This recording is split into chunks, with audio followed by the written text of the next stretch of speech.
Yo, how's it going, everybody? How's it going? How's it going? Good afternoon. How are we all doing? Eddie, Ozzy, laughing my ass off 2Play. I'll check that link in a minute. Sorry, I've got an auto link filter. Zach, how are we doing?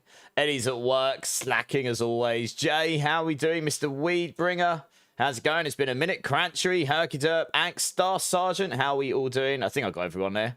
Hey, Wise Wizard, Mark White. Yeah, I saw what you posted earlier, Mark White. Sorry, I was out all day and I've not long been back. So, and I had to do some bits, but we can chat offline. I hope you're okay, though. Life throws things at us. It's how we deal with it and move forward that defines us, I suppose. Yeah, no worries, laugh my ass off. I'm going to check the link. If it's good, I'll post it in chat. You're recovering from surgery. How are you, Zach? I hope the surgery went okay. Raj, Walter, how you guys doing over there on YouTube? How you doing? How's the heat? It is absolutely ridiculous for the UK. We might actually get hotter than we've ever been this week. It's potentially going to go beyond 40 in certain parts, but it depends. Yeah, we had a really bad thunderstorm last night, but it's good. We're surviving. You're just waiting for the campfire. Same, yeah. No worries, Mark White, you're good. All right, let me check this link quickly. Let's actually see if the new patch notes are actually available. Because I guess we can have a look at... I was going to play the game until then, but if the patch notes are actually available, then we can have a little ponder on those before they do the campfire, I suppose. Wasn't sure if they would go live or not. Okay, they are. Fine, okay. I will post those in the chat and we can have a look at those in a moment. Hey, Johnny, how's it going? So that was posted. I'll have a look at these in a moment. I haven't seen them yet, so it'll be new to me as well. Hey, the new season starts in a week. Oh, well, June the 30th. It hasn't technically been officially confirmed. However, those patch notes kind of confirm it. I'm not sure that those were meant to have gone live just yet, but good times. Good spot, by the way, laugh my ass off. How you doing? 10 out of 10. Do not recommend stripping a Citron C3 engine in this heat. No. I want to move as little as possible. Why on earth you're working stripping engines? I don't know. How are you doing anyway, Johnny? What you been up to, man? It's been a minute. So yeah, we're going to be watching the campfire, which should be in about 44 minutes time. And I guess we'll have a little look at these patch notes in a minute. I'm a little bit skeptical as to how Spiritborn's going to look. I mean, we'll be fine. Regardless of what the state of affairs is, I will have some builds that will be playable, that will be fine. I just hope we're not going to get one-shot by everything. That's my biggest concern. We'll have enough damage to beat the game. It's just a matter of can we do it and not die, you know? So we'll see. Yeah, I saw that, Mark White. Sorry to hear that. There's a 2-min season trailer on the YouTube D4 trailer. Oh, is there? Okay, I probably won't watch that until the campfire, because I think they'll show it in the campfire. So I don't really want to ruin that and end up having to watch it twice. You know, the campfire's in 43 minutes time. If it's not, we'll watch it afterwards. But thanks for letting me know. Gotta pay the water bill. It's through the roof because the heat wave. Why is your water bill higher because of the heat wave? It shouldn't be. Been hanging out? No worries, man. You're playing June Awakening. You were playing that. That's right. You were streaming that a little while ago, weren't you? And wow. Wife as a procedure. Oh, I hope your wife's okay. I hope it's nothing too serious. You know I am if you ever want to chat offline. But yeah, you were streaming both of those. Have you still been streaming recently, Johnny? I haven't been able to check many people out streaming recently. I hit a bit of burnout, plus I've just been so busy. Yeah, trying to just doing guides and stuff, you know. Hey, Homelander, how's it going, man? How's it going, dudes? Surgery went well, but I can't walk or stand. Okay, well, at least it went well, and then hopefully recover soon. Speedy recovery. I can't English. Do we get cosmetics if we watch it? Yes. It will start in 42 minutes. I think my stream title will update when I switch over to D4. Hey, Mr. Andro. How's it going, dude? Thanks for the resub, man. 2 months. You're awesome. I didn't do beans the other day because I have a feeling they might be what's causing my itchy face. But I'll do them today, and if my face gets itchy, then I know I'm going to have to stop doing beans and find something else to abuse myself with. Because I think I might be getting allergic reactions to at least one of the flavours, but I don't know which one. Because my face goes... Yeah, but if you want to give me a bean number, Mr. Andro, let me know. We'll try again today. I didn't get a problem with it the other day, so we'll see what happens today, I suppose. I have a swimming pool and a lazy spot. Oh, yeah. That would do it, Eddie. Fair enough. Yeah, if you have to keep refilling the hot tub all the time, yeah, that's going to be an issue. Number 2. All right, well, we'll start with one of these. We'll see if my face just starts getting really itchy or not. It's really odd. I don't really know. I've not been able to put my finger on it. Hey, Blaze, with the 75-watt streak. That's insane. How you doing, Blaze? PD Wellen, how you doing? How's it going? It is very hot here, but the humidity's come down a touch, actually. It is quite humid today, but it's not as bad as the other day. When I was on stream, I was just perspirating under my t-shirt. Today, the humidity's a bit low, but it's just hot. I don't mind heat, but the humidity's the worst when you're just sitting there and just wet, you know? It's not nice, is it? And we don't have aircon, so I do have a dehumidifier. I suppose I could get that in here if I really need it at some point. 95-watt street PD Wellen. That's even more insane. All right, Mr. Andrew, number 2. Lemon or sour milk. Let's see what we got here. See if we get abused in first 30 minutes of stream. We do. That is very milky. It definitely tastes like it's been on my desk for a while as well. That doesn't taste good. Oh, God. Good job, Mr. Android. Good job. I am on early tsunami. We got the campfire in 40 minutes. So I turn on the rain. It is hot, isn't it, Tsunami? How you doing, man? Derek, how's it going? Yes, hopefully we get... the patch notes have actually been dropped, so we'll have a little scan through in a minute.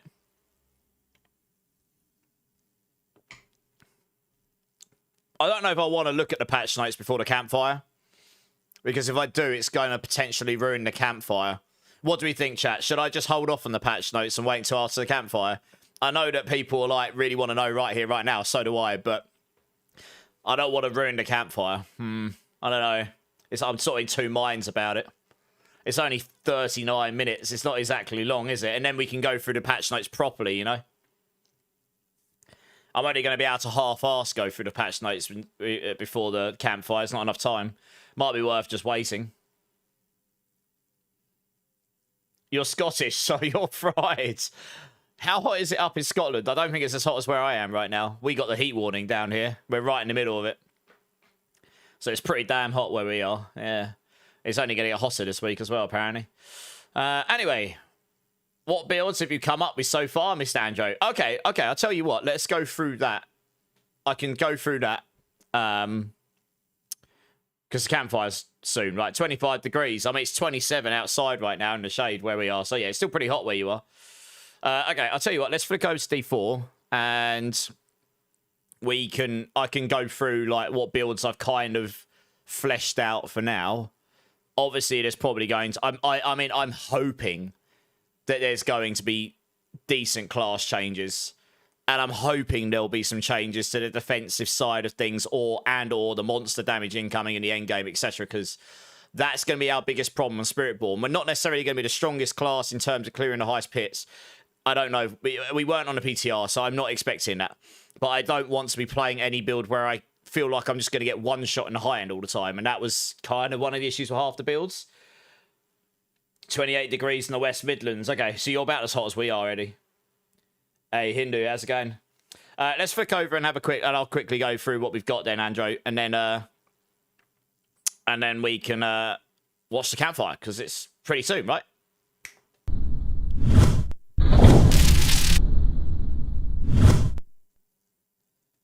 You're in South London, it's 32. Yeah, sounds about right. I think that the nearer you get inland, the hotter it's going to be. I'm right on the coast. Well, near enough on the coast. I'm in Southend. So I'm not too far from South London, really, and London. But that's about 52 miles east, right? So it's, for England, this is hot, because we don't have the infrastructure and the aircon. Most people don't, anyway. Right, okay. Let me flick over to this so I can actually show you my screen here. Hey, Bleed, how's it going?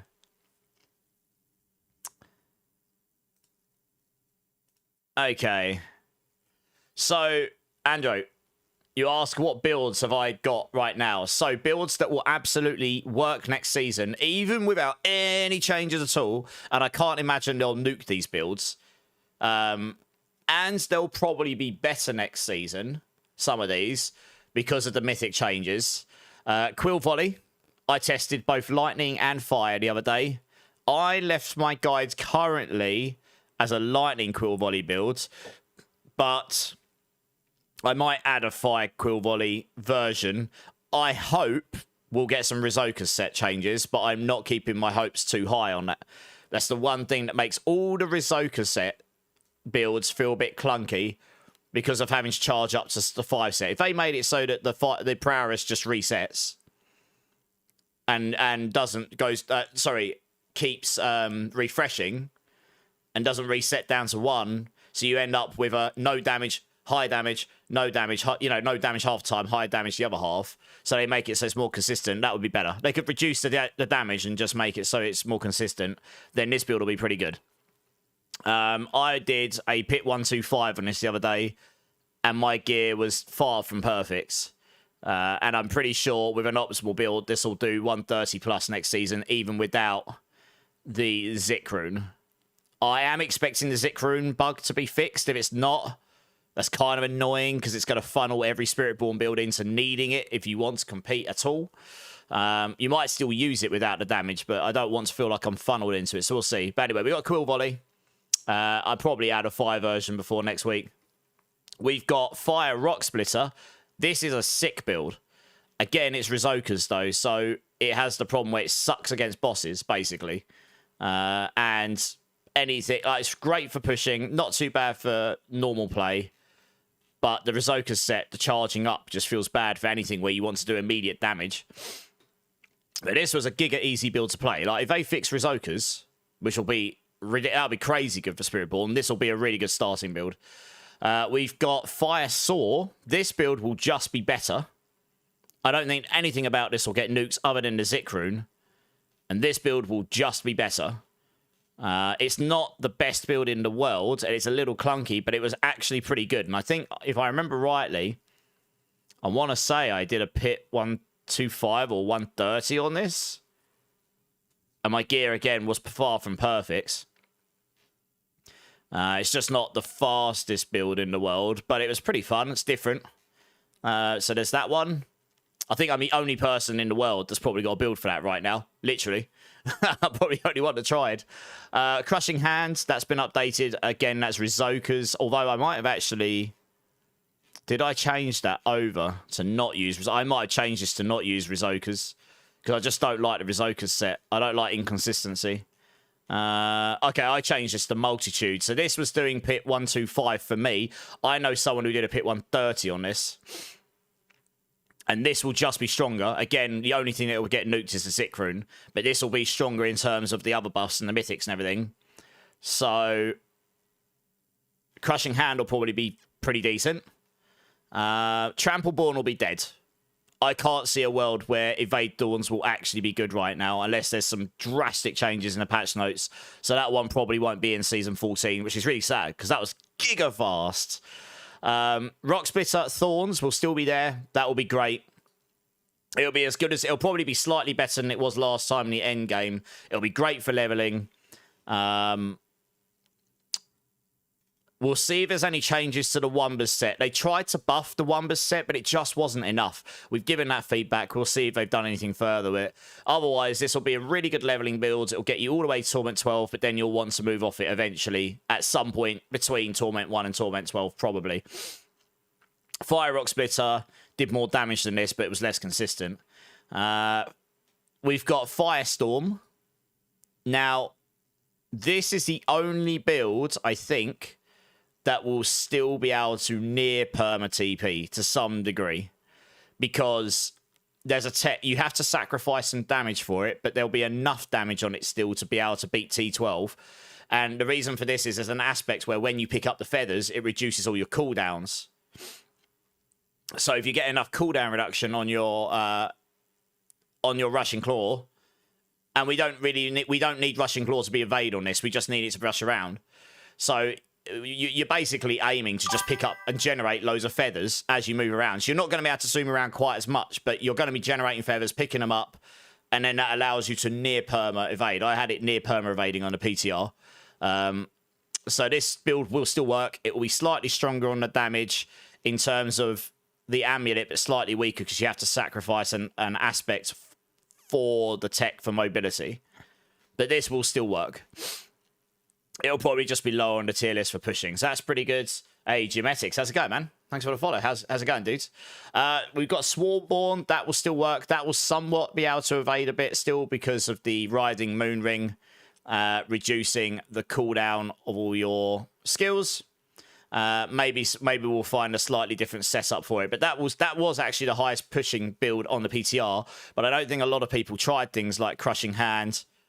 I mean, if Crushing Hand was doing 130 on this current season, then it will definitely do higher than 130 next season. And that was the highest push on the PTR was 127. So a 130 plus, I think Spiritborn's going to land between 130 and 135 unless someone finds some really giga broken mechanic that I didn't. So anything 130 plus is going to be competitive, I think. So I think Quill Volley, Crushing Hand, potentially even Rake will be up there with Rod of Kepaleka maybe. So there's that. We've got Rake, both Gorillaborn and Fireborn. I'll probably rebuild these to use the Rod of Kepaleka, though. I didn't in the current season, but I probably will next season. Because of the buffs to the Rod of Kepaleka, it kind of makes it more worthwhile. For some reason, that page doesn't want to load. That's a different page. Why is that? Oh, there we go. That's weird. There we go. Yes, we got the Rake builds. I don't think Mystic Circle will change. I have requested some things that would make it feel better, but I'm not expecting that for this season. But I'm hoping Rizoka's would be better because it would make so many builds. I think their approach to making it so Rizoka's can't be used on every build because it'll be too strong is the wrong approach. I think they should make it so it's definitely really good for the builds they want it to be good for. Like Fire Rock Splitter, it definitely is intended for that. The amount of hits you can do with it. But it feels clunky. It shouldn't feel clunky for the builds it should work for. It should feel really good for those builds. And then if it's too good for other builds, make the things for those builds better. So you go, okay, well, Rizoka's is good on this build, but this one's better for this build. Yeah, I think those beans are what caused my face is starting to itch. I think it's those beans. I think there's something in them. I've probably been suffering for years. What else we got? There might be an Evade Storm Feathers build, but I'm not sure if I'll have that updated for day one. We'll see. I think it was even weaker in the PTR, so we'll see what happens there. Unless there's changes to the Storm stuff, I won't have anything for that for day one. And none of the potency skills because they're all a bit meh at the moment. So I've got a bunch of builds. There'll be 2 more leveling builds for Rake and Withering Fist as well for day one. And then if there's any more builds to add, I'll add them after that point. So there'll be a bunch of builds. I think Rake will be decent. I don't know if it'll be as good as Quill Volley or whatnot, but we'll see. Hey, George, how's it going? Have we gone over Rake? I did Rake earlier in the season, but I have a build for it for both Fire and Gorilla here. And I will update these to fully use the Rod of Kepaleka for Season 14. We're going to go through the patch notes are actually available, but I'm going to go through them after the Campfire, because the Campfire is in 28 minutes, and I don't really want to only go through them very quickly and then ruin the Campfire to watch Campfire and come back and so on. So we'll watch the we'll watch the Campfire, then we'll go through the patch notes. But I'm pretty sure I'll be changing Rake to Rod of Kepaleka because that was buffed quite a lot. So that will be it was pretty close between the Rod of Kep and without it, but Rake didn't need to use it, and I found without it was slightly better on Season 13. But in the coming season, the Rod of Kepaleka will probably win. Especially since the Air of Perdition's been nuked a little bit. Unless that, again, is in the patch notes has been changed. Which I don't think it will be. I'm expecting some changes. The PTR, there was a lot of feedback about not liking the RNG or Mythics, blah, blah, blah, blah. I'm expecting there to be some changes around those. At least to... I don't think they're going to backtrack. Because typically Blizzard don't backtrack on things, really. But they might take an approach where it's like a middle ground. They might feel, okay, the RNG's too high, that people didn't like it. Let's make it less. For example, I think it had 1 fixed affix on Mythics, and then the rest were all RNG. Maybe they'll make it so there's 2 fixed affixes on the items and 2 RNG on ones, and make it so you can do some crafting on it. I don't know. Something like this. This is just a thought of mine, but maybe that's the sort of thing we've got that they might approach. The Razorwing Spiral would look cool. The problem with the Razorwing Spiral is it sucks for single target. And Razorwings just straight up doesn't work right now because 3 charges isn't enough. It was never enough, and it still isn't enough. And funnily enough, right, with Razorwings, let me go into game and show you something quickly. I haven't got the build set up. I did try to make Razorwings work. The physical form of Razorwings looks sick. You fire these like pulsating energy whirlwinds. They're really cool. But it just doesn't work. You can't spam it or anything. It just doesn't feel great to play, you know? Hey, Clink! With 2 years! Do you know what that calls for, Clink? I haven't done this in a minute. 2-year celebration in this heat. Yes! 24 months, Clink. Let's go. How's it going, man? I appreciate you. Thank you. I'm not going to offer any beans because I think it's those that's causing my reaction on my face. I just did one with Android. My face is starting to itch. I have a feeling there's something in those beans that either my body has decided to stop liking or I've never liked it and I just ignored it before. And I'm going to have to think about what I do as a result with that. Yeah, my nose is getting really itchy. It's weird. But thank you, Clink. I appreciate it. Hey, Whiskey Tango, thanks for the sub on YouTube. So what I was going to say is Razorwings, right? They actually added a really cool upgrade to Razorwings, but it still doesn't work. So Razorwings by default has a cooldown of... I've got to try and remember now. I think... How much cooldown reduction am I rocking right here? 12%. Okay, I think it's 15 seconds, right? I was just trying to make sure. Yeah, it's 15 seconds. So you got... Oh, no, I saw. 1 second. Razorwings. No, I thought it was a bit higher than that. Yeah, okay. So it's got a base cooldown of 10 seconds of charge. That's right. 10 seconds of charge. Maximum 3 charges. So if you're at 0 charges, it's 30 seconds to get back. Without any cooldown reduction, it's 30 seconds to get back to maximum charges. But they've got this upgrade here. They've got the one where it's like a chance to get a charge back doubled when you hit a barriered enemy. So that's fine, but 3 charges still isn't enough. But you've actually got this upgrade here, which makes the cooldown 80% longer. So it'll take it up to 18 seconds, but you get all your charges back. So if you think about this another way, instead of it being 30 seconds for 3 charges, it becomes 18 seconds for 3 charges. If they doubled the amount of charges to 6, this would be doable. You would be able to spam this. I got this to near spamming, but it's impossible. I tried to get it so you could spam it. It is just impossible with either of these. Which is annoying, especially since you can't... They took away the counterattack aspect, so they don't reflex anymore or anything. So you need to be able to spam it. You didn't need to spam it so much before because you had the deflection aspects, which made them reflex off you via counterattack up. But you don't have that anymore, so it just feels really bad to play. If they fix that, then Razorwings will be at least playable. It's just not playable right now. The one that makes them last 3 times longer is the only one I could even get remotely close to 15 Razorwings at one time, and that just, at the moment, I don't know. The spiraling outwards doesn't work well on single target at all. So that's great for farming, rubbish for everything else. So yeah, there's a lot of stuff in there.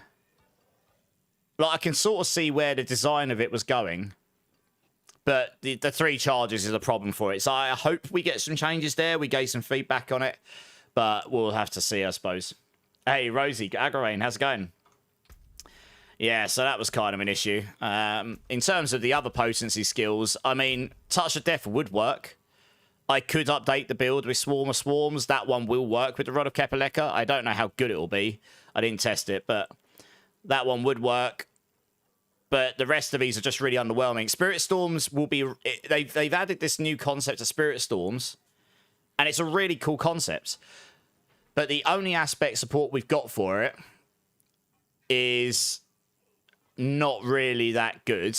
It doesn't really work very well in practice, and I've given this feedback, so hopefully that changes. And we just don't have any support for it in the Paragons, so I don't know if we'll get it for Season 14, but hopefully at least in Season 15 we could likely see some changes to make that stuff good. We'll see. We need Paragon support. We just need better support all round in the class for Spirit Storms. Lightning dot damage, for example. Lightning damage in the Paragon boards and such. We just don't have any of that stuff. I added these things to skill tree and I forgot about the rest of the build. So, and that affects Touch of Death. That affects Saw. That affects Stinger, like, you know, you got the Stinger Spirit Storms, which I tried, and I got that to T10. Would have likely have gotten to T12, but it'd been slow. Razor Wings Scales off of Spirit Storm, so that'd be a really cool kind of... And that's infinite scaling. For each Spirit Storm, Razor Wings Scales. So you could do some, like, crazy Razor Wing build with Spirit Storm scaling its damage there. But it's just all these mechanics just don't really work right now. And you've also got Spirit Storms on your Eagle here as well. So, yeah, there's... I think if they made Razor Wings playable this season, I'd be giga happy. The cooldown reduction on Rushing Claw, the big damage one, Colossal Claw, I don't know if this is meant to be 10%. When it says 10% faster for each ferocity, really that needs to be, for each ferocity, it reduces the... reduces the cooldown by its maximum by 10%. So if you've got 10 stacks of ferocity when you use this, it just resets it completely, or makes it so that it gives you a charge back for every ferocity you've got when you use it. Maybe that would be better. So if you've got 12 or 13, because this is going to be an extra charge next season, if you've got 13 stacks of ferocity, when you cast it, it will just reset it. That would be way, way better for this. This won't break mobility because you can't use it unless you've got an enemy. And that would make it so this would be viable. And then you've just got to solve the ferocity problem. That might actually be what I suggested them if they don't fix it, because the whole ferocity making the cooldown faster just isn't great. It doesn't feel good. And this would do a lot of damage. This would be really good if that was solvable. But if you only hit with 4 charges every now and then, you're only going to do wet noodle damage. You need to be at 12 charges to do your big damage, you know? Drink City Streamer Clink. Cheers, man. Tren, how's it going? You want Payback Glass Cannon for pushing back, Tren? Yeah, so Payback will still kind of work. I was going to get to that. This Wrath of the Gorilla. To be honest, I didn't test every single build on Spiritborn. It's a lot for one person to test absolutely everything, like, fully. I will get round to Payback and Touch of Death with the Rod of Kep this season. This will still work. There's no reason why it wouldn't. And you can make it so you can fire it forwards, but I don't think the damage will scale like crazy. I'll have to have a play around with it. Maybe I can even have a play around with Payback today after we've gone through the Campfire patch notes, because that's the one where I can see where you could use a Sun-Stained War Crozier with it, and you could use a Rod of Kepaleka, but then you wouldn't be able to have... I want them to nuke Supremacy. I want them to make Supremacy aspect worse, and I want them to shift that damage into the Paragon boards, so every single Spiritborn build still retains that damage, but the Supremacy aspect isn't so good it needs to go on a two-handed weapon like it currently does. But with the Rod of Kepaleka being buffed next season, it might actually be good on the Payback builds to wear that and put the Sun-Stained War Crozier. The other thing is the Sun-Stained War Crozier wasn't activating all of the focus upgrades. It's meant to give you all the upgrades for the focus skills. It wasn't giving you all the upgrades for the focus skills. That was just broken. So there's a lot of stuff in the class that's just broken as well. Anger, how's it going, man? I think those drops start in 18 minutes. Hey, JDI, how's it going? The potency skills need cooldown options. Yeah, JDI, I was just saying, Razor Wings need 6 charges. I made this near spammable with this down here, charge cooldown, on all of the variants. It didn't matter what variant. But the only one you could get even remotely close to max charges on was the 300% longer ones because they last longer. It's just not solvable. 6 charges would be enough, more even better, but 6 would be enough. Rushing Claw... I think, honestly, for this build, this needs to change its cooldown thing. So for every stack of Ferocity, it just gives you a charge back every time you cast it. So if you've got 12 max charges, you want 12 max Ferocity. And then when you cast it, you just get infinite charge. You can just infinitely use it with the max damage. That would be... But then you've got to solve it. Or make it so that you cast it at... You've got 12 stacks of Ferocity, but it consumes... Not all of it, because I think generating all of that Ferocity back between Rushing Claw would suck. But make it so that it consumes a Ferocity every cast or something, or 2 Ferocity every cast. So you've got to solve Ferocity generation, but you can then spam this at maximum charges. So something like that would be better than the cooldown here. the cooldown refresh is 10% faster. It's the same as adding 10% onto your Ravager here. It's really, that's actually really bad. It's not, it doesn't actually reduce the cooldown. Yeah, it doesn't work very well. So I think Payback will be okay next season. And you could use it with the shoot forward thing. Or you could use it as a melee build. I'll test it today and see how it plays in this current season, I guess. And then Touch of Death would work with the Rod of Kepaleka, but that needs some love, to be honest. The Poison version, yeah, it's not great. Spirit Storms need more support. Yeah, thanks, man. I appreciate you jumping in and saying hi. They need to bake the Ferocious aspects into the skill tree somehow for Ferocity build accessibility. I don't know. I think the Ferocious aspect was deliberate because that can be used to double dip on damage with Rizokas. If they fix Rizokas, the Ferocious aspect's really strong, actually, for certain builds. So I don't think that one necessarily needs to change as much as other things do. I can see where you're coming from, but it is, if you look at it as you can then not have to get Ferocity other places and solve some things in the skill tree, you can look at that as double dipping damage and it becomes very valuable. But yeah, I think Payback will be playable. I'll have a little play around with it today, actually. It'll be good to get. It'll be good to have a little play around on that, maybe. But yeah, the campfire's in what 15 minutes or so. So we'll go through the patch notes after that. Yeah, Fire Saw was actually really fun. If they fixed the Spirit Storm stuff, then Lightning Saw would potentially be quite good. This version here with the Spirit Storms. If we had really good Spirit Storm support and sparking damage support, Saw's Cloud still lots of sparking damage each second and remains around you for 3 seconds after landing, conjuring 3 Spirit Storms. So yeah, I can see a world where Razor Wings would be giga if we could spam it. This one here, it has infinite damage scaling on Spirit Storms as long as they exist. So you can have this with Spirit Storm. You can have these for Spirit Storm generation. You could have Saw for 3 Spirit Storms every time you cast it. You could even put on the Path of Emissaries and put Stinger on and have it cast Nimbo Straddle Strike, but then you'd have to have Centipede on the helm. But I mean, theoretically, it'd be doable. That would cast a Spirit Storm behind you. I don't know if that would be the best. But yeah, even just Saw. If we had sparking support, so I had it so I could spam Jaguar Saw, and that actually it doesn't move you. It makes you go up and down. As a pure Saw build, Jaguar is the play, and that works pretty well. But yeah, we'll see. There's also some Spirit Hall issues, like these converted versions don't work with Loyalty's Mantle currently, and they didn't in the PTR. So unless those get fixed, you can't use double Jaguar with this. You have to use double Eagle with this with Loyalty's Mantle, which still kind of works. But yeah, so we'll see what happens. What about Thrash Storms? It's the same thing. Unless they add more support to Storms, I can't see any of those builds being the top builds. We need Paragon boards that support sparking damage, because Spirit Storms do sparking damage. They do not do hit damage. They do dot lightning damage, and we have 0 dot lightning damage support, basically. Like, look, if I look at... We might have a couple of aspects. Let's have a look at sparking. What sparking support? Here we go. Look at this.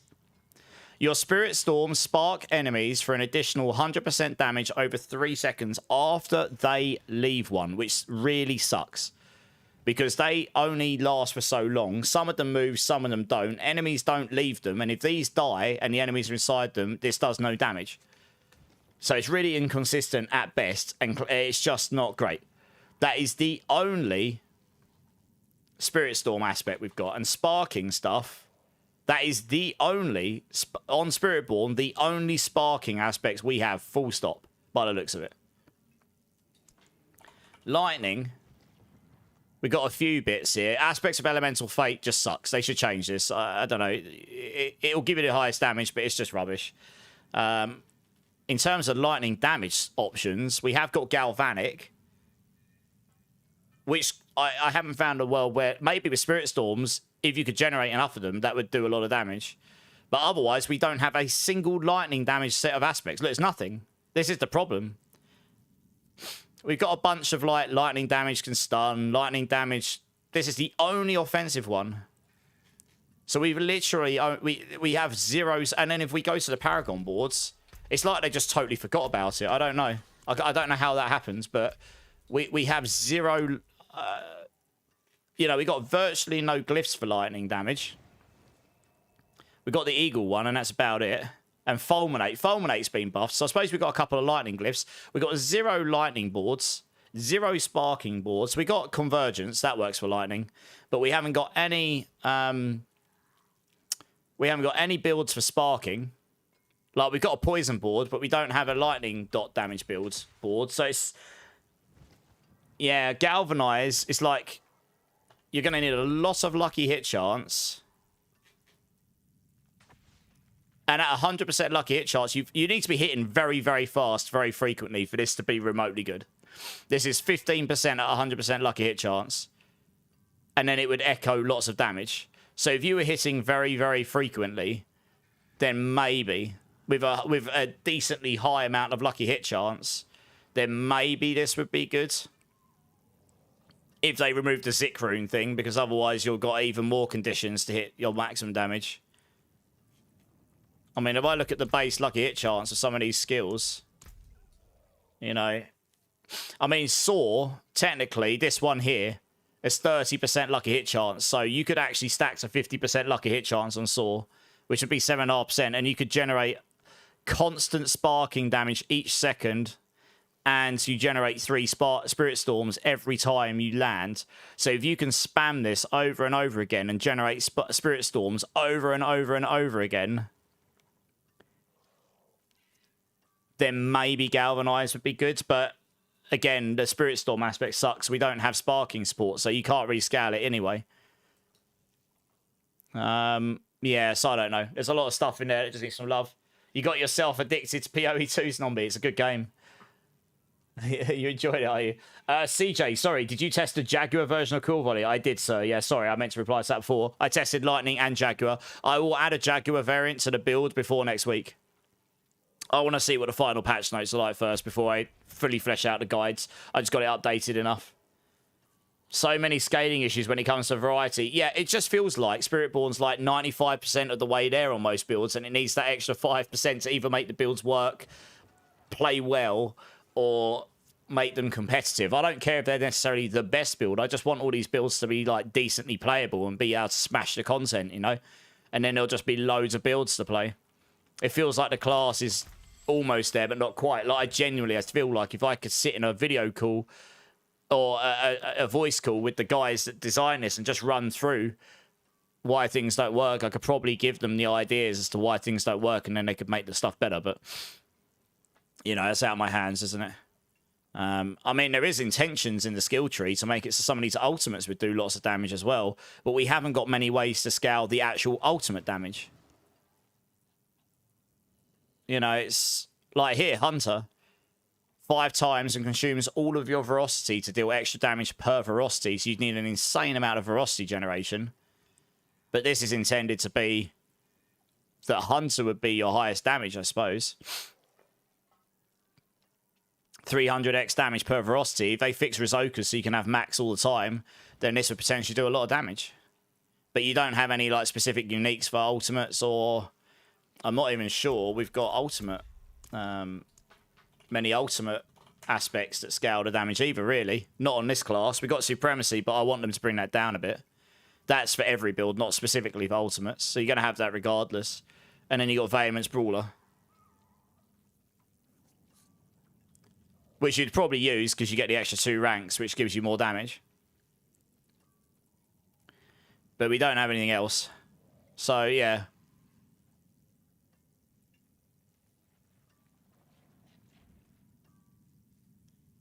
And, like, resetting the ultimate cooldown is interesting on those. You'd have to go with the... I mean, Loyalty's Mantle next season's going to be dope. You're going to get 78% cooldown. It's just going to solve cooldown if you play a double Spirit Hall thing. If you play, like, double Jaguar, and that actually works on your skill variant, that'll bring your cooldowns down by 75% straight away. So, you know what?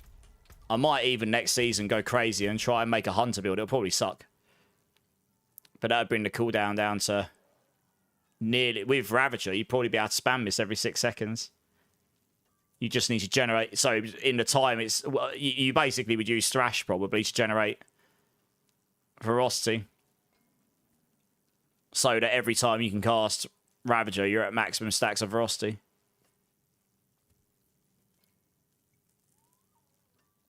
That might do a lot of damage. Yeah, we'll have to see. I'll need to have a play around with that idea. I might add a guide for that. Anyway, we're 5 minutes away from the campfire. I imagine they have probably kicked it up. Well, our mobility does get nukes. Yeah, hey, Bloodfarts, thanks for the lurk. Our mobility does get nukes a bit, but anything that uses Storm Feathers in it will have at least better movement speed than 200%, so that'll be nice. Okay, let's move over here. And I'm going to need to look for... this here. There we go.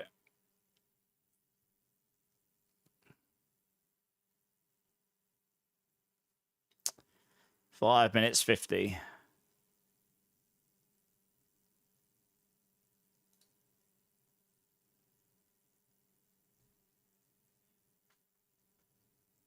Just going to test the volume. Okay, I'm just going to test the volume for you guys in advance. Let me just turn this down a second. I want you guys to let me know how the volume is for you. Too loud, too quiet. I don't want to break your eardrums. If it needs to go up, let me know. The secondary spirit halls need some reworking. Some of them do, yeah, like Centipede does. Oh, 1 second. It seems that my screen's jammed up. Oh, good. Why does it do that sometimes? That's weird. That's all right. Just a bit loud. Okay. I don't know why it does this sometimes. It's weird.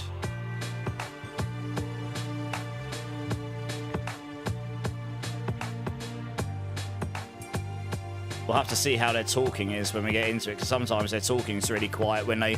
Because their talking will come through volume through OBS, the same as it does for me. Oh, there you go. That should fix the picture anyway.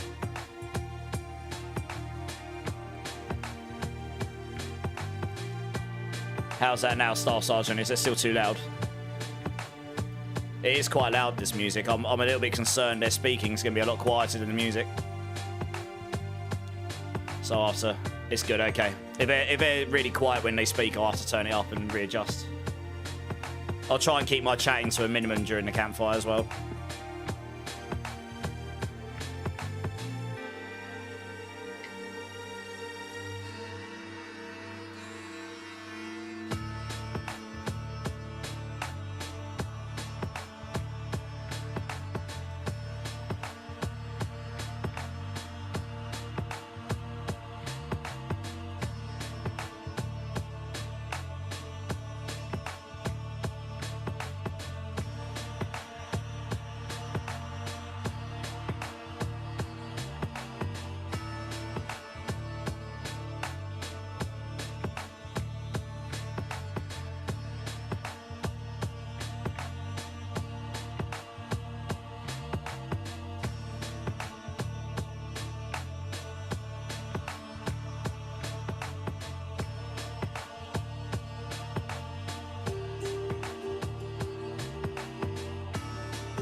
Hey, DL Gothica, hey.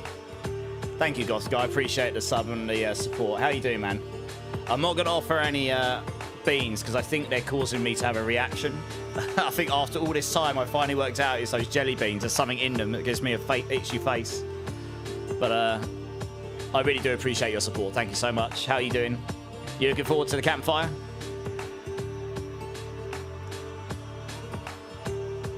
Looking forward to some juicy updates from the PTR.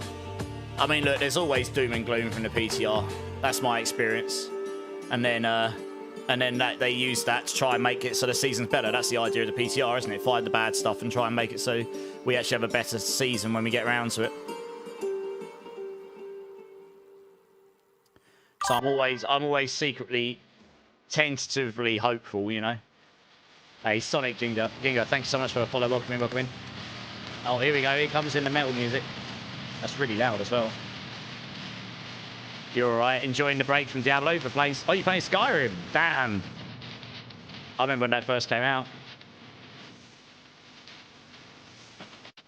We need to talk later. You should offer a monthly subscription coaching service. I would definitely subscribe. Do you know what? I've played around with the idea of having a... what's it? That website. Can't remember what it's called or something, but okay, we can have a chat. See what you think, because... You know, I didn't get into this to try and strip everyone of all their money. This music's really loud, holy. Turn that down a bit. Even I can't hear myself talk. I'm not really in this to try and strip everyone of all their money, but if that's something that people feel would be useful to them, that is something I would potentially be able to offer, yes. I gotta follow you. You saved my Spirit Walker. My build was destroyed. Follow yours. Now I lie. Now I live. Nice. Do you mean in PoE2, Sonic? I cover Spiritborn on D4, but I also I did. Yeah, nice. That is such a good build. That is by and far the best campaign run and best endgame run I've ever had on any of the characters I've ever played. I always make my own builds, so yeah. I've trained it. Oh no, the hype train mode awaits at level 2. I should have turned that off. We probably don't want the hype train DJ thing going off on the campfire. Oh god. I might actually turn that off because it's about to start. 1 second. Not to ruin the fun, but the campfire's about to start. Here we go. Thank you for the Prime, Sonic. Appreciate it. Right, here we go, guys. Let's do it. Hello, everyone. Yeah, and welcome to suspected. the Their Diablo talking's 4 really quiet. Season of Death Awakening developer update stream. My name is Marcus Kretz. I'm a community manager How's the volume, here at guys? Blizzard Entertainment. We've got a lot to get into today, but first things first, we've got Twitch drops. So you can watch for 30 minutes on any eligible channel in the Diablo 4 category on Twitch and get the Falx Infectus sword skin. So again, that's 30 minutes on any eligible Diablo 4 category on Twitch and get that Falx Infectus sword skin. So we do have a lot to get into today. We're going to be walking through everything coming with Season of Death Awakening. Something you should know is that we've got a video queued up for you. It's going to take you through everything coming with the season. Nice. And then following that, we're going to have a little developer Q&A. So be sure to drop your questions in Twitch chat. We'll round those up and then answer those towards the end of the stream. So without further ado, check out everything coming in Season of Death Awakening. Let's do it. Enjoy. There's some sick stuff in this season. Welcome to the Diablo Developer Update. Today, we're giving you an early look at the Season of Death Awakening. We're excited to share updates on the seasonal questline, mythic unique system, class updates, and quality of life improvements. Let's jump right in. This season's questline follows Danica as she investigates the Ulosar, a rising death cult, and its threat to Sanctuary. The story is built around pursuit, discovery, and the sense that something dangerous is taking shape just beneath the surface. Along the way, you'll learn about the ruptures emerging across Sanctuary by collecting the stories left behind by the Ulosar. This collection will be preserved with Danica and Zarbinzet, giving players another way to piece together the story and explore the season's narrative threads. In the Season of Death Awakening, the barrier between Sanctuary and Pandemonium begins to weaken. Arcane rifts known as Pandemonium ruptures tear open across the world, unleashing new monsters and creating opportunities to summon a familiar boss. You'll encounter 3 different kinds of ruptures. Standard ruptures can appear anywhere in Sanctuary, but are most plentiful in Helltides. Surging ruptures can spawn in place of local events inside Helltides and ramp up the intensity.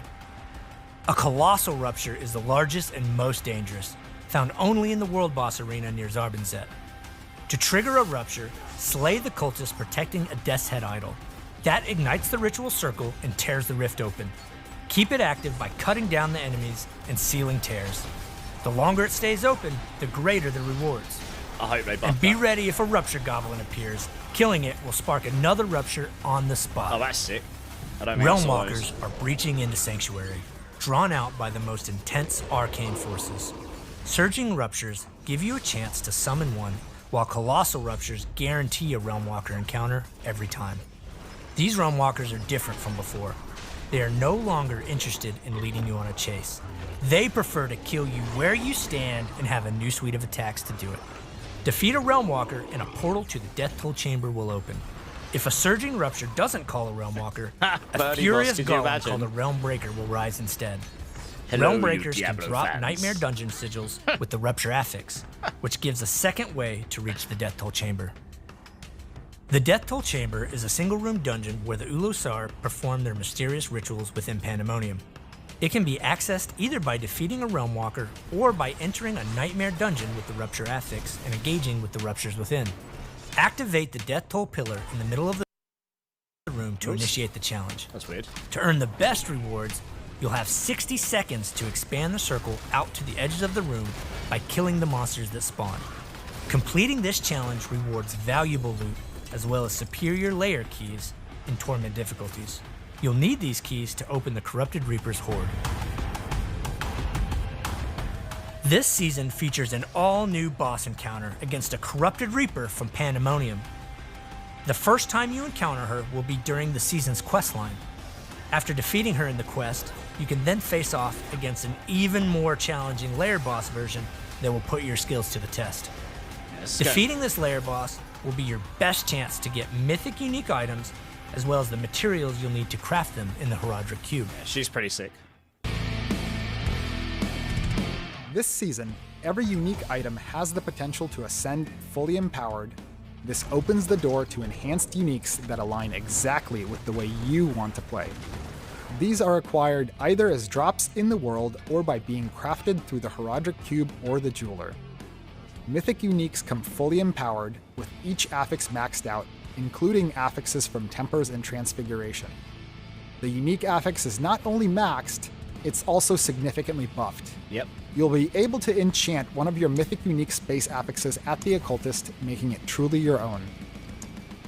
The seasonal layer boss, the Corrupted Reaper, has a chance to drop a mythic unique directly. The mythics you already know are now classified as iconic mythics. Items like Air of Perdition and Ring of the Starless Skies aren't going anywhere, but they are changing. Iconic mythics now feature 2 fixed affixes paired with their mythic power, giving them a defined identity while opening up possibilities for specialized build customization. Advancing through the season rank awards each class a specific mythic unique as well. Additionally, both seasonal and eternal characters have a rare chance to find one whenever an ancestral unique would normally drop. You'll be able to craft mythic uniques in the Herodric Cube by converting a unique item with Pandemonium fragments. The currency needed for this is earned by progressing through the seasonal reputation board, opening resplendent caches, or defeating the seasonal layer boss. You can equip only one crafted mythic unique. However, you can equip as many naturally dropped mythic uniques as you want alongside the one that you've crafted. For class balance, we're closely watching how the meta evolves, especially those abilities that naturally rise to the top. Our goal is to make sure that no single option overshadows the rest, while enabling variety and opening the door to build expression. We want you to feel free to play the builds you enjoy without being pressured into one specific choice just because it's outperforming everything else. That's what we want. The Mythic Unique update plays a big role in this. With all the latest additions to systems and itemization, our goal is to make the game feel both fun and functional, giving you more ways to experiment, express your playstyle, and discover new builds that feel just as exciting as they are effective. For Barbarian, Battle Trance has been updated to grant you the Barrage variant of Frenzy for free, while Wrath of the Berserker will now grant a further multiplicative damage increase while active. Nice. No character should ever be completely unkillable, but barbarians with Melted Heart of Selig and a high amount of resource generation came awfully close. We are reducing the passive amount of fury that barbarians gain from taking damage. Melted Heart of Selig will still be a great defensive item, but this change gives the Demons of Sanctuary a fighting chance against tanky barbarians. Oh, the thing was real. That's so funny. Many druid unique items have received substantial buffs. Dolmen Stone now deals a high percent of Boulder's damage rather than a flat amount. Oh, that's nice. The Basilisk now causes Petrify to massively increase the damage enemies take from you. Nice. Great Staff of the Crone, Mjolnir Ring, and Waxing That Gibbous are also more staff for the potent. Crone looks sick. Companion druid builds have been doing extremely well, but are crowding out other options for the class. We are bringing down some of their damage numbers to allow other builds to compete. Okay, now I'm getting excited. For cold damage-based necromancers, we are updating the Wither Paragon node, as well as the Darkness and Scourge glyphs to also trigger from cold damage. Yeah, that's nice. This opens up new ways to scale their damage into the late game.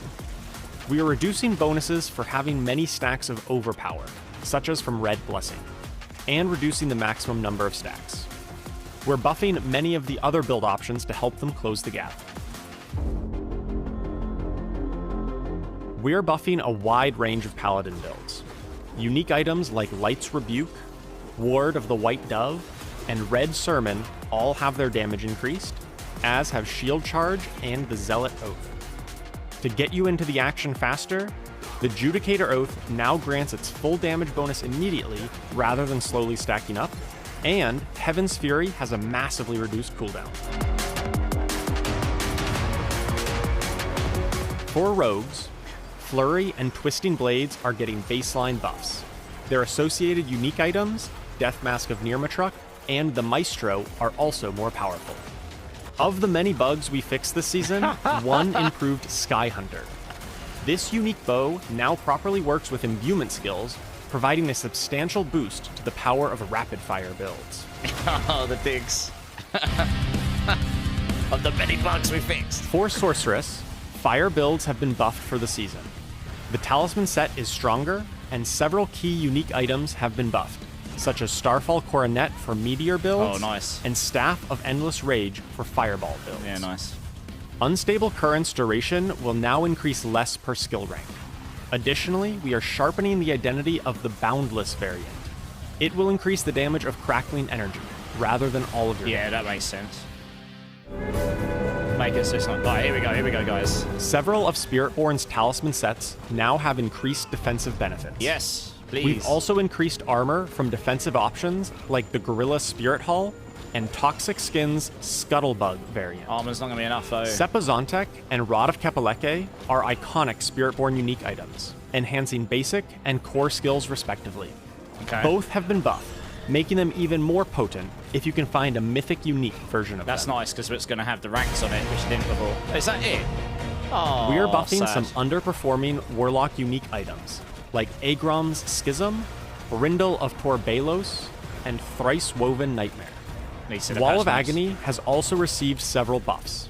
A lower dominance cost, higher damage reduction on the Encircle variant, and a longer duration on the Fallen Army variant. Well, Solo we'll have to Self-Found, read the patch notes, also Zach. known as SSF, is for players who want the pure Please don't lone drop any wanderer spoilers, Zach. experience, carving their own path through Sanctuary without outside assistance. It's a way to challenge yourself on your own terms, embrace the journey of true self-reliance, and level the tower playing field with SSF leaderboards. You'll designate a character as Solo Self-Found when you create your character, and after that, you're on your own. You'll find all your own gear and accomplish I your probably own will goals. play Solo Self-Found You next won't season, be able but to not trade to start other with. players, join parties, or participate in group activities such as Couch Co-op or the Dark Citadel. However, as SSF, you can engage in open world content such as world bosses or Legion events with other players as normal. For group play, we are updating war plans to make it easier than ever to strategize with your friends and trusted allies. In the Season of Death Awakening, you'll be able to sync your war plans board directly with your party, letting everyone tackle the same objective together while gaining equal rewards across the board. Here's how it works. Your entire party must be in Themis.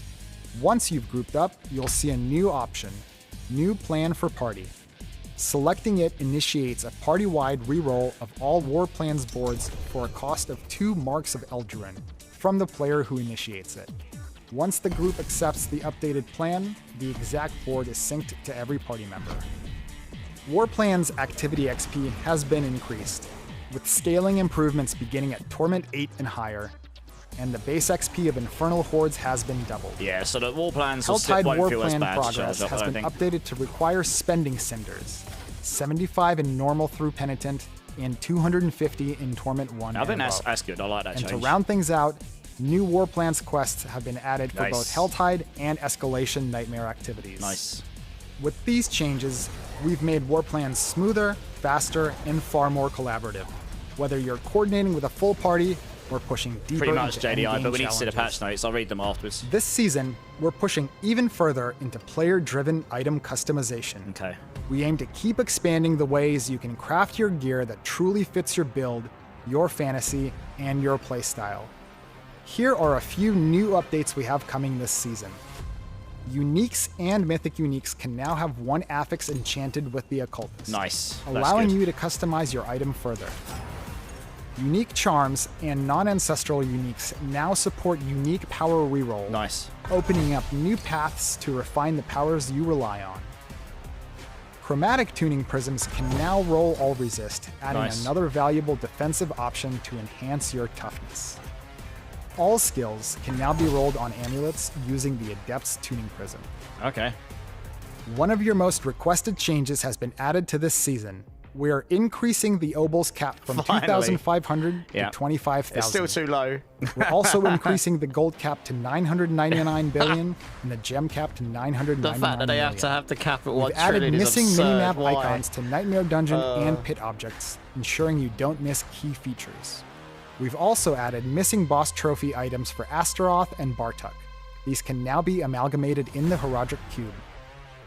And finally, Echoing Hatred keys now drop at a higher rate. The official launch of the tower is finally here. You'll earn more rewards for running the tower and pushing your rank, with rewards based on the highest rank you've reached during that week. Look at the leaderboard UI to see when the next reward window closes, and enjoy the celebratory toast when you claim your prizes. Simply reaching higher ranks earns progression milestones, and there are rank-based rewards for hitting specific ranking goals. Rewards include a Halo and a Prestige title. When a new season ends, Halo rewards and leaderboard titles from the previous season will be retired. That's our first look at the season of Death Awakening. We're excited for There's the quite a official lot in it, release really. and look forward to your journey. There- See you all in Sanctuary. There's quite a lot in this season, really. But people only care about the class changes, don't they? All right, Welcome so you just to the saw a Diablo ton- developer A ton update. of stuff coming Today this we're season of giving Death you an Awakening, early look and Oh, at love the season better of Death get into Awakening. They've all got of the it. video We're playing excited in the for And a background few again. familiar faces we brought today. Gentlemen, welcome to the show. How funny. It's great to have you. Ben, starting with yourself, if you want to introduce yourself and let everyone know what you do at Blizzard Entertainment. Yeah. So I'm Ben Fletcher. I'm the lead seasons designer. Hi, I'm Charles Dunn. I'm a senior game designer working on the Final Balance team. Hey, I'm Art Peshkov. I'm the lead systems designer. I got to give a special shout out to Ben because he flew all the way here from Albany, but he also got delayed in Texas for a long time yesterday. So he spent a lot of time trying to get here. So we're really happy to have him. 9 hours in DFW. Good times. Good times indeed.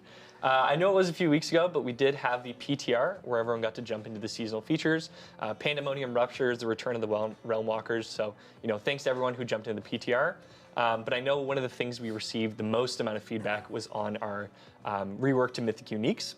So we do want to jump into that. And, in particular, I just want to say, Art, we did receive a lot of feedback from the players. What are some of the things they can, expect to be different from the PTR to season release? Yeah, so before I get into talking about PTR and learnings, I kind of want to speak to our intentions a little bit. So we found that, there are many items that could be built, right? But there's a few that dominate the meta, right? Era Perdition, right? So what we really wanted to do is try and elevate all unique items to kind of a higher level of potential. Yeah, I think that's really what I'm most interested in this season or this update for is that a lot of the class-specific uniques that maybe didn't get a chance to shine because they were overshadowed by mythics in the same slot. Things like you mentioned, Air of Perdition really crowded out a lot of class-specific helm items. For example, something like Starfall Coronet on the Sork really didn't see a lot of play because a lot of these mythic helms were just better. And so I'm really excited that those items are going to be able to compete with the mythics with this update. Yeah, absolutely. And we're trying to do this in a way that strikes a good balance between giving players options to like customize and really, really refine their gear, and also like have the moment of drop be like really, really exciting. So learnings from PTR. Obviously, kind of the biggest thing that we want to address is the fixed affix count and identity of unique items, right? Players we heard a lot of feedback saying that unique items didn't really have an identity anymore because of so few fixed affixes. There was also a lot of randomness with crafting outcomes and trying to target specific slots. And so, yeah, we really wanted to kind of refine this loop and make mythics better. So the first change we made is actually to all unique items, right? All unique items have 2 fixed affixes now, up from 1. And then in terms of like crafting and customization for the PTR, players were able to play around with the cube and unique items. We decided that it was healthier for the game to instead allow enchanting on unique items instead of chaotic and focused reroll. So you'll be able to enchant your uniques now. And then as far as for the crafting options, for the seasonal crafting option in the cube, we've updated this to allow you to target mythic items by item slot. So if you put in a one-handed weapon, you'll get a one-handed mythic. You put in a ring, you get a ring mythic, etc. Nice. Yeah, I know we did have a lot of feedback on that front, like not being able to get the specific item type that you want. So the fact that you can now target farm a little bit easier definitely helps a ton. Yeah. And I know for that seasonal loop too, like a big thing that you'll be doing in Season of Death Awakening is engaging in Death Toll chambers, defeating the Realm Walkers, and we did receive some feedback on that front in terms of changing the loop a little bit. So I know Ben, you've been working on that a ton and sifting through that feedback. So what are some of the changes players should expect to see? Yeah, so first of all, we appreciate your feedback. The thing that we heard the loudest is you don't like standing still in an ARPG, which makes sense. We had a little too much time standing still closing tears, so we decreased the time that it takes to close the tear. We open more tears. We actually make some of the tears move around the space, so you're chasing them around. And we also gave you more reasons to explore the space. Now the chests that appear within a rupture have better rewards. Thank you, because they were terrible. We increased the glints of hope that you get, and just better drops in general from the activity. So you should be spending far less time just standing in place now. Also, we noticed the difficulty initially when we send you straight out into the world to do ruptures before you have any skills or gear equipped. It was pretty rough. You just kind of get stomped. So we chilled those out quite a bit in normal difficulties, so you can go out at the beginning of the quest line, start closing ruptures, and not just have a bad day. And then the intensity ramps up as you move into the higher difficulties. Yeah, nice to not just get nuked right out of the gate when you're level 5 for sure. And great to hear on those changes as well. Like, you're doing the seasonal activities so frequently, so to have that loop tightened and the rewards improved a little bit just pays dividends across the entire season that you're playing. For sure. And for those of you who haven't been tuned in, we do have some pretty exciting changes coming with Season of Death Awakening because we had the leaderboards in Tower that were in beta in January, and with this season we're actually fully releasing them. So if you have not been tuned in, Art, what should players maybe expect if they haven't experienced the Tower leaderboards before? Well, yeah, with the Towers beta over, the first thing I want to do is just give a shout out to all the players who played, sent feedback. It was really, really invaluable in realizing this feature. Now that the tower is officially launched, right, players who are really competitive can push. There's a rewards track. They can show off really, really cool cosmetic stuff if they place. And if you're really into the tower, you might be interested in Solo Self-Found. Solo Self-Found is a new game mode. It's launching with Season 14. And it's perfect for the competitive type of player. Yeah, I'm really excited about Solo Self-Found. That's kind of my niche. I really like being competitive and like pushing the limit as much as I can, and really comparing myself against others, and not engaging with trade or parties quite as much. And so the Solo Self-Found leaderboard is going to be really the true test of the best player, the best build. Yeah. I'm really excited about that. Yeah, I know when we played the overview video, there's a few people who I think were not in the loop on Solo Self-Found, so I saw some very excited people, and Criminon was also very excited to see you today. Art. Hey, Art's here, which is awesome. And I know for competing on the leaderboards and in the tower, you're probably going to need to be pretty in tune with your build and need to know where whatever build you're after, where it's sitting. So who better to walk us through, what sort of class balance you might expect for this upcoming season than Charles? Yeah, I'd like to talk a little bit about kind of the class balance philosophy that we had with the Lord of Hatred launch, kind of in last season, and what to expect going forward. So obviously with the launch of Lord of Hatred a few months back, we had massive overhauls to all of the classes, the skill trees, the items, all kinds of things. There's so many new builds and possibilities that have come out through that expansion and that update. And we think players have really only kind of scratched the surface of some of the builds that are out there and possible to make. And part of that is because some of the numeric tuning, maybe a build wasn't quite there numerically, the numbers weren't good enough. And so we really took a pass to buff up a lot of those underperforming builds that maybe didn't get a chance to go into the limelight. And on the other hand, we looked at some of the outliers that were maybe a little too high, a little too strong, and they ended up kind of making players feel like you were playing it wrong if you weren't playing these builds. You were, when something is just so much better than the other options, it kind of crowds out those other options, even though, we want you to be able to play the wide variety of builds that are possible. In the class. And so we really were focused on making sure that you're able to explore a bit more of the depth that the updated skill trees from Lord of Hatred really offer. Yeah, as far as overall class balance, we believe that the game is best when there's room for everybody to kind of grow and push. And when there are, these outlier builds, it kind of, makes the landscape harder to evaluate for everybody else. Yeah, and so that's really our focus this season is making sure there's a bit more parity, and then that will in turn lead to a bigger build variety of options of what you can play and kind of be competitive with every other build. Yeah, I love it. And for anyone who's watching, we do have the patch notes that were published a little bit before the stream. So if you want to check out, any specific class changes, or we added the entire list of each inherent affix to each unique, you can go and read that to your heart's content. It's very long, so you can go and check those out there.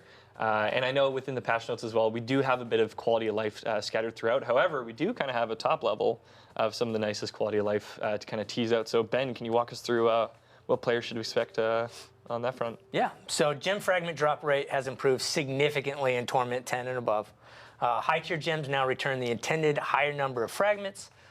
Loot rewards from Helltide chests have been improved. Infernal Horde's gold chest now grants more gold. Nice. Charms now group together when sorted. Nice. The Purveyor of Curiosities in Temis has been fixed and now grants uniques when gambling. Nice. And then, obviously, most importantly, you can rename your pets. Oh, You can rename your pet. We got any pet names Yeah. ready to go? I'm definitely going to be naming my pet after my cat Nimbus, a little fluffy white and man, I gray, hope their loot Siamese filter's cat. good. So That is can't a- wait to have him with Sanctuary. Great name change. Not great loot name filter. change, Charles. Their profanity filter. A couple questions from chat. There's that I gonna just be wanna some hit off the top. naughty pet One names. was someone was asking if the drop rates are going to be different in solo self-found. To my knowledge, they will not be different in solo self-found. Same drop rates, just different experience of who you can group Just up equip with a- and not. just equip a And, cat. Just you Yeah, solo. and call it pussy. And then there's someone else who asked if we would add Kiss into the game. We're not going to be adding Kiss into the game. However, with that does actually bring us into Q&A. So if you've been dropping your questions in Twitch chat, we've been collecting them on the side, and now we're going to walk through them with our development team. All right, so first question. I think this one comes from Jedi M4. It is, are there any plans for account-wide war plans? I know this was a big one that we saw across Twitch chat as well. So, Yeah, I'll take that one. Yeah, so obviously with the season, we've made some improvements to war plans, right? We added party sync reroll, we increased the experience in later tournaments, and buffed up Infernal Horde's base XP. We hear you on the feedback for the per character war plans. We are investigating making this be per partition, which is how Paragon works, right? When you start a season, you start fresh, but any new characters you make during the season are all part of the same pool. So we are investigating that with war plans, and we'll have more to discuss later. nice. Yeah, I know that's a big change people have been asking for a while, so really nice to see that being worked on. Next question comes from Ruri. Will we be able to make custom war plans instead of being forced to run activities we might not be interested in? We are looking at other ways for you to be able to customize your war plan, have some agency over your war plans playlist. Nothing specific to announce at this time, but yeah, we're looking at it. Heck Both yeah. sound good. Next question from SKK1701J. Can you temper on a mythic roll greater affix or only on a max roll? temper on a mythic item. Right, because mythic items will always have their affixes max Yes, roll, right? yes. So does that also apply to the tempers that you add on? Yeah, so that applies to anything you do to the item. If you add a temper and it does not roll GA, the temper will be max rolled. When you enchant, all of your enchanting results are max rolled. If you add or change an affix with the cube, its value is also max rolled. Yeah, that's really like the value of being the mythic rarity is that all of the stats on it, no matter how you get it on there, are going to be at the maximum value that they can be. Nice. Question here from Narrator Dog, great name. At Diablo, question, are the OG mythics, which we're now calling iconic uniques, are they receiving a nerf or are they staying the same for the season? Yeah, I can address this. Some of them have been reduced in power level, something like Air of Perdition, which I kind of alluded to. You know, that one in particular has kind of been dominating the meta for quite a while. It was always like, yeah, Air of Perdition, best helm, it crowds out everything else. So our philosophy here is that because now they are just mythic uniques like everything else, we try to balance them at approximately the same power level as other uniques when they hit the mythic version, right? So the idea is that after the adjustments, the balance changes, something like Air of Perdition should be comparable to other helm uniques that are also at that mythic power level.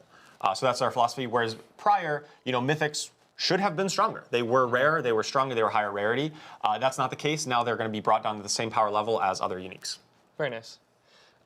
Big Papa Plump. Since Tower and leaderboards are now officially releasing, how often will we have balance updates to the tower throughout the season? And what might the cadence be for bug fixes for the tower? Yeah, I think this is goes back to our balance philosophy that we've discussed several times on live streams in the past. We do want to really respect the time that players invest into their builds, right? If we're going to launch the season and there may or may not be some balance issues, and we want to make sure that any adjustments we make doesn't invalidate somebody's build that they've invested a lot of time into. We'll still fix the really high critical, like, oh my gosh, you're breaking the game. But in terms of like, oh, this is maybe a little stronger than we intended, as a general philosophy, we're going to let that ride out because we know players have invested time into making that build, collecting those items, and we want to respect that. Absolutely. Voodoo Virus Vendetta. I think this will be our last question. Can we expect to get an activity tree for the open world that doesn't involve hell tides?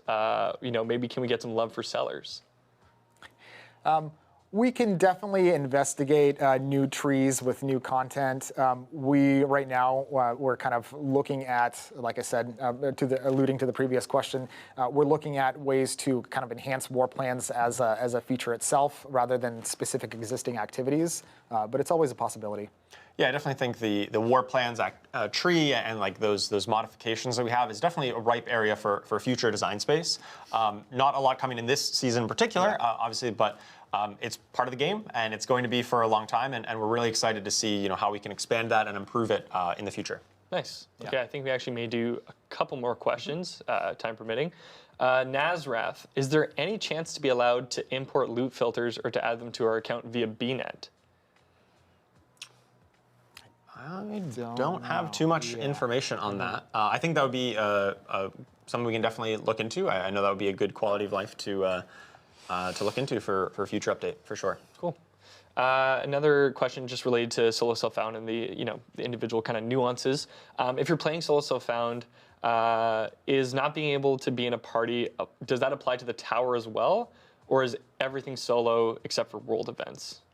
You're not allowed to be in a party at all, period. You can find other people running around the world. If you go to a world boss or a legitimate subzone, you'll see other players there. You can engage in doing the activity, but you cannot party, period. Awesome. Cool. All right. Well, thanks for answering those questions. And thank you all for being here. I know we do have a couple notes just to close out the end of the stream, just some opening notes. So one important thing for everyone to know is that we do have a Warlock free trial that is going live with the start of the season. So if you have not yet played the Warlock, from June 30th to July 7th on BNet, Xbox, and PlayStation, you can jump in and play the Warlock and the Paladin. And this actually coincides with the free trial for the game. So if you haven't played Diablo 4 yet, you can go in and check that out. Nice. Probably then beyond that, we've also got an Overwatch collab that is going live with the start of the season. So We do have some really cool shop bundles that you can check out, and then They we do have good skins, quite a don't robust reliquary. So if you kill Wow. elite and champion Those monsters skins in-game, look you'll be able to earn freaking Eye of the good. Overwatch currency. And if you complete the whole free reliquary, you'll actually be able to earn Those that skins Kiriko's look Fox sick. Spirit Pet that you can see kind of in the bottom right there by completing the reliquary. So if you're a huge fan of Overwatch, huge fan of Diablo, go in and check that out between the shop and the free reliquary. Pre-download is available for the season, so starting on June 25th at 10 a.m. PT for Battle.net, Xbox, and PlayStation, you can go and jump in and pre-download the build, as we all like to do. And then if you are very keen on the leaderboard, just a quick reminder that will go live July 2nd at 11 a.m. So it's a couple days after the season goes live, and that is July 2nd at 11 a.m. Where the leaderboard goes live for you to try and hunt down those coveted seasonal Just halos. take my money. When the season goes Yeah. live, we will also have a Twitch drop for you.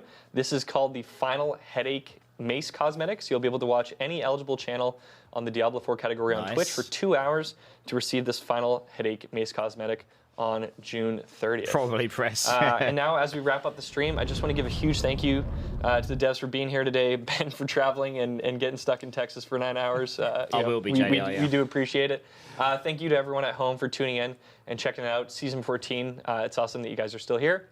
And thank you to the production crew for all the help, to Filthy Rich and everyone for all the work that goes into these streams.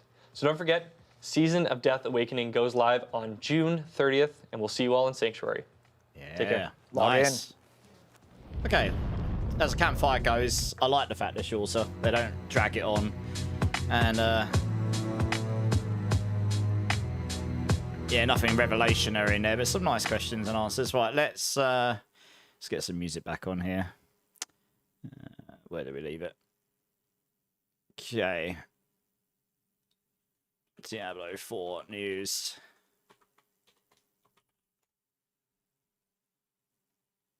Patch notes time. Yep. I'm not a robot, no. Google playing capture on me.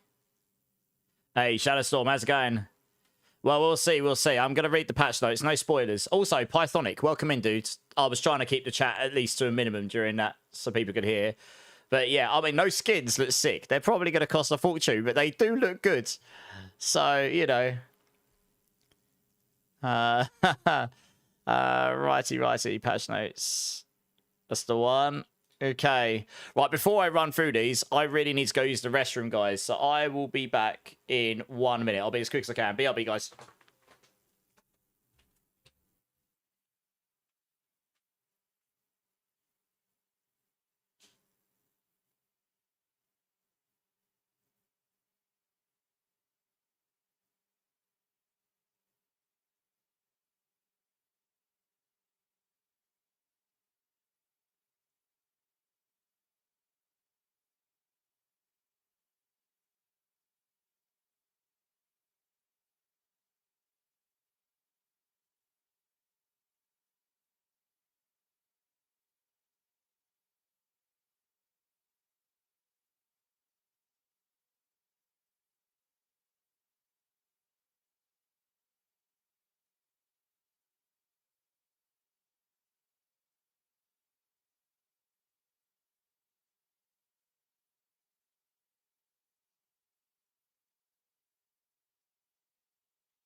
Okay, I'm back. Sorry about that. So one thing to note before we go through this, for Spiritborn specifically, they added basic ranks to Zephyr Zontech again, and they added core skill ranks to the Rod of Kepaleka. So that's kind of nice. That gives some extra damage there. It's not going to beat Supremacy, though. That's a problem. So you're still going to use Supremacy there, but we'll see what the patch notes are. This is what they need to nuke Supremacy. It's too good. We'll see what the patch notes say. Looks like a good season to bug out of D4. Wait, what do you mean to bug out, Source? How are you doing, by the way, Source? Just going to say this so I can pin it. It's not directed at anyone in particular, just in general. No spoilers, spoiler. Okay. Okay, right. Right, let's have a little scan through these patch notes then, and we'll see what the state is. We'll run through updates from the PTR. Okay. So yeah, ruptures. The spawn rate for elite monsters and ruptures has been increased. That's nice. These ruptures were fun to a degree, but they were a bit slow, and the rewards were a bit poop. I only tried them during leveling, to be fair. So hopefully these will just feel better. They need to just shower us with loot, honestly. Like, I hate to use a comparison to PoE2, but it's like when you do a PoE2 thing, it just showers you with loot. That's what you want, right? So hopefully it does that. Rewards for completing is just generally improved, so that sounds good. And yeah, I did hear there was a broken leveling strat with this as well, so I don't know if they've targeted that at all, to be honest. Unique item updates. So yeah, we can enchant unique items now. We can't craft them, so that's probably better. Less deterministic for the entire item, but it means your mythics will always roll with 2 fixed stats now, as opposed to 1. Well, uniques roll with 2 fixed stats rather than 1, so you always know you're going to get 2. Just and if they're mythic, they'll be maximum, and then you'll at least be able to enchant one other to be useful to you. So then you're actually only looking for an item that's got 1 of the random stats that's useful to you, and then you can roll the other one to be the one you want. And if it's mythic, you can have them all maxed as well. They just won't be GA. So actually, I think this change overall will be better. I think that fixes it. You need to have some RNG, because otherwise everyone will have the best items, and that is it. So you need to have some RNG in there to create some loot chase, but I think that's better. So that's good. Yeah, I think the crafting and stuff on the uniques and mythics was probably a bit too far. Everyone would just... There'll be like a perfect strat, and everyone will just have the items. Right, new guaranteed unique items. Interesting. What we got here? So the Avarian has lucky hit resource still, okay. And weapon damage, fine. Andariel's primary core stat, poison res. They've still got poison res on the Andariel's. Why? Why? Make this poison damage or something. It'll make Andariel's so much better. Andariel's is still a meme. Azurath, weapon damage, max life, banished lords, primary core stat, critical strike damage. That makes sense. That's probably fine. I still think legendaries will be better than this though, but yeah, Blood Mad Idol, attack speed, primary core, okay. Crown of Lucian, resource cost, primary core stat, makes sense. Doombringer, weapon damage, max life. Sword of Justice gets all damage multiplier, weapon damage, that's quite nice. Wow, I mean, literally every single unique's going to be named here. Endurance Faith just got nuked in general, so I don't think many people are going to use this. Flicker Steps has got attacks, reduce evade cooldown it. That's really nice. Giving us an evade item. That's something we will and probably use in some Spiritborn builds. They missed a G out in their patch notes. That's funny. Typo. Frostburns has got lucky hit chance in it. That's nice. Because that's a lucky hit chance based item. So I wonder how high that will go. I wonder, that's an item you can't normally get lucky hit chance on. That's the freeze and damage thing. Maybe Frostburns will actually see some use with the mythic buff. Going to 75x damage. Harlequin's max life, primary core stat, air petition, movement speed, primary core stat. I'm just going to speak out the ones we care about here. Or any particularly interesting ones. Rakonov's Wake is going to have all damage multiplier on it. A pair of boots with all damage multiplier. Okay. Fair enough. That might actually be used in some builds, because that's damage on boots that you wouldn't normally be able to get.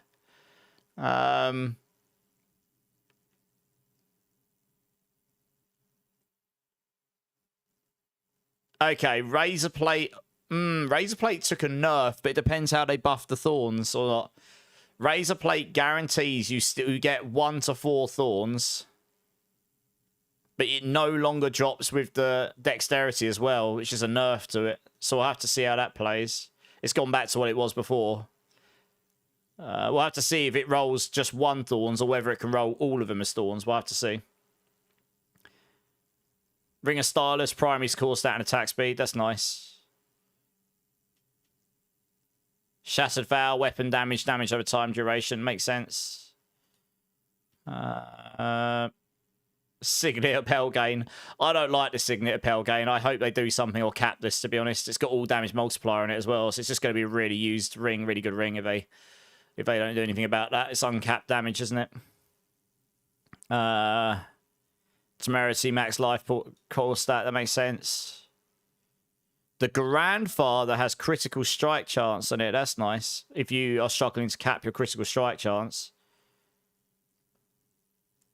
Yeah, Rakonov's Wake's got damage on it. That's crazy. It's 1 to 70 in 1 hour broken leveling.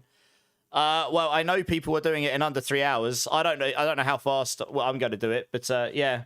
Is that how fast you're doing it, Galmod?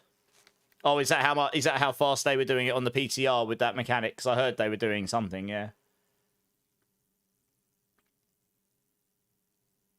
Rod and Zephyr will forever be unique charms until they nuke Supremacy. Exactly. I've literally said they need to nuke Supremacy, and people agreed with me. Some would not, but yeah. So, yeah, that's a problem. Supremacy needs to be reduced. It's too good right now. It's annoying me, because it makes some builds... It instantly makes half the builds on Spiritborn worse than the other half, because it can't stack it as well. Or keep it stacked as well. Thunder God's Blessing comes with lightning damage multiplier in it. That's really nice, because that's a really good ring anyway. Yeah, I think Thunder God's Blessing is going to be potentially very good next season. Being buffed to 390. Guarantees your lightning damage multiplier. And you can, yeah, so you can get your other 2 damage multis on there. That'll be a really good ring. What else we got here? Okay, that's all the generics. Holy cow. Okay, Barbarian. I'm not going to go through the Barbarian stuff because I don't know much about... I'm only going to go through the Spiritborn ones here.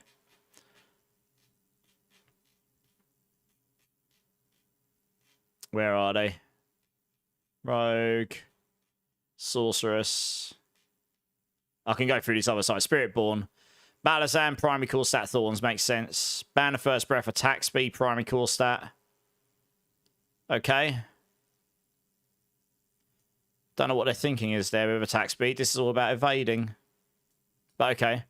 Craze of the Dead Gods comes with skills to touch of death. Unless they change Craze of the Dead God, it still isn't usable, really. I don't think. Echo Quatley comes with vulnerable primary core. That's nice. Harmony Beewalker comes with max life core stat. That's nice, because you'll want that on every one of those. Oh, okay. Heshreka Sungi is now coming with gorilla skills again. Like it used to. Because they removed that. That's nice. I'll make it easier to use that on the builds you want to use it. Lord's Mantle, core stat, max life, makes sense. Jacket Michelle comes with vigor per second, primary core stat. I guess that makes sense. Nessicum comes with weapon damage vulnerable. I still don't know if we'll use Nessicum, but you'll at least be able to get the damage multis on it now. Path of Emissaries coming with core skill ranks again. Okay. That makes the Path of Emissary a competitive option on the boots now for damage. You're going to be able to get damage on them, because that was one of the things. They took that away from that pair of boots. Peacemonger's primary skill stat attack speed. Protein Heart comes with all skill ranks. Okay, that makes sense, because it's all based on all of them. That's kind of nice. Hey, we got a raid coming in from Making Dough. How's it going, Dough? Hey, Spitfire, how's it going? Back to bed I go. Oh, yeah, that's right. It's got to be crazy o'clock in the morning for you. Thanks for the raid, dudes. Guys, thank you for the shout out. If you haven't checked out Making Dough, guy's awesome. Part of the Core Skill team and another Diablo partner and a good friend of mine. Check him out. Raid during an ad break. Rip. Oh, well. D3, how's it going? Welcome in. Right. Yeah, thanks, though. I appreciate it, man. How's it going? What do you think of the... Have you gone through the patch notes, or have you just watched the Campfire? Right, let's keep going. Ring of the Midday Hunt comes with poison damage. That makes sense. Multiplier. Ring of Midnight Sun comes with crit chance. Why? Why have they put crit chance on that? That one doesn't make sense to me. That actually inherently makes Ring of Midnight Sun worse. Because the Ring of Midnight Sun is only used with Rod of Kepaleka builds, which guarantee your crit chance anyway. That one was totally misinformed. I'll be giving that feedback straight away. We never use the Ring of Midnight Sun for anything otherwise. The Rod of Kepaleka guarantee, unless they've changed the Rod of Kepaleka's crit, which I hope they haven't. So anyway. Ring of the Arriving Moon comes with poison damage multiplier. That makes sense. So core skills on Red of Kepaleka. That makes sense. Score. Oh, thank you. Oh, yes. The Scorn of the Earth is coming with ranks of Saw by default. Let's go. So that was really hard to get. But yeah, the Saw build's going to work okay. That's going to make it a lot easier to get a decent pair of boots for Scorn of the Earth for the Saw build. That's nice. Basic skills on Zephyr, that makes sense. Oh, let's go. Sunbirds with fire damage multi, that's nice. Potency skills and Sunstain, that's nice. Widow's Web with poison, that makes sense. Wound Drinker with thorns, that's nice. Whoosha, but yeah, the only one that makes no sense to me here, and I'll be giving them feedback, is the Ring of Midnight Sun. Crit chance is on, like, this needs to be crit damage. Crit damage multi, not crit chance. That makes the Ring of Midnight Sun an item you do not want on your build. Any of the builds that actually equip the Ring of Midnight Sun is going to lose damage because of this. Because you're going to lose one of your damage multis for something that's not really useful to us. So that's a problem. Zephyr basic skills. All of these make sense except the Ring of Midnight Sun. That's either a mistake in the patch notes or they really misunderstood what the Ring of Midnight Sun's used for. Or they've changed something else. But yeah, that should be crit damage multi probably. But otherwise, they all look good. All of those second guaranteed affixes are good. There's even affixes like core skills on Path of Emissaries and stuff. It's really nice. Right, this is where the fun... Okay, here we go. Balance updates. All classes. Signet Appel gain. Damage bonus reduced from 15 to 20 to 10 to 15 per second. Enemies are frozen and now only applies to cold damage. Let's go. Okay. I shouldn't be screaming for this because this makes all Spiritborn builds worse that used it for pushing. However, we are now not going to use this because we don't do cold damage. Yeah. They've made the Pell game worse, but it only works. So certain classes are still going to be able to use this with uncapped damage, but it only applies to their cold damage. It isn't you freeze them and all your damage on your build scales infinitely. So this is good. I think this is good. It'll be... I don't know if that's going to fix the problem entirely. It certainly fixes it for Spiritborn, though, so that's good. Okay, I don't really know too much about these other classes, so I'm probably not going to read through those too much. We'll just flick through to the old... I'll have a quick scan through just in case there's anything.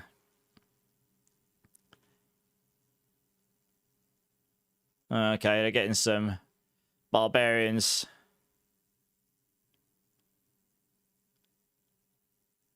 Oh, wow, that got a hefty nerf. Oh, no, it got a nerf to the first bit, but it got an increase. Okay, it's changed. Oh, that might be a buff overall. This got nerfed. Okay, so just mainly some nerfs to Barb there, I think. Druid Spirit Boom buff. Okay, some aspect buffs.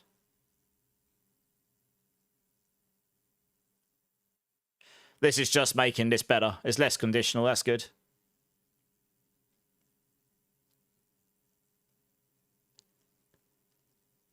Yeah, nice. Okay, that's just been buffed generally. Necromancer. I mean, the class changes from the PTR are looking very thin here. I'm going to be honest, so I am not keeping my hopes up. This is what I was worried about. Now procs every 6th instance, down from 8, so that's a buff. That's buffed, that's buffed. Okay. Paladin. Just buffs as a whole to oaths. All of the oaths got buffed, full stop. So Paladin's just been buffed for every single build. Because regardless of what build you're playing, you're getting more damage from your oaths, so that's nice. Wing Strikes got buffed. Defiance Aura got buffed for defenses. More defenses. Yeah, some more defenses for the Paladin. Oh, your Judgment build's been buffed up again as well, like massively. So they obviously want that to come back. Rogues no longer requires targeting an enemy. Instead, targets a random nearby enemy. Well, I don't know how that's going to play out. Random targeting of enemies never plays well, though, because that means when you're shooting, you're not sure if you're going to hit the one you want to hit.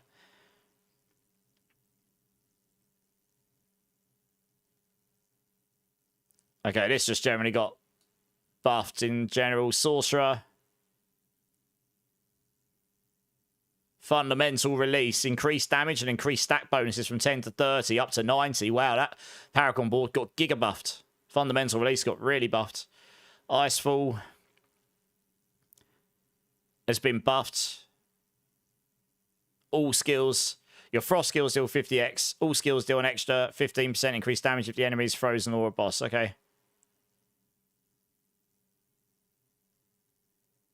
Oh, I see what they've done. They've made it so that the 35x damage here doesn't get doubled to 70 and apply to all different skills. You will now only get 50% to your frost skills, and you'll only get 15% to all of your skills. All skills deal an extra 15% increased damage. The way that reads to me is that all skills won't get this. I don't know, though. If they do still get all of it, then I suppose it's still a buff because you get the baseline. Yeah. Talisman, Kane's Wild Lightning. Looks like that's been buffed.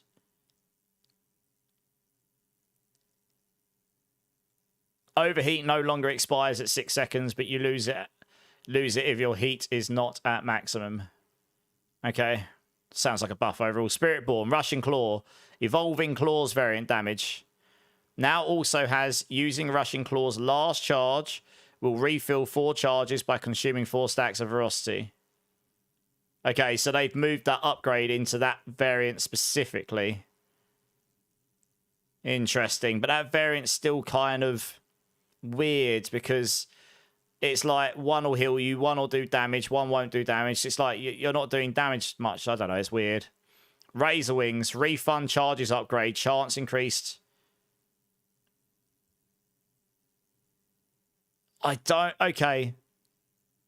Is that all they've changed to Spiritborn, really? Oof. After all the feedback they got, that's all they changed.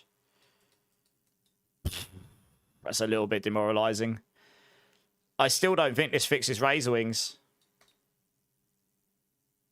This essentially brings it down to 3 charges every 14 seconds rather than 3 every 18. You're still not going to be able to spam Razor Wings. It's going to be impossible. Like, let's just do some math here quickly. If you've got the... Even if you don't use the Harmony Viva Waka, which is the only way you can get good damage on it, really. If you use, like, the Loyalty's Mantle, 14 times 0.25, you're still going to have 3.5 seconds between these charges. And then if you've got Ravager on, that might bring it down to, like, 1.7 or something. Or 1 second. I don't know. Maybe. I don't like the refund charges one, but with 3 charges, it's not enough. We need an aspect to make it so we can get more charges, and they haven't had or something. But we haven't got that. I can't believe that that's all they've changed for Spiritborn since the PTR. That's crazy small. There's like nothing in there. When half the build doesn't work. Let's check the bug fixes as well when we get down to it. I didn't even play Warlock, so I don't really know what's going on. Right, bug fixes.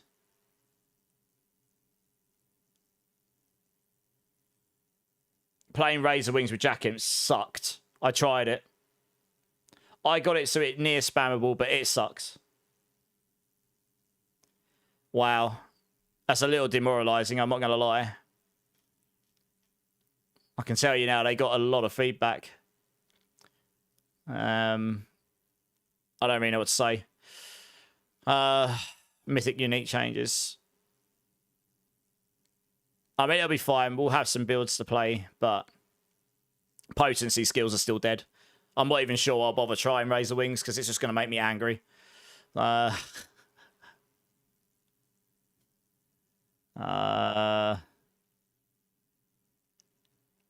the problem is with 3 charges as well, if you use Prodigy's Tempo with it, you don't get the ranks, so you don't get any damage from it.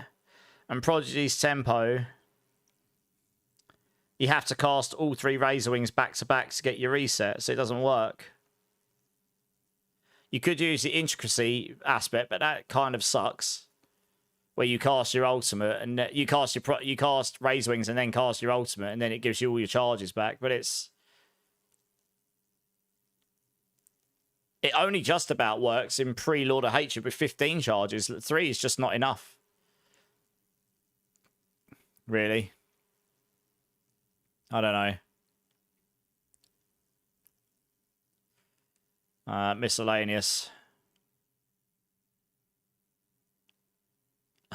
Fixed an issue where the all stats affix could appear on legendary items instead of just on unique items. Okay. So I think we can get all stats affixes this season, but it was rolling crazy high on legendaries and it doesn't look like that was meant to be. That looks like that's pretty much it. I'm just double checking. I'm a little bit taken back at how thin those are, actually. I reckon that's going to hurt sentiment a little bit even more, not just for Spiritborn. But we got the absolute minimum love as well, literally. I think we got the least. I don't want to knock on the devs, but it does. Look at this. Look at Warlock. Loads of stuff. We got that. Even Sorcerer got more than us, and they didn't get much. Since the PTR. Rogue's got very little, to be fair. Everyone else got more than us. I mean, if we go to the original stuff as well, we got very little. Yeah.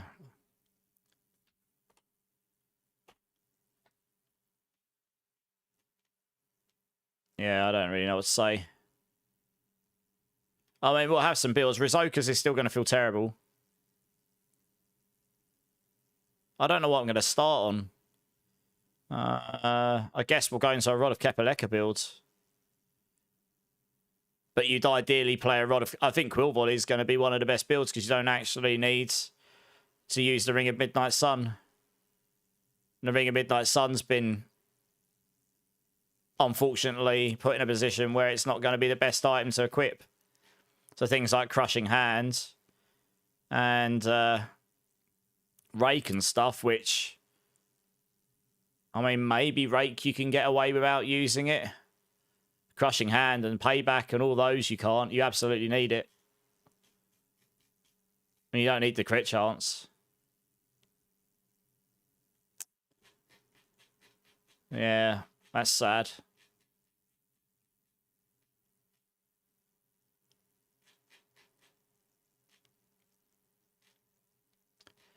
Okay, well, we'll roll with it, I suppose. So Gabri, I actually think there'll be some builds that will compete with Swarm. It will be at least very close. So in the PTR, I saw someone did a 127. I reckon Swarm will go to about 135, maybe. On this current season, I know someone has done a 130 with Crushing Hands on my build, and that will just be stronger next season. And Quill Volley, I know, did 130, 135 pit this season, so that will be stronger next season. There will be a bunch of builds on Spiritborn that will all get to 130 with the right gear, which will pot it close to Swarm. I don't know if Swarm is going to be the strongest build yet still, but it'll be a lot closer because Swarm did take some hefty nerfs here. Swarm was still very strong, but it's not necessarily going to be like 15, 20 pit stronger anymore, so we'll have to see. Yeah, we'll have to see. But welcome in, by the way, Gabri. Also, thanks for the follow. Can't you re-roll the crit chance off? We could, actually. Okay, no, you're right. You're right, we could. So that leaves... The Ring of Midnight Sun's going to be a very hard item to get a good one on because you're basically going to be looking for your guaranteed stat of Dex with 2 damage multis you want, and then you roll crit chance off. No, you're right. That's assuming we can roll the guaranteed stats, but I'm assuming we probably can. Yeah, fair enough. We'll have to see if we can roll the fixed affixes or not. I don't know if we can or not. The double unique charm bug, that's a good point, actually. I don't think it did. Let me have a look. Oh. Well, they changed it, didn't they? They removed the one that allowed 2 charms, and they've made it so the one where you can have 3 charms can now have 6 charms in there. So unless they fix that bug, you might see people... Oh, no, actually, no, that problem's inherently gone, Zach. That problem's inherently gone because the mythic seal that allows you to wear 3 unique charms allows you to wear 3 unique charms with 3 set items anyway. And then the other one that allows you to wear less set items to get the high bonuses, you have to wear at least 4 to get the 5 set. If you wear 3, you only get the 1 and the 3 set. So there'll be no benefit to using that bug anyway. That's why they've removed the 3rd one. I guess they removed the other one to stop that bug until they can figure out how to fix it and do something else with that other one. So I think that bug will be gone just inherently because of that, yeah. D4's not bad, never heard of you. I was just expecting hopefully some more drastic changes to the classes. But, I mean, we've got some, like I say, the builds on Spiritborn will be a lot closer next season in terms of the high end. I think Swarm will still be up there. But I can see Quill Volley, some of the Rod of Kepaleka builds being decent. Saw was pretty good. I don't think the changes that we got here to rate, like the only changes we got are not enough. Like Evolving Claws, for example, if I just boot the game up here, is a weird one. It's going to be inconsistent for damage. I don't think that's going to be that great. The Zik Rune bug's still there. Yeah, that's true. I can't believe they haven't fixed that one. I reported it, literally. I made a video on it. I reported it on day 1. So that's going to... The Zik Rune bug's going to be used in every build. Any build that can't utilize Supremacy very well is going to inherently be worse still. So we've got some real... And we've got no Spirit Storm support, but I wasn't expecting that for this season. Yeah, if we go look at Evolving Claw, which is down here, Evolving Claws, they're adding this upgrade here. The 4 charges you consume Ferocity to get those back. I suppose you're going to have Infinite Rushing Claw as a damage option, but you're not going to be able to use it as a mobility option. You'll be able to get it so you never run out of Rushing Claw charges for Evolving Claws. Deals 30% increased damage and is power. But the thing is, when you're at 4 stacks of Evolving Claws... I mean, this will be +1, so you'll get to 5 charges. So your first 2 charges will strike an additional time. And then after that, you'll get dodge charts. Guaranteed to critically strike doesn't really do anything for you. For your big... there's no point having guaranteed to critically strike at number 2 and then strikes an additional time at number 4. Because your damage is going to come from strikes an additional time. So then you've got to stack crit chance on your build to 100% anyway. So then that guarantee to critically strike means nothing to us. The gaining 100% dodge chance for 1.5 seconds is nice. Yeah. Honestly, what this needs to change to is Evolving Claws needs to activate all 4 bonuses all the time if you've got 4 stacks of 4 charges. And make it give you all the bonuses. Reduce the heal to like 5% every time. Make it so it guarantees to overpower or something, or guarantees to do something else, or guaranteed to critically strike means nothing. The dodge is nice. Yeah, so I don't think this is going to be amazing still, honestly. It doesn't have the damage scaling of Colossal Claw, and that can't be solved, so that's rubbish. Evasive Swipe will be fine on certain builds. Razor Wings, that coming down to 40...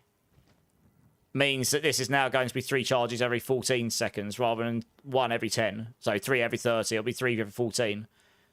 So this is inherently better than this, I think. You'll run out of charges with this one. You don't really want to equip in intricacy as an aspect, to be honest. But even with 75 cooldown, you're still going to have 3.5 second cooldown. If you're attacking fast enough, you're going to be spamming them and running out. You'll need a bucket load of Ravager's ranks.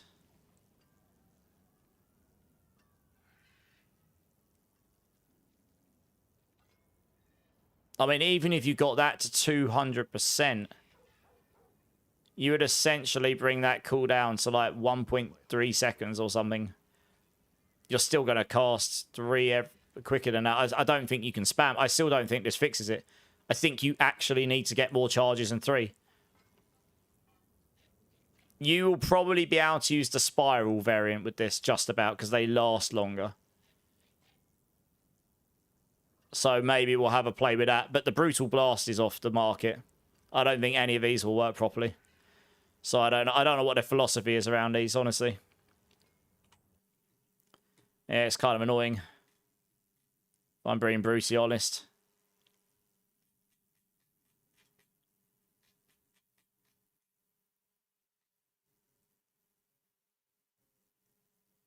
Yeah. That I can see all the different potential builds in there, but a lot of them just don't gel together very well. They've all been theoried and they've not been played. And the problem is you can only theory so far. You actually need to sit down and play it with the game's mechanics and see how it feels to play. To see if it actually works, if the numbers work, etc., or make sense. I can kind of see where half the builds have come from. Like what their intentions are, for a lot of them anyway. And that's it. There's nothing else there. So, yeah, okay. The biggest win here, honestly, is the unique numbers. Apart from the Ring of Midnight Sun, the rest of these are pretty good, actually. It's going to make it a lot easier to get uniques that are decent next season. Better than it was in Season 13. Like, a lot of these just come with inherently damage on them, which is what people want. I say nearly every single one of these has got stats you'd absolutely want. So, yeah. They said no build will outshine the other, but we are literally going to be playing the exact same Spiritborn builds. Probably, yeah. Yeah, Ring of Midnight Sun should have got crit damage, probably.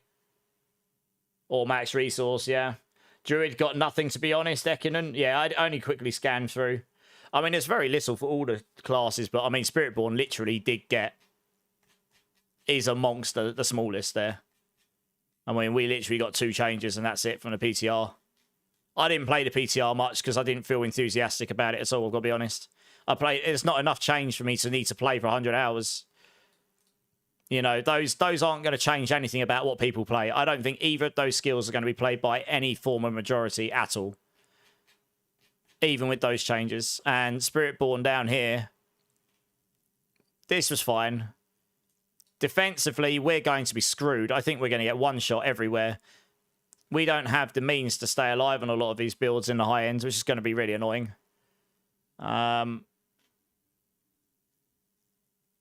Yeah. It's like this here, like Spiritborn's original changes. We got very little.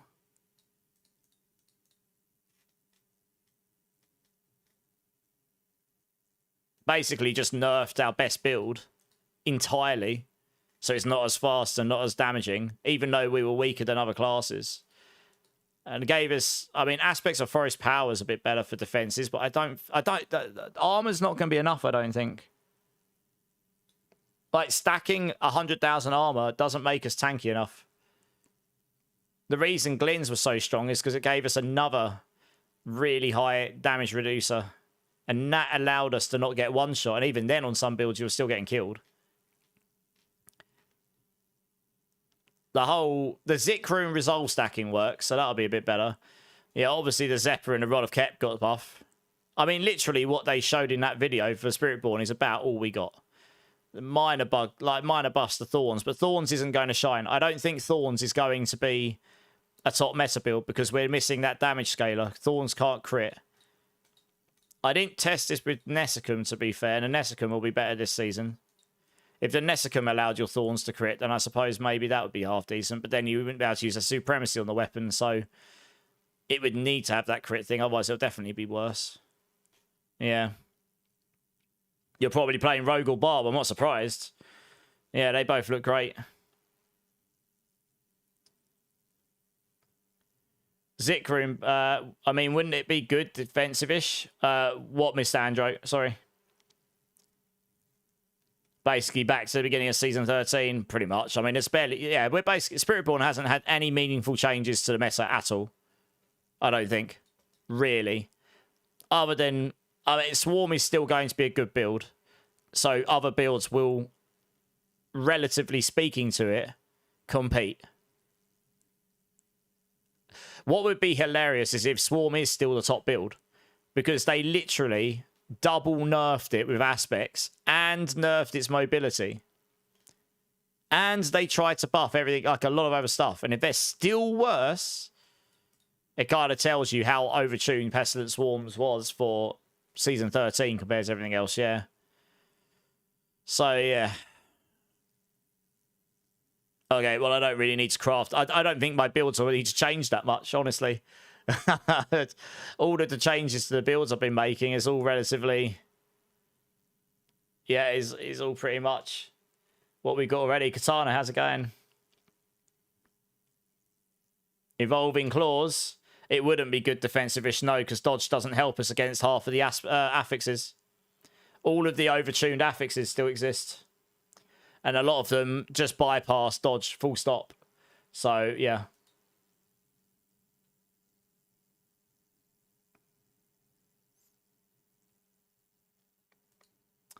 So that's kind of an issue. No charm changes or additional damage reduction means we will be chilling in T10 comfy. No, we can do T20. T12, not T20. T12 will be fine. It's when you start pushing above pit 100, it becomes an issue. There will be issues in T12 where you'll get one shot, though. Probably. How F are we 0 to hero? I mean, we literally got the smallest number of changes from the PTR, so we'll be fine. I think our top builds will land around 135. They'll cap around 135 in the pits, maybe. And there will be a few builds that will go to 130 plus, I think. The Zik Room bug still exists, I think, so... I'll probably make another video on the Zik Room bug just to say this still happens. This is how it works, and you'll need it. The evade style's still dead. I mean, yeah. Although Firestorm will still be able to near perma evade, probably, I think. That's my take on it.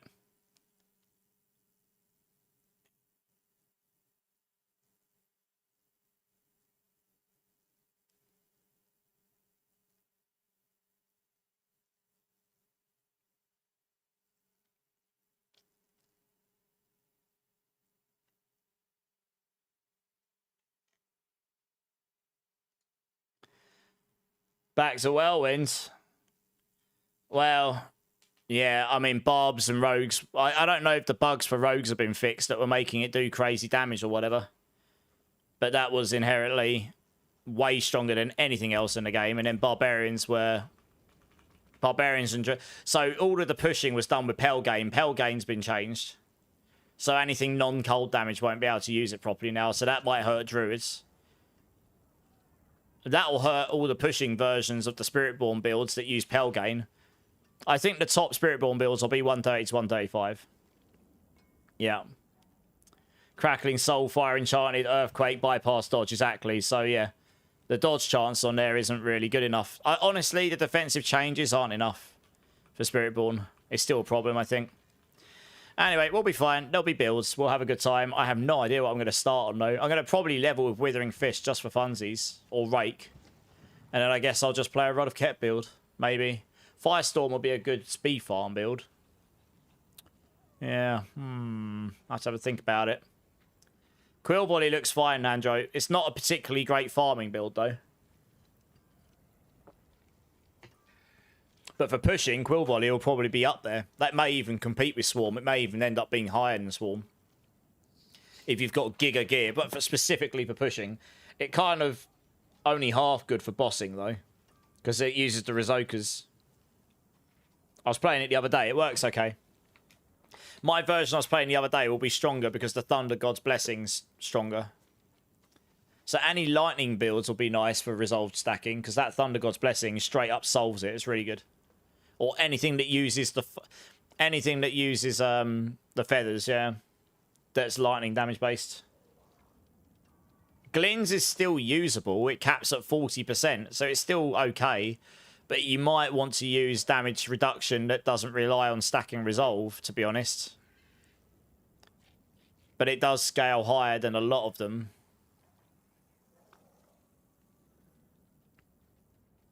I mean, the other one, damage reduction. Debilitating Toxins is less damage reduction, but it gives you the extra poison damage reducer, so that technically would be better as long as they're poisoned. And it gives you the damage reduction all the time.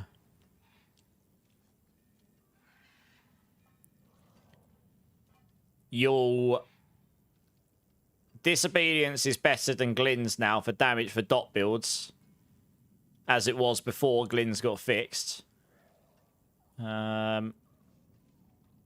Glenn's does improve your maximum resolve. That gives you some damage as well. There might be a world on Spiritborn where we legitimately have to equip 2 defensive aspects to stay alive. You may use Glenn's Anvil, and you might use, like, debilitating toxins so that you can scale a lot of damage reduction. Something like this. Or Disobedience and Glenn's Anvil. I mean, that inherently hurts the damage. You can go more glass cannon, you just risk dying.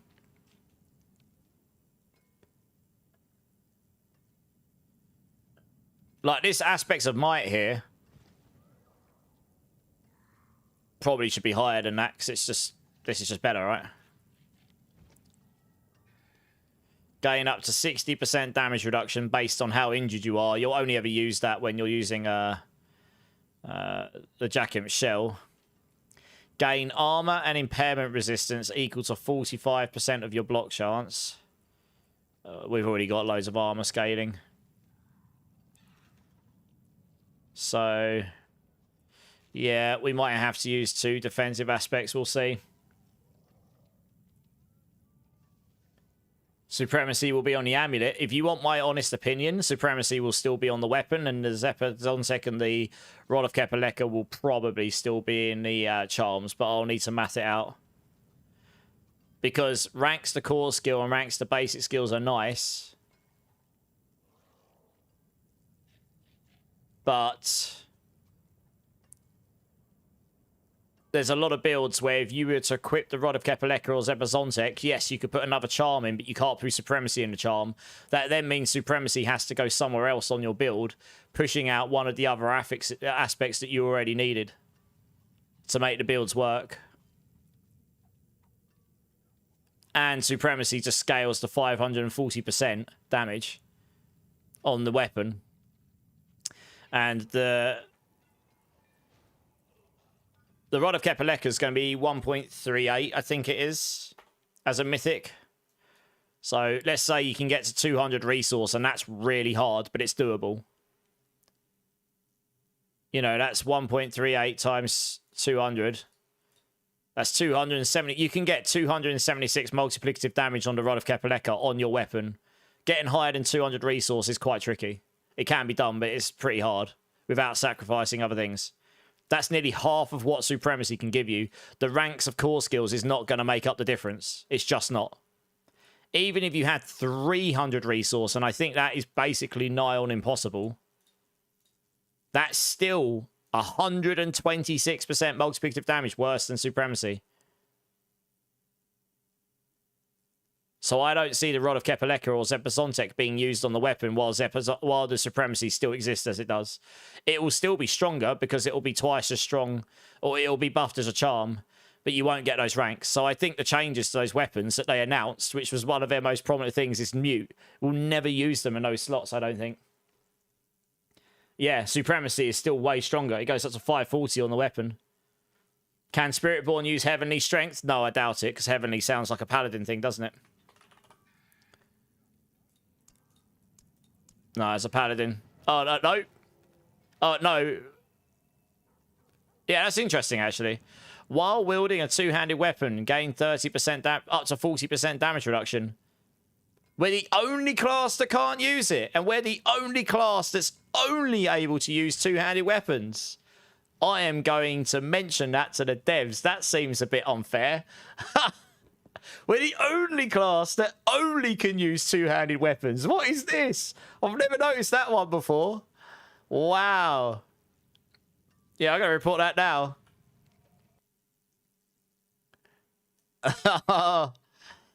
Wow.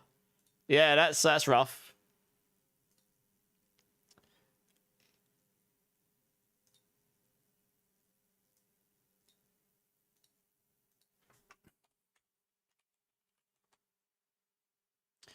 I'm just reporting it. One sec, guys.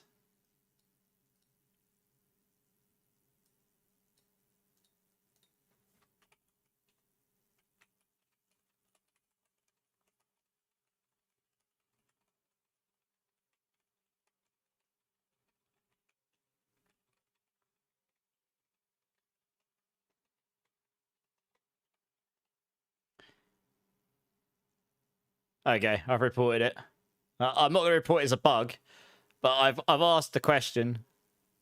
Oh god, I've never noticed that one before. How funny. 30 to 40% DR is a lot. It is. We can't use it. Yeah, it's just another one of those afterthoughts. Defensively, that'd be really nice for us. Ruthless, I'm good, mate. I'm good. How are you doing? That is BS. Like, why are we the only class that can't use it when we're the only class that's forced into only using two-handed weapons? Like, we should be the primary class for that specific aspect, surely. Yeah, the campfire was earlier, Ruthless. You have to go to Produce Tempo to get max... Yeah, no, I know JDI, but you can't get to 300 very easily. Trust me, I know. Yeah. So, overall... Like I say, and I based that on numbers that were far higher than anyone's going to reasonably achieve. I was playing... Look at this. I'm playing Quill Volley right now. This is the setup for Quill Volley. I have max resource on my chest. I have max resource on my helm. Okay, I can transfigure max resource on at least the helm and the chest as well. But I am still, without GAs there, only at 189. And that's with level 140 glyphs. And I've got the Prodigy's Tempo in. Because they halved all of these as well. So they give you way less max resource. So getting to 300 resource, the only way I can see that being doable is using the Heart of Melted Selig. But the problem with the Melted Selig is... you don't want to use that with Rod of Kepaleka. You become, like, one-shottable. I don't think it's even possible to get to 1 to 300 resource very easily, even using the other ring. I haven't got the ring anymore. I think I threw it away. There's the ring that gives you... The ring of Midday Hunt gives you 50% max resource.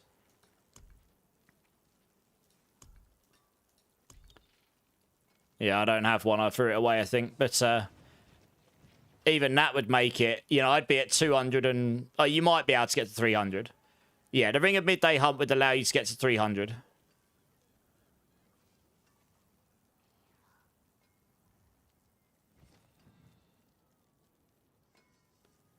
Yeah.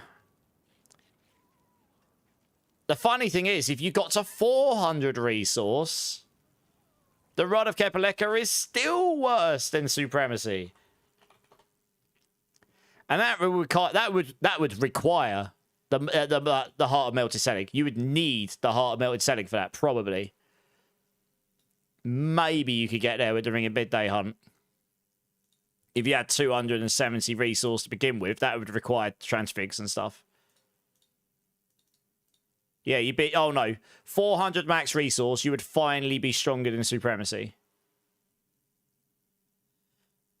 But then you've got to sacrifice the amulet slot to get there. What's the Ring of Midday Hunt rolling again on its affix? Poison damage, so it's going to be useless for most builds related to this. So you'd have to sacrifice a damage multi to even get there. Without the... Or you'd have to sacrifice your amulet slot to get there. Either way, we're already struggling for aspect slots as it is. So, yeah. Food for thought. Food for thought. We're going to have to see how these charms work as well. Like, unique charms, are we going to get mythic versions? So we get the stronger aspects on them? I don't know. They haven't mentioned that. Or is it going to be you can only get mythic items as an item? Because that would determine very much if you're going to use them as a charm or an item, I suppose, right? I think it's only going to be item stuff. Yeah. Hey, Obsilia, how's it going? The mythics will just... The mythics can have some different stats on them, that's all. No worries, never heard of you. Thanks, man. Fix an issue where damage from multiple overlapping spirit storms would not... Where was that? I did not see that change. Oh, spirit... Oh, fix an issue where damage from aspects of Endless Talons would not properly stack from multiple spirit storms. Fix an issue where damage from multiple overlapping spirit storms would not properly stack. I don't think this fixes the problem. I don't think this makes them good.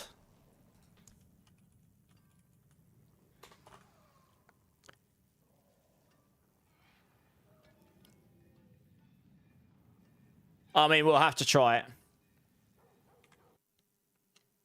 I didn't test it in the PTR.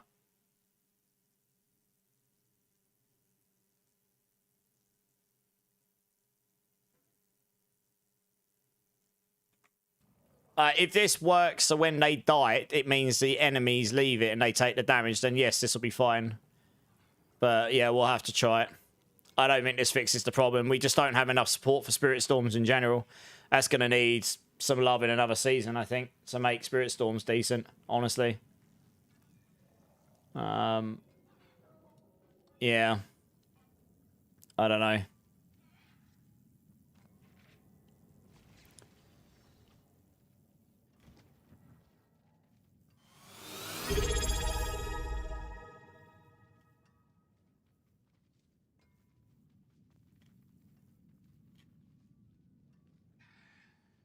Hey, Gazilio, thanks for the prime. Appreciate it.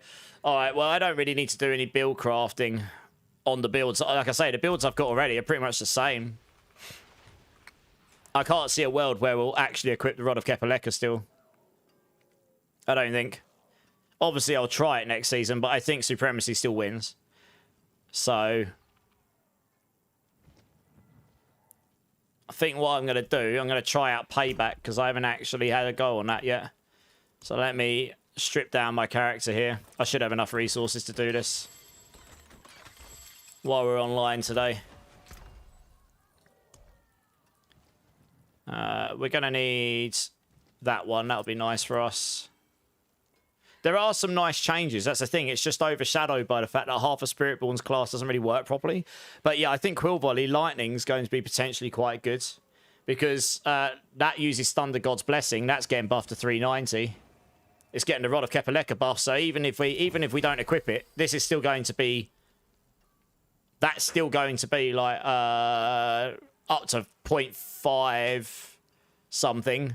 So that will be 50% stronger-ish. The Zik Rune bug still seems to be there. Without that, we'd be massively weaker, so we'll still be using the Zik Rune. The resolve stacking on that will work, so that'll make resolve stacking a bit better. Yeah, we're going to be a bit squishy, though, I think. But this build will work pretty well all round, I think. So they'll also potentially Lightning Saw, maybe. We'll have to have a look at Lightning Saw. But that's more focused around Spirit Storms, to be honest. They haven't fixed the Loyalty's Mantle bug. So, even if you use Jaguar, you have to use Double Eagle to make the Loyalty's Mantle work. That's what. So the Saw build will still work okay. Let's try Payback. We'll see how it works in this current season, because I never actually got around to playing it. Let's literally strip down my character here and throw this together and see how this plays out.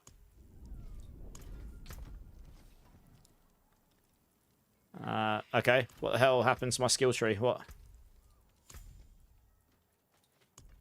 Yeah, I'll refund the Paragon board. You're right, cat.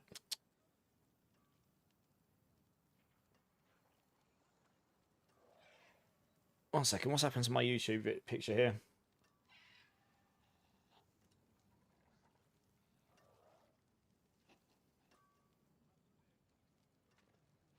Why is my YouTube picture black? Everyone that's watching on YouTube, is the picture black for you? It looks like it is. What the? Why? It's not on the other ones. What's going on with YouTube? One second, I need to check this, guys. Checking my other PC. Why is my YouTube picture black? That's not good.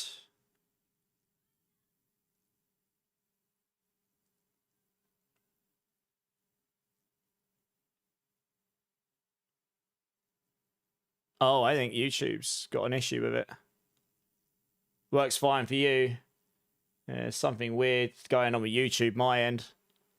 I can't even load YouTube on this other PC very well. It's all right. Okay, I think there's something weird going on in the UK with YouTube for viewing. Okay, as long as you guys can see it, that's fine. Okay, thanks for letting me know. Appreciate that, guys. All right, well, let's throw together playback here. So obviously we're going to max playback out. Why can't I put ranks? What the hell is going on? There's some very strange stuff going on. Why can't I put ranks in there? Okay. Wow. I just got some mega lag or something. Am I getting latency? Yeah, that was weird. I couldn't put any ranks in and then suddenly it went, okay, it seems better now. That was weird.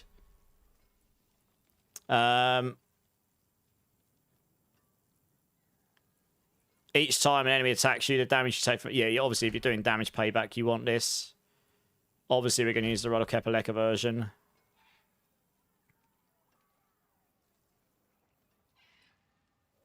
We'll have to use the multitude set. The block chance is nice, but we can solve it elsewhere. So we'll go with the shoot forwards. We'll see how that plays. We'll obviously want the damage reduction from Scourge. Bigger gen. Vulnerable, yes. We need the damage bug from Zik, because it's got to dominate. So next season, we'll get resolve generation from this, so that'll be nice. But resolve gen on this is going to be interesting. I'm not really sure how we're going to do that without the Zik rune bug right now. Playback grants resolve, but then you have to sacrifice the damage. So you don't want to do that.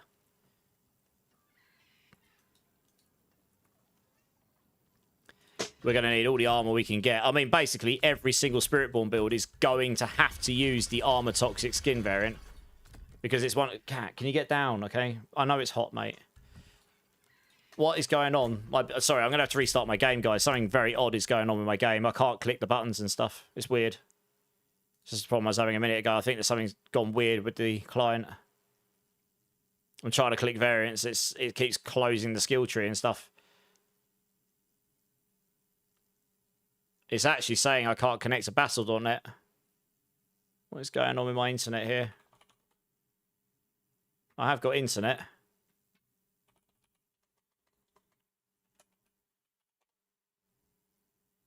Or do I? No, I do. It just seems a bit intermittent. I might need to restart my gaming PC. Something seems off here.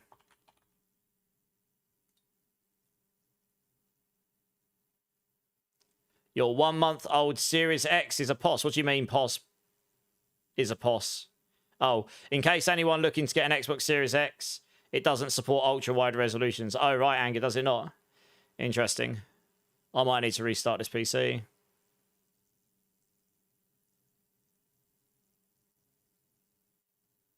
Oh, it's connected me there. It's not connected me to Battle.net chat, though.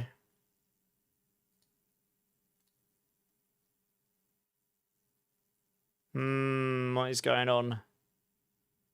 Mobalytics is loading, okay.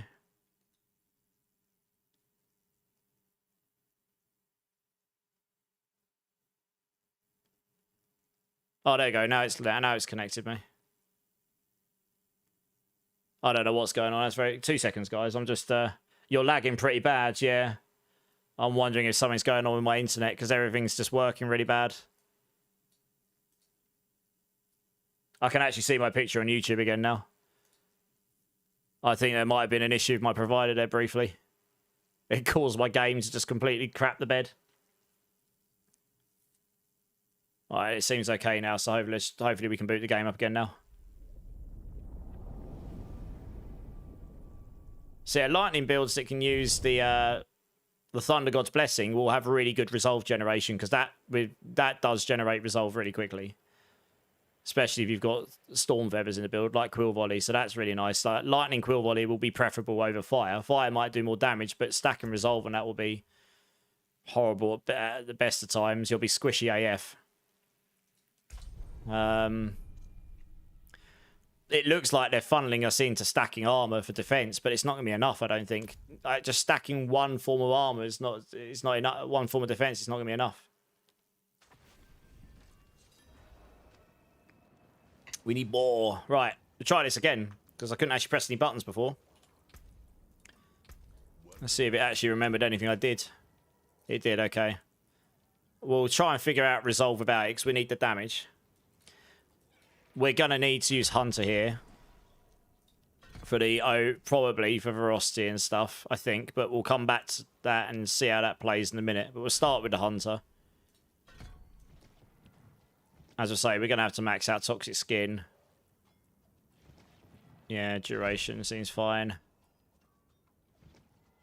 I think we're going to need to have Ravager maxed out, of course. You're going to want to attack fast on this, so... Figure Gen. We'll need that, so we'll have to use the Ring of Midnight Sun with this ring. With this build. I mean, it's just one of those builds where having that Mythic Seal next season, actually, Payback might... Getting the Mythic Seal for Payback, so you can equip 3 Mythics. Use the Multitude set. That's getting buffed on the top end to 80x. You'll get 4 times damage from your Harmony of Evil Waka, because you'll get all 4 Ultimate Spirits through your Spirit Halls and your Ultimate. And then you get rid of the RNG stuff at the bottom, which is a 200x. Let me just double check that, but I'm pretty sure that just got the same Multitude. That gives you Giga Resistances, 70% rather than 35 to Poison, Fire, Lightning, and Physical, which is huge. So you can stack the others elsewhere. And then you can have 3 charms. You could stick your Ring of Midnight Sun in as a charm, and then have a decent damage aspects on. You could wear the Procyon Heart, and you could wear the Rod of Kepaleka. Would that outweigh 200x damage? Probably not. I don't think there's a damage aspect that would allow you to get there. Or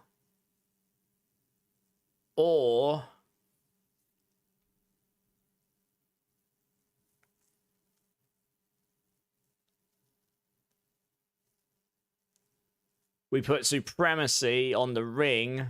Ring of Midnight Sun in the Talisman.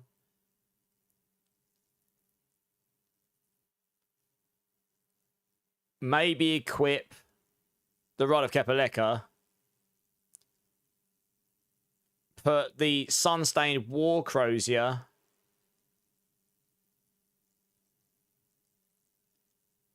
in the charm for 125x. Procyon Heart. So you're losing 270 on Supremacy, but you're gaining... I'm just trying to do the math in my head here. You're gaining about 125 on the Rod of Kepaleka. You're gaining 125 with the Sunstained. You're gaining a 0.8 with the Procyon.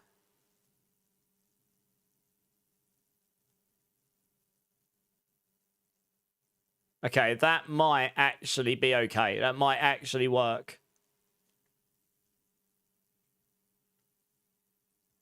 And you'd also get the core skill ranks as on the Rod of Kepaleka, which you won't get on the charm, I imagine. Although I could be wrong on that front. Hey, Kofi Vania, how's it going, man? Is it still possible to get 4 minimum Veracity from Ravager? Yes, with 30 ranks, though. But you won't have... Yeah, you'll need 30 ranks in Ravager for it. Coffee, yeah. How you doing, first time chat, so welcome in.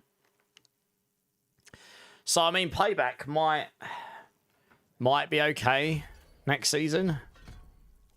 Honestly, but you'd need that Mythic Charm to do that setup. same problem as every build. Like, I've got 12 points to spend at the end, and I don't really know what I'm going to spend them on, really. Alright, well, let's see how the skill layout looks here. That's our main damage dealer. That will be our ultimate. We got this, we got this, we got this. And I guess we take this for unstoppable. Block damage reduction, barrier, stick that in there. It's basically the same setup as Quill Volley, almost. Literally. I think the only thing I changed on this setup, the only thing I changed was Quill Volley down to payback. Like, the actual skill tree setup is identical, pretty much. Yeah, literally. All right, let's do the Paragon board here.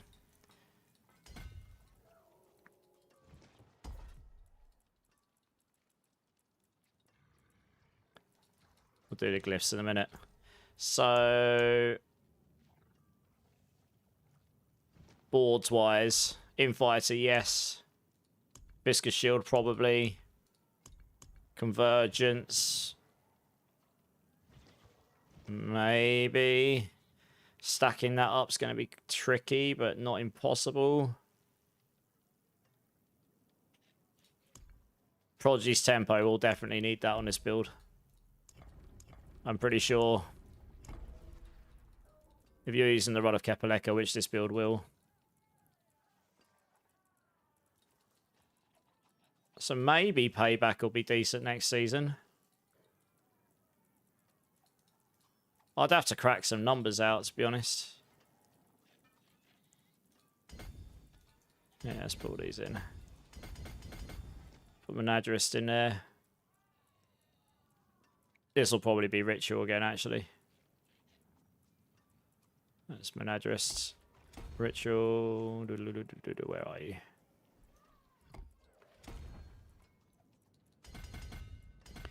I'm going to want all those. That's fine. Okay, Infighter. Arguably, you might put Revealing in instead of Convergence, I guess.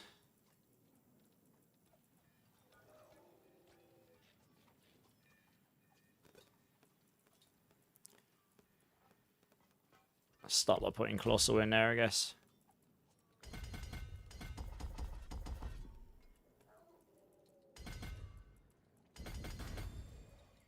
All the life.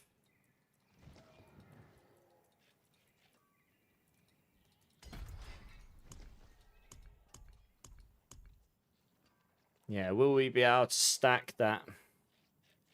Not sure. I might start a Revealing, start with it. It's certainly an easier option. It's just you only get 30x all the time. 60 some of the time, I guess.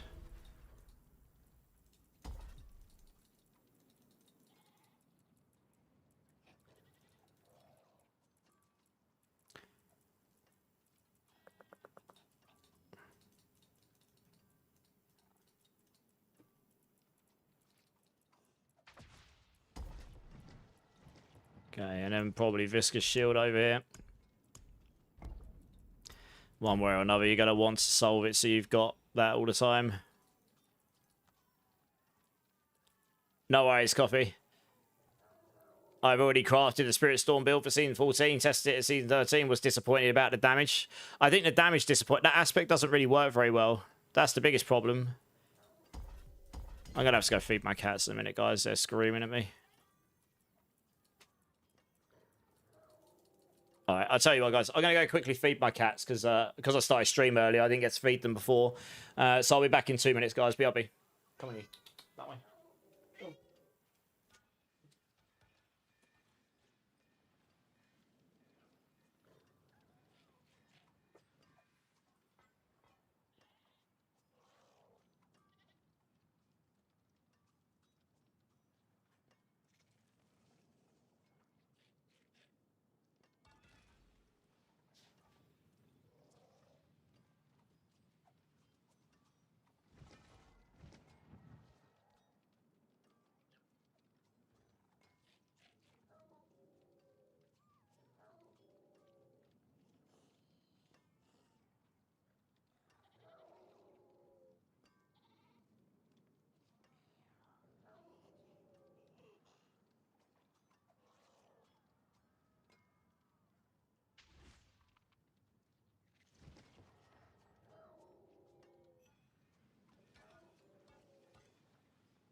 All right, guys, I'm back. Sorry about that. Poison Swarm with Rushing Claw was nice. Build in Season 13, it was. Clear pit 140 with it. I don't think any Spiritborn build is going to get to 140 next season unless there's something really broken I didn't find. But yeah, there will be... Quill Body Lightning was pretty good. Saw was pretty fun. I've got a load of builds to play that aren't that build. That will do probably pit 130 plus with Giga Gear. I don't know how squishy they'll be, to be fair, but they'll probably do it. I don't think we'll get any... There won't be any further changes, I don't think, JDI. I would not keep your hopes up on there being further changes now. Not until the season's gone live. In my experience, that would be highly unlikely.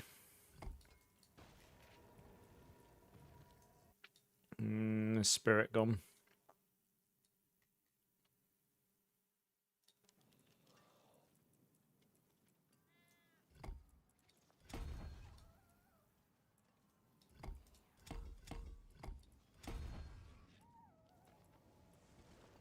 Yeah, it's unfortunate, but I think that's probably more likely to be the case. But we want outmatch as well, don't we? For physical build. In fact, I can go down here.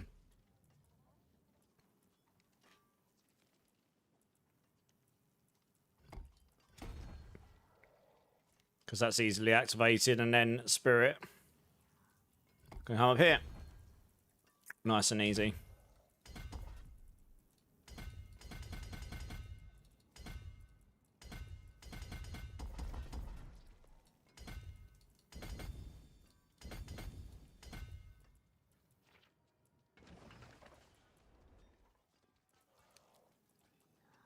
$105. Yeah, you can get 110. I thought so.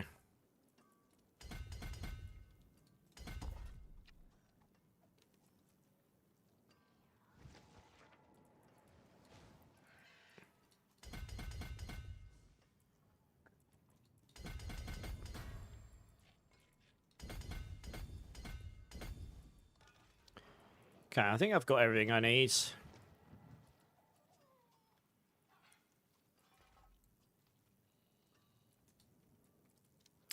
It's quite a cheap build to build, really. I mean, got basically everything there, apart from the Giga Min-Max stuff.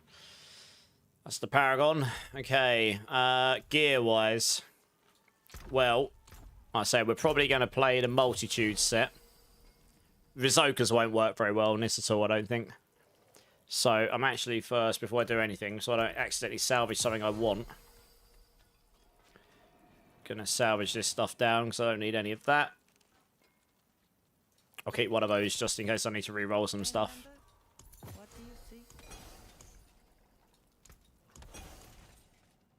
Just read the patch notes. Did they just forget to fix like anything for Spiritborn Obsidia? Yeah, I know, right? I'm just trying to forget about that right now. Heavenly Strength aspect, Mr. Andro. I literally have messaged him like, why can't we use this?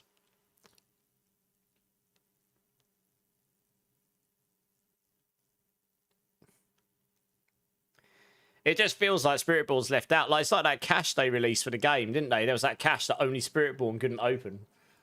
It's like they've forgotten about the class half the time.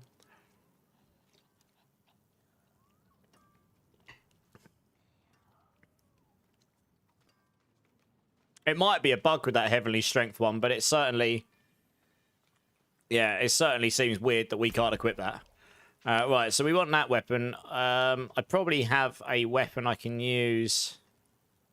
This is a pretty solid weapon, actually. I might reutilize that and change the crit strike chance here to what I need later. Because otherwise, this is fine. I need skulls in there, though. Quarterstaff. Oh, hang on. Oh, actually, one second.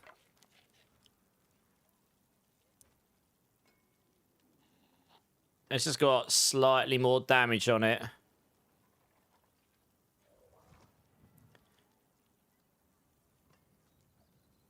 But it's got less life. We'll use that for now. And then if I need more life, I can equip that later, maybe. Boots. This seems totally reasonable for now. you might use Path of Emissary, the Path of Emissary boots on this next season, because it'll have core skill ranks on it, so it'll give you damage. And it'll give you the lock-on, so it gives you mobility with Ravager again. Like, for Crushing Hand, that'll be really nice, because, you know. Yeah. But we still got sets that have got weird ramping up damage mechanics, which is kind of annoying.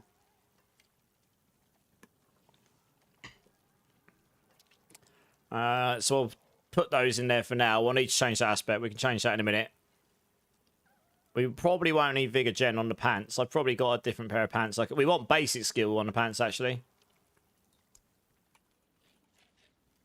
Which is something I forgot to do on the Quill Volley build. I could have used a pair of pants with basic skills, so I could have had more damage than I had the other day with that.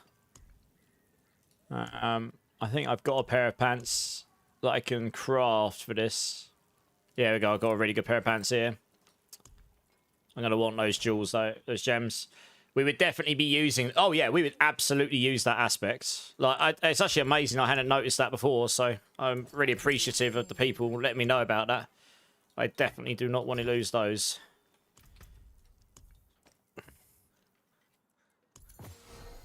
All right, let's socket these so I can put them in here again.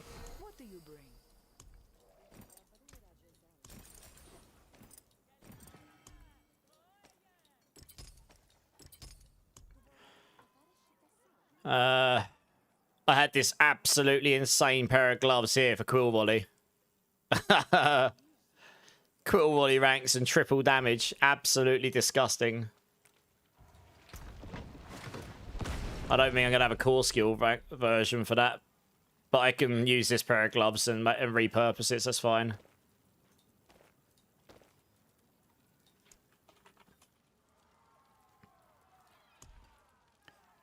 Yeah, it's only got one rank of core skill on it, which is sad. Although I could keep rolling that, actually. I could potentially craft those gloves into something crazy.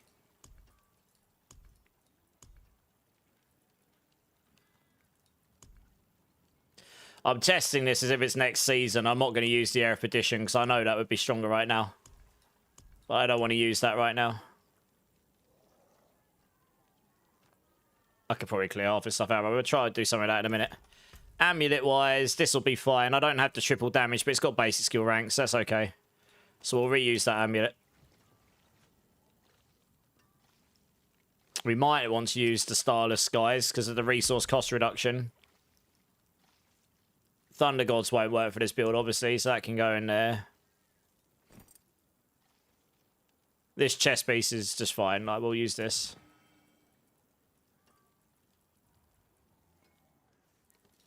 We may use that. And then we'll need a ring with Mystic Circle on it. Ferocious, in fact. A ring with Ferocious. Now it's got to go and look through all of my rings to find something that works for this build. Oh yeah, that one, or the one I was using before, that works.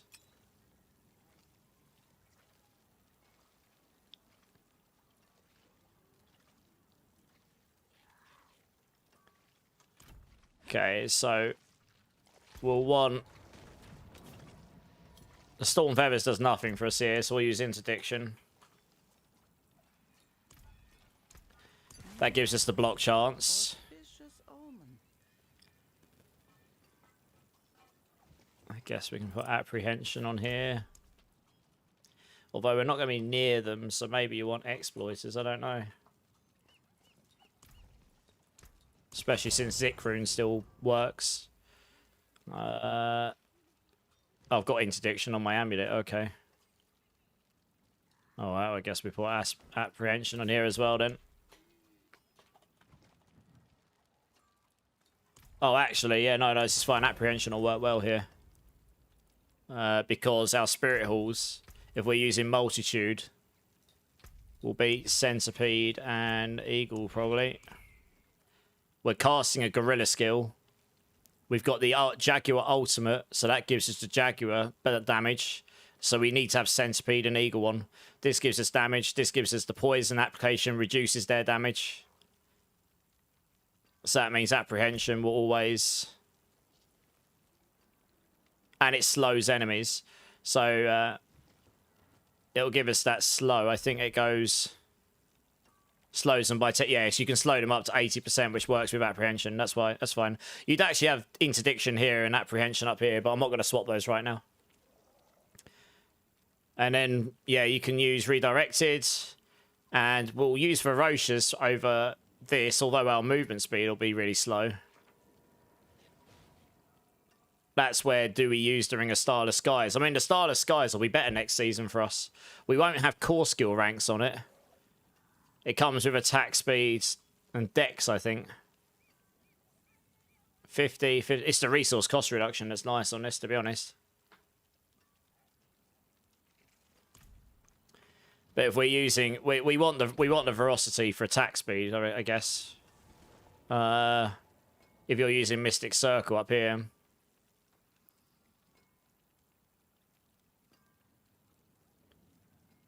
You're going to use Mystic Circle. It's just too strong not to. So you need to have the stacks of Veracity.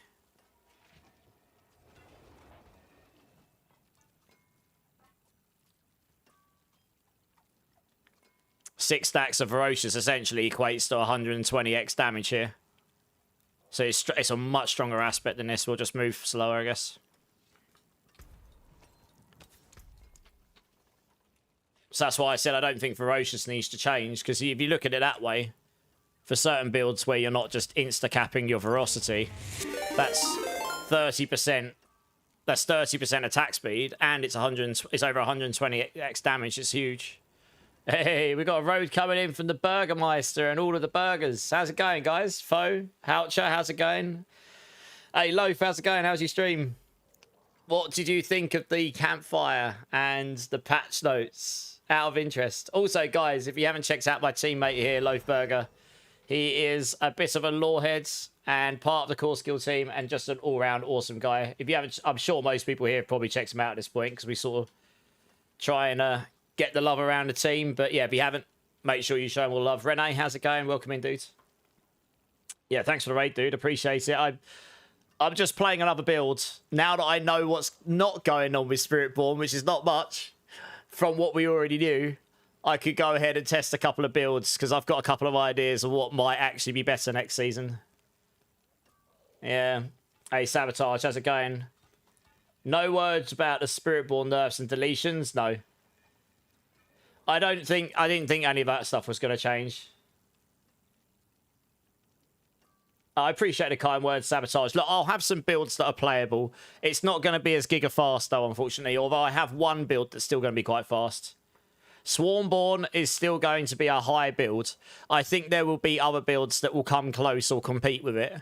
There will certainly build... I think Firestorm will be faster, but it won't scale the damage as high. Thorns is going to be A tier, I think, Loaf.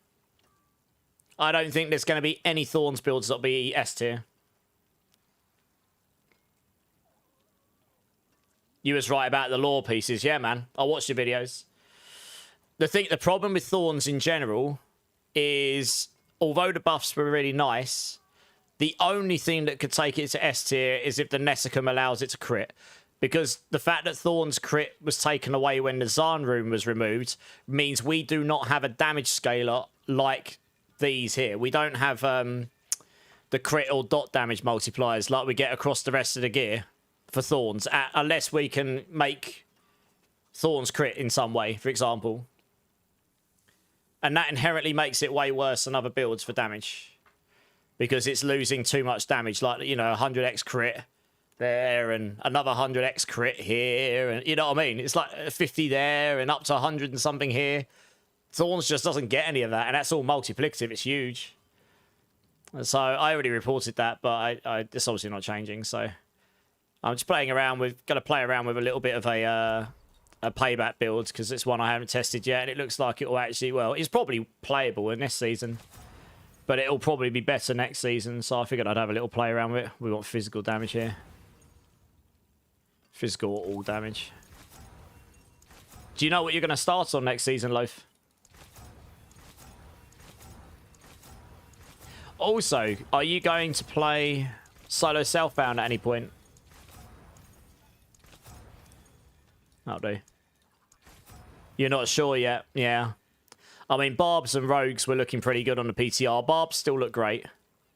The Pelgain stuff got nuked, which I'm really happy about.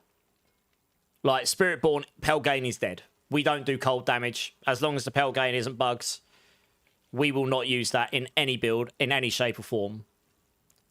So that's great. You'll start standard, go SF Telltale season. That's exactly what I'm planning.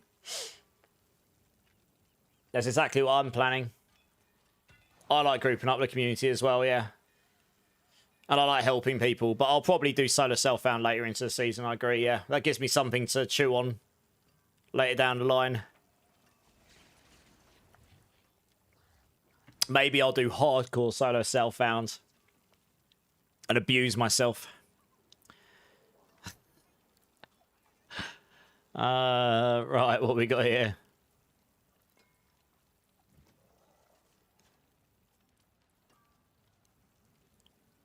Okay, I'm going to need to temper that. So we're going to have 12 stacks of ferocity maximum. 14, no, we're going to have 14 stacks of ferocity maximum. That's fine. We just take the one hit. That means we've got 70% attack speed. We basically solve attack speed here. The only other thing we could consider doing on this build... But you'd have to use the Protector, which means you can't use the Multitude set. So probably not. Because literally none of the sets make sense otherwise. We're not hitting anywhere near enough to get the Rizokas stacks up on this build. Wumba Wumba doesn't make sense on this set. On this build. Balazans makes no sense. And obviously Quackless Grace makes no sense. And Multitude's the only one, really. And that's getting buffed. And that will buff this build, so yeah. And we're using a Gorilla skill. So I was going to say we could have used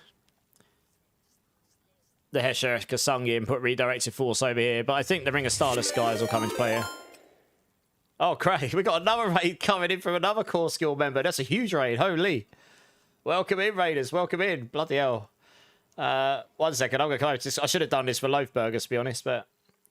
welcome in, guys. Welcome in. I am Immortalize. I am part of the core skill team Eclipsis. If I haven't met you before, I'm the Spiritborn guy for Mobalytics. Same as Clip is the Barb guy. Dude, thank you so much for a raid. That's a huge raid. Holy cow. What was your thoughts on the Campfire and patch notes clip? Loaf literally raided me a moment ago. So I'm getting all the love from the core skill team. And yeah, welcome in, guys. I hope you had a good time in Clip stream. I'm sure you did. The guy is a wizard. He was very good at Barb anyway. And D4. Natus, how's it going? Thanks for the follow. I appreciate the raid clip as always. What's everyone's thoughts on the upcoming season? Good, bad, indifferent? Misfit, Hangan, Beef, thank you for the follows. Appreciate you guys. It was good. I'm excited. Good. Yeah, so I think Barb's... I'll tell you what, Clip. There was one part in the Campfire that I laughed out loud. It's when Charles in the background said something along the lines, I can't remember word from word, but he said something like, Barbarians, we do not intend any classes to become immortal, and Barbarians were getting very close to this. I laughed. I was just like, yes. I was like, wow. Yeah, I laughed as well. I was like, well, fair enough. It's true. Barbarians are looking very good. Spiritborn got absolutely zero love from the PTR. Like, literally none clip. So, yeah, but I've got a few ideas I'm cooking, which it'll play okay, you know. We're just not going to be giga fast on anything other than Firestorm now, I don't think. Unless we figure something out. The defense buffs. Oh, Clip, you're going to laugh at this. One sec, let me come back to the game. I've got something hilarious to show you. You're gonna laugh your head off. DC, thank you for the follow, and Clip, thanks for the sub. I really appreciate it. Look at this Clip, and let me know. Let me know what you think is wrong with this. Let me find it. Oh yeah, turn that off. What do you think is wrong with this? I've only just noticed this. It's probably been like this since Paladin dropped. This is unbelievable. while wielding two-handed weapon, gain damage reduction. We are the only class in the game that is forced into using only two-handed weapons, and we are the only class that cannot use this aspects. Like, that is actually crazy. Oh, man, that is bonkers. But anyway, if we had that, that would help. Because we may have to use 2 defensive aspects next season if we don't want to die. Which is fine. Like this build I'm playing here, I could absolutely put a defensive aspect here and a defensive aspect here, and that would be fine. That aspect's actually, I really wish I'd noticed that in the PTR. That may be a bug, because there was that cache that was, that cache, what was it called in the game? I never got one, but you couldn't open it on Spiritborn. It was the only class that couldn't open it, the new one. But yeah, anyway, it'll be fine. You know, I was going through the range of builds that I think will be playable next season. Swarmborn will still be up there, even after the nerfs. I think Payback might actually be okay. There's a Saw build. I'm the only person in the world, I think, that's done this. At least in the build creation market. I've got a Jaguar Saw build, and that will be stronger. That will be okay. That'll be pretty decent. Quill Volley will probably be very strong. Lightning particularly, because the Thunder God's Blessing's getting buffed. So that's going to be really nice. Crush, yeah, all the Rod of Kepaleka builds potentially will be better. I haven't tested Stinger, to be fair. Maybe I'll do that tomorrow. Just pure Stinger, that is. The Spirit Storm stuff, I don't think the bugs make a difference. It still doesn't work very well. So there's going to be a bunch of builds on here, honestly. The 2 fixes they made from the PTR for Razor Wings and Rushing Claw is not enough. But we'll try Razor Wings. I just don't see Razor Wings being good still. So we'll see. Firestorm will still be very fast. That's the only build that'll be near perma-evade, I think. And then we'll have Rock Splitter Thorns. Fire Rock Splitter's going to be pretty good. So we've got a bunch of builds. Like, it's not like we've got nothing that can be played, you know? I think it's easy to forget that. Only the Warlock was able to open it, Renee. Okay. I know that there was a cache that literally every class was tagged that they could open it, and then Spiritborn was not in the tagged list. So when they fixed it, Spiritborn still couldn't open it. Debilitating Toxins is better anyway. No. Yes and no. It gives you straight damage reduction, and your peak damage reduction should be higher as long as you can poison enemies well. On this build, if we had Heavenly Strength, you'd put that up here, and you'd put Debilitating Toxins here. Because we're using a ranged skill, and we're using the Centipede here. We do have the damage reduction in the Centipede primary hall as well. So yeah, Debilitating Toxins would work really well with us. But as things stand in this current season, Glenn's Anvil is the best. I can try Debilitating Toxins on this in a bit, I guess. We're not too far away from being able to go out and have a little play around on this build and see what it does. I'm not expecting it to be Giga now, but it's going to be stronger next season. So I just wanted to have a little play with it now, and maybe I can update the guide for it, because I haven't got a running Payback guide right now. So I think we'll be fine. I'm just not sure what I'm going to start on yet, to be honest. I have to make my mind up when we get nearer the time. You're going to lurk, work, and eat. No worries, dude. Thank you again so much for the raid. I really appreciate it. You tried it for a while. What, the Debilitating Toxins, Renee? Well, obviously, Glenn's Anvil was broken at the start of the season, wasn't it? So, yeah. I'll tell you what, let's go try craft this pair of gloves while we're... Yeah, until when Glenn's Anvil was fixed, suddenly all these classes were like, oh, I can do T12 Mephisto now. Before that, Spiritborn was really struggling. I think Spiritborn defensively is going to struggle. The buffs they've made to the sets and the armor scaling, I don't think it'll be enough, but we'll see. I could be wrong. My short testing in the PTR showed that it wasn't enough, but we'll have a little play, obviously. Hey, Pyro, how's it going? So what I'm going to do, I'm actually going to remove the ranks from this to start with, because it's only 1. Because it's a blue, I can. And then what I'm going to do is I'm going to be cheeky, because I can roll. I can literally just... Oh, I could have just rolled. Actually, I could have just done a focused roll, couldn't I? Yeah, just keep rolling this until we get 2 on core skills, I guess. It might be better than Dex because we're not using the Protean Heart. Although I think in the final setup with the new Mythic Charm coming, not that I'm going to get one because I didn't get one this season, but you might actually on this build, this may be one of the builds that you would not want to use a full set on. You'd use a 3 and a 3 unique charms. Put your Ring of Midnight Sun up here. Rod of Kepaleka or Sunstained Warcrosier. Protean Heart. Put the other weapon in here. Take the hit on Supremacy. But because we haven't got to use the Ring of Midnight Sun, that's a good point actually. I won't be able to use the Ring of Starless Skies. Because I need the Ring of Midnight Sun. That's the problem right now. So this build will really benefit from that. Ring of Midnight Sun. Rod of Kepaleka. Protean Heart. Supremacy down here. Frees up your ring slot. So you can then put the Ring of Starless Skies on for the resource cost reduction. I'm going to need I will actually need the Ring of Midnight Sun on this build. I think I've got a half decent one somewhere. Touch of anything Rod of Kepaleka will be okay. It won't be amazing, but it'll be okay. Do I have a better one?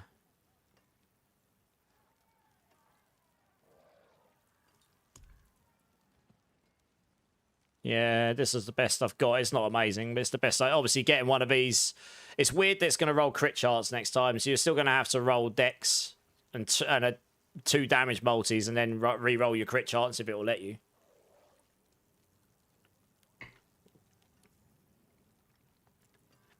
But that's 120x right there. That is probably outweighing this, but I guess we can try in a bit. These are both about 120x. This also gives you attack speed.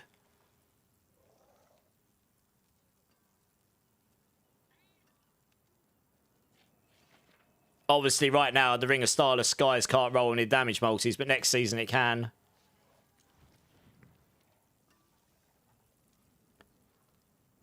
So yeah, freeing up the ring slots, put your Ring of Starless Skies in there. Would be really nice.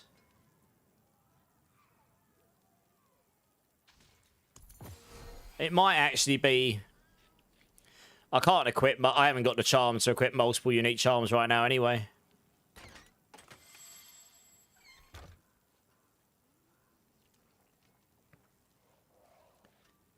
So yeah. You would probably want to get this on there, though. With the damage multis and dex. I would say. Anyway, we'll see how it plays without it for now.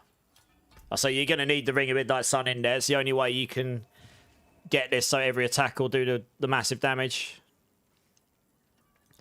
I guess if we're not using Ring of Starless Skies, we're going to literally... And max resolve stacking won't be quite as crazy next season.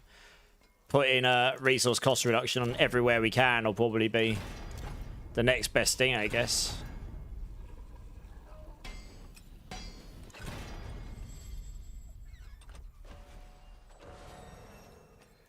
I've got resource gen there. Is that going to be enough? Maybe not. I might actually need resource gen on both of these. I've got a 49, so how much resource gen do I need? I need over 100 extra. Yeah, I need 104% resource gen. So I need to be at 204. Yeah, this needs to be at 104 down here. You crafted a decent one in the cube with blood. Nice. The cube's really powerful if you know what you're doing with it. Yeah, we'll put resource gen on here. I mean, I'm going to need another roll on it for now. I wonder if I've got any resource cost reduction gloves. Resource. Let's see what... rings, sorry.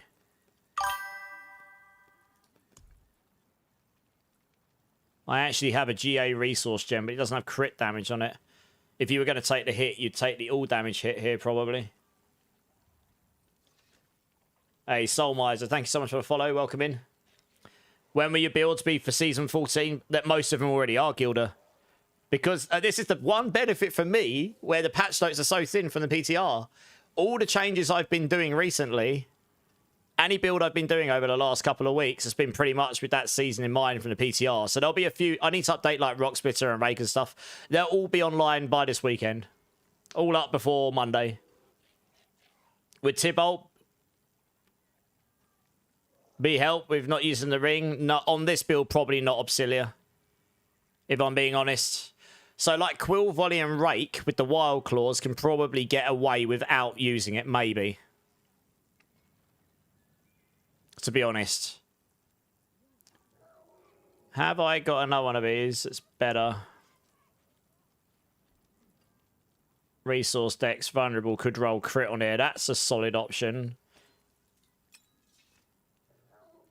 Have I already got one made? That's the question. Have to save me resources. That's got crit damage, resource cost reduction, and dex on it, and max life.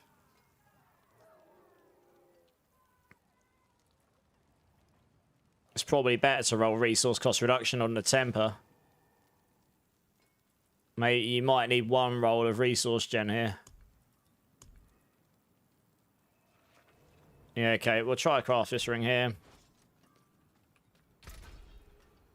Actually, we can craft this ring here. I won't have the GA crit, but I guess you could just roll your 3 damage multis and resource generation or resource cost reduction. Although, if you use the Protean Heart, you'd want the dex, so... We'll see where we land. You might not need it. Crit damage, that'll do. Lovely. Ferocious aspects. Yeah, no worries. No worries, Gilda. I'm intending to have at least... I'm going to have 3 leveling guides up and going for Tuesday. And at least 7 Spiritborn builds. But if not, maybe a couple more for day 1. I'm sure there'll be changes and stuff to make after that. So it'll be in a better state than it was for the beginning of Lord of Hatred, because obviously I didn't know what on earth was going on with Lord of Hatred. I'm going to try and get a video. I'll try and do a Spiritborn, State of Spiritborn video tomorrow or something. I haven't done a video on my YouTube for a bit, so I'll try and get that out. And then, yeah, a couple of videos planned before next week. And then I guess we're into the new season and we'll be blasting. I think I might level on Rake or Withering Fist, though, for funsies. I'm probably not going to do... Wow, that really does go very high. 30% resource gen, holy. That's cracked. I mean, that's definitely going to give me enough resource gen, isn't it? How much resource reduction do we get?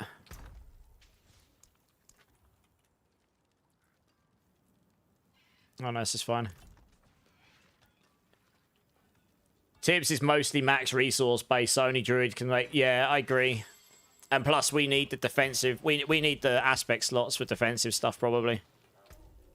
I think we're going to need it next season, honestly. Right, let's grab these diamonds. Oh. We really need a tab for... We need a gems tab as well. So we can carry all our gems. It's all well and good being able to carry all our runes, but then we can't carry any gems. It's kind of an issue. Let's dump those second. Okay. Yeah, we want to... If we do that, then we can probably temper on another resource cost reduction here.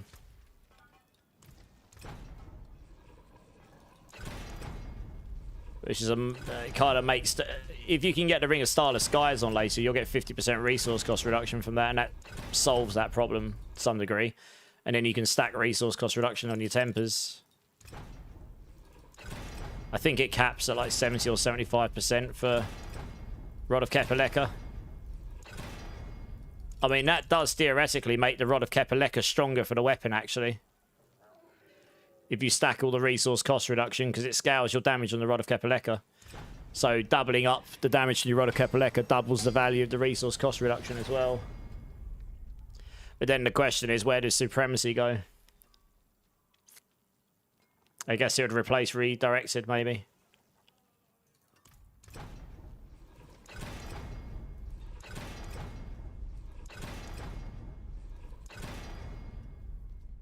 Guess we can try that tonight as well. Yeah, so we got... It's diminishing returns. That's going to be what, like 28%? 27.7, yeah. And if we had another roll down here, we might not need the resource gen there with that there. Might be enough. If I take 12 away, that'll leave me at 139. I think that's enough. I don't need that resource gen on that ring, I don't think. 139 times 1. Because the way it works for your vigor 50%, it doesn't add 50% to this. This is 151.7% as that. So it takes 151% here. 0.7. And then times that by 1.5. And then minus 100. So that leaves us at 127.55, which is well over what we need. But if we reduce that to 139, then you'd be at 139.7 times 1.5. We need 105, which, yeah, we will be 109. So I don't need this resource gen here on this ring. So I can change that to resource cost reduction as well, which is essentially more damage for the Rod of Kepaleka.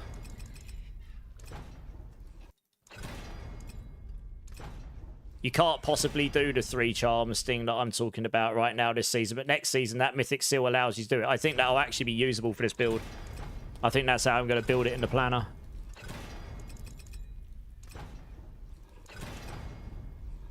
I'm actually running out of Forgotten Souls now, finally. I've got 7,000. I had like 40,000 to start with. Hey, Ellie, how's it going? Yeah, I suppose it's probably quite early for you, isn't it, Ellie? Vaguely heard a notification at 3 AM. Strangely, did it get up? Yeah, no, it's fine, Ellie. I wouldn't expect that. Yeah, it's because the campfire, right?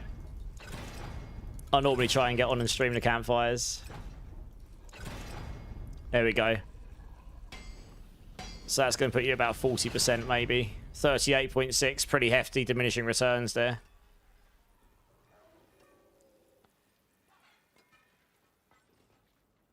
Funnily enough, if it turns out using the Rod of Kepaleka and stuff is better, we can test it. Then that will tell you that the Ring of Midnight Sun will be... The Ring of Midnight Sun will give you 50% straight up, and you'll be able to temper the extra stuff on top. Like, you can do 2 tempers on top of it, and then put your max resolve stacks in for damage there if you wanted, maybe. But yeah, 45 there and 50 there. We've only... That would put you to 70% plus. That puts you to near cap on resource cost reduction for your Rod of Kepaleka. You get a 1.38 there. Stack resource. Every single opportunity you can. I don't think you can get resource on the pants, can you? We want to roll that to armor anyway. No, you can't. At least not in this version. I don't think you could in the PTR. We want armor. Here we go. That'll do. Masterwork this bad boy.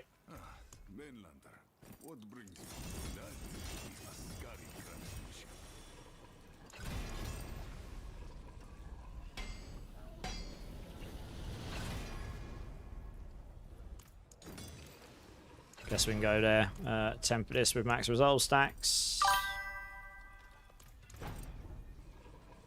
Hey, the Realm, how's it going? Thanks for the follow. Welcome in, welcome in. How's your day going?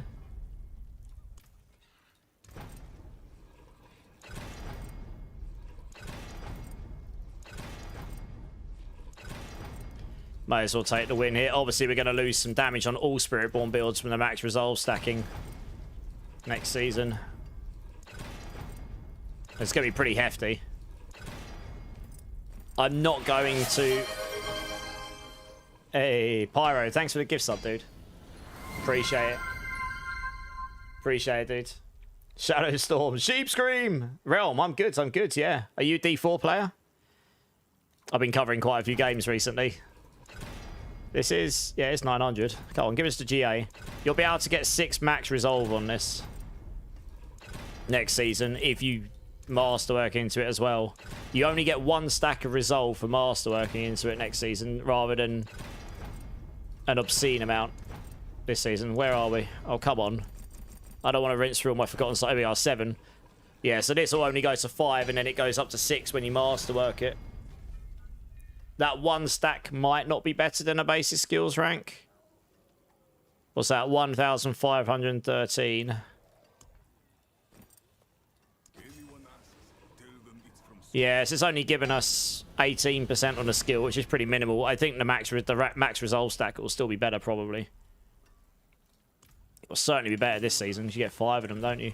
Even the dex, actually, the dex is probably going to be better if you use the protein heart and your charms. 60 dex doubled up. If you had a GA dex there and double it up, so you get like an extra 100 dex or something, that'll probably give you more damage than even the max resolve would. But right now, 5 stacks resolves obviously better.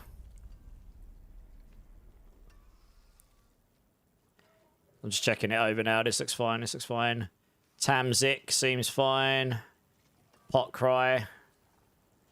We are going to need the Q rune on this. We will need it. Which means we will not have the Cry rune on. Which means we'll need to... Yeah, I don't really want to lose the Unstoppable. How do I solve that? I don't think I'm going to have enough barrier gen here without... I can try. I don't think we'll have enough barrier gen without Q rune on this. And because we're forced into using Zik rune, like we literally are forced into it. Because you're not going to compete unless you've got that damage from the Zik rune. Means we're not going to have auto cry, which means you need it on your hotbar.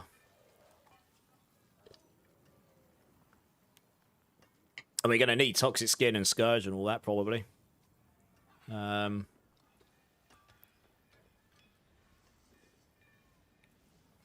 the only thing you could reasonably sacrifice is armored hide, but then you wouldn't have unstoppable.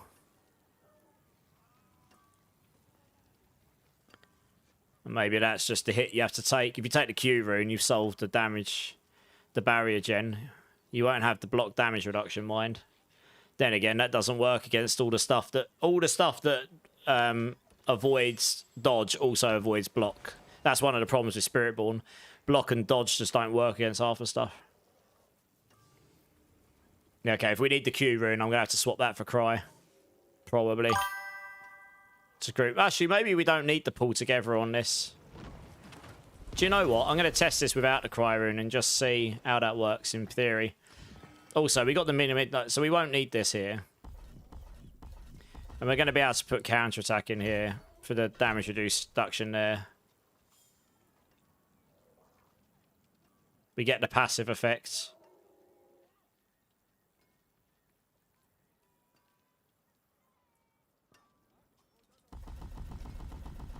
You get a bit of dodge chance or something going on.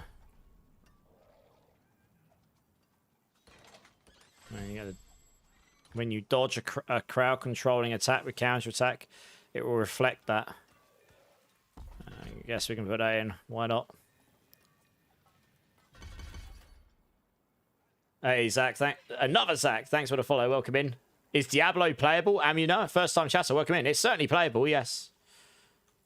Have you played it before? Hey, Dally, thanks for the follow over and kick. Okay, I think we're almost at a point where I can actually go out into the real world and at least try to build. Oh yeah, let's see how it plays. I don't even know how the skill plays anymore. So we'll literally just start like T10 or something. Super simple. How much max life I got? 27,000. That's not too bad. Armor and resistances are looking okay. We're using the multitudes. Oh, I need to put the right set on. Yeah, that would help. Yeah, it'd help if I put the right set on. The Rizokas definitely won't work well for this build. So there's no point using that one.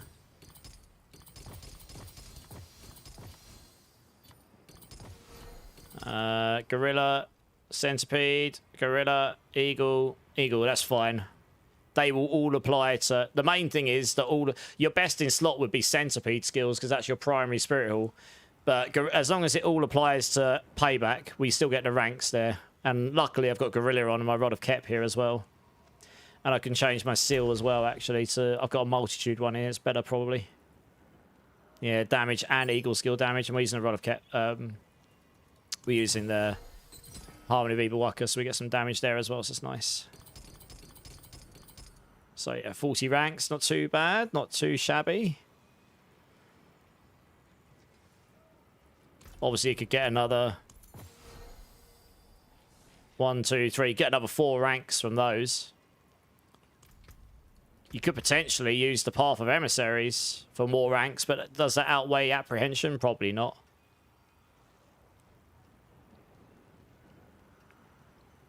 But that does give you mobility, which will be nice. I think for a speed farming version of this, you certainly do. Anyway, let's try this. Let's see how this works. Hey, Benjamin, thanks for the follow on YouTube. Appreciate it. Okay, this will be very interesting. Resolve generation. How am I generating resolve? That's a good point. I actually... Oh, until they fix the Zik room, we have 0 resolve generation on this build right now, which will be next season. So, yeah.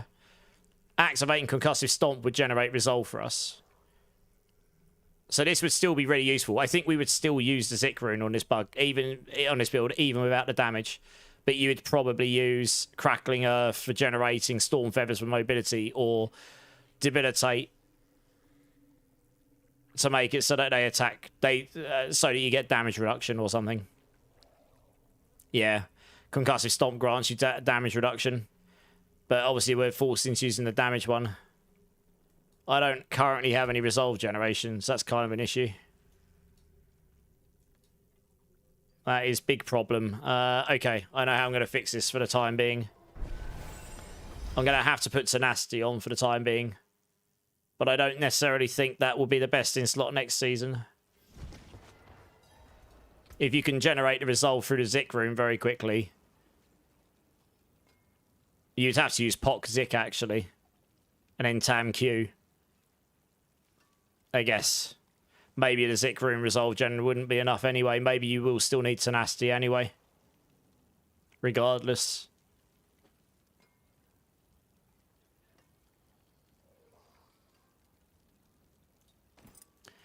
Yeah, I think Tenacity will allow us to stack it very quickly.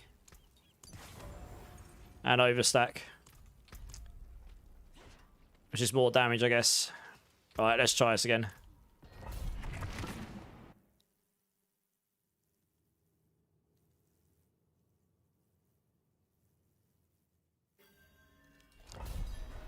Right, well, this will be interesting.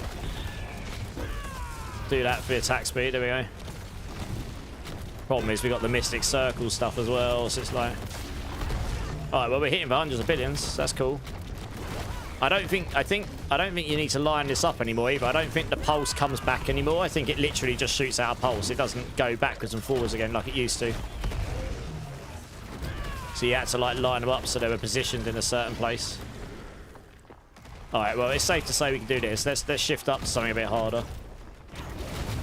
I always start there just to make sure the build isn't completely potato.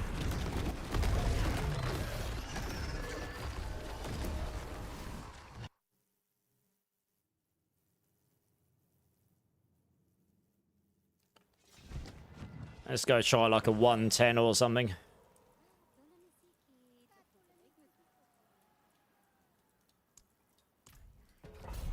Let's get a baseline on it. I mean, with the numbers I just saw, it should be able to do this.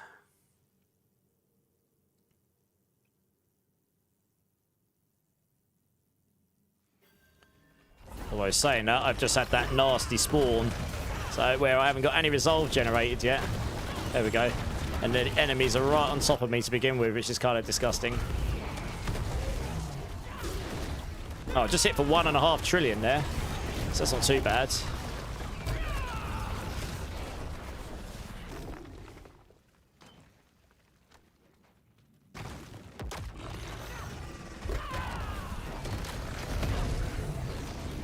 Alright, well, it's safe to say, I think this is... I'm interested to see what the bossing's like on this.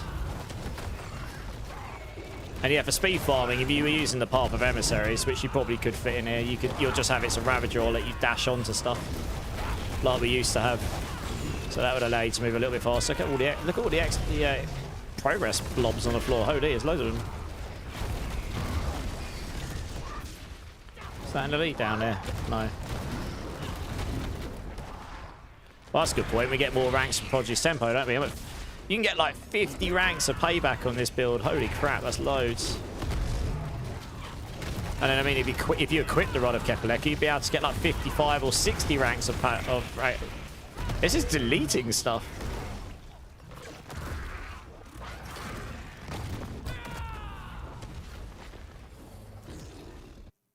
Alright, I'm actually not going to finish this. We'll go straight into a 120 or something. In fact, I'm just going to go and do a 125, which is what I was doing on Quill Volley the other day.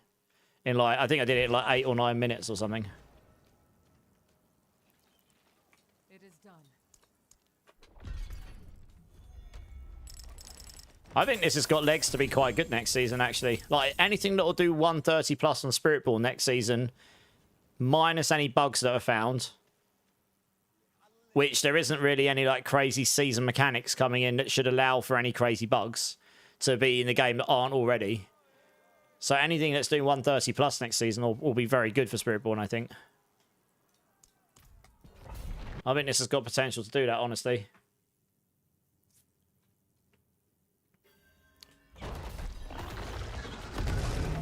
We do need to stack up Resolve, though. You can do that at range from here with Tenacity, so that's kind of nice. We need to stack up Supremacy here, so we'll see.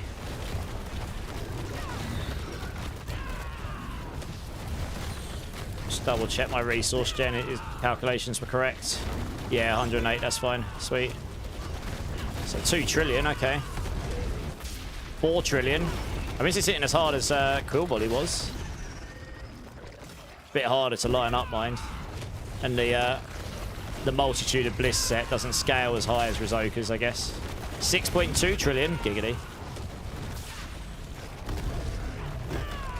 Yeah, the only problem with playing the ranged version is, I guess you want to be at range. Yeah, you need to hit them at range with it. Doesn't really have like the AoE. It's like weird. Doesn't. I should be unstoppable. Why on earth am I getting debilitating storms? Go away. We're hitting for some good damage numbers, but the AoE sucks on this build. I keep getting crowd control as well. There's a short window. You'd need some base cooldown. I just hit it for 14 trillion there. I need some cooldown reduction on the build so that you can get... We're not attacking fast enough to be able to reset Armored Hide quick enough.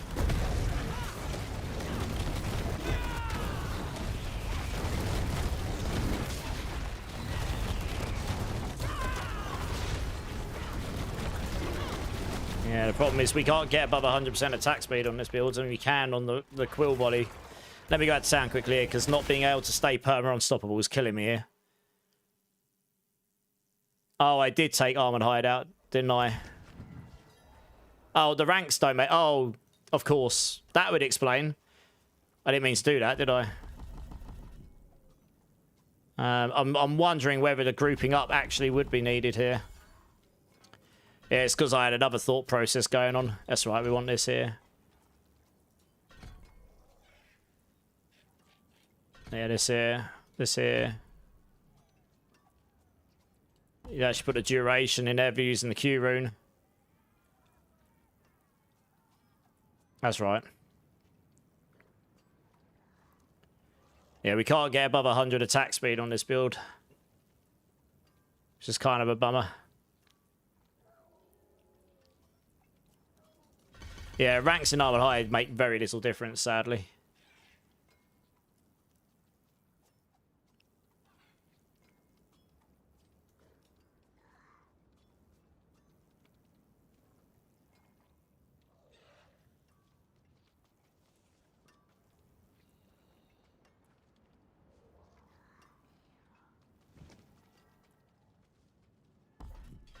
Alright, I'm going to try...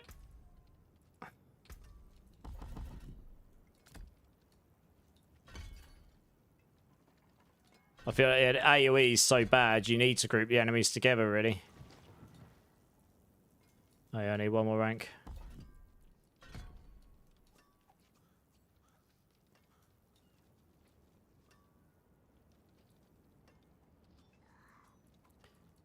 Right, how... Let's just try it without the Q rune. I think barrier gen will be crappy, but... Let's just try a 120 here. Angry Shark, how's it going? I'm not sure what his damage reduction means, to be honest. Looks pretty useless. Damage reduction is really good.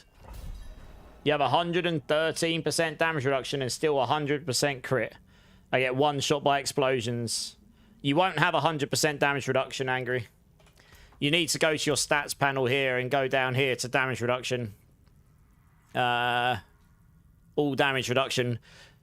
You'll never be able to get 100%. It's diminished. It's capped anyway, but it gets diminishing returns. So even Glynn's Anvil will get you to, at like 60 stacks of Glynn's Anvil, that should be 240%, but it's not. It gives you about 92%. Something like that. But yeah, there are some mechanics in the high end that are just wildly overtuned.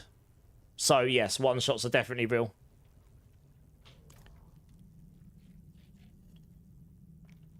And I think that's still going to be a problem next season. What's my attack speed at? I should be capped. Yeah, 100%. The problem is we can't get the ferocity. We used to get to like 140, 150% attack speed on this. That's the problem. This used to be a lot better because we used to attack a lot faster, and we can't get that attack speed anymore. We can get a bit... the Rizoka set allows you to do that, but the Rizoka set will suck for this build. So look, I was still taking damage there, even with how much damage reduction have I got right now. I've got 89.5% and I'm still taking damage in here. So we're going to be really squishy next season, I think.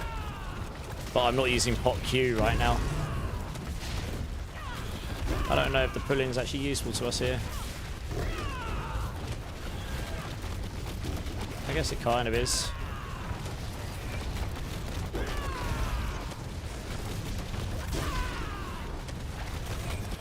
Yeah, I definitely feel squishier though without pot Q.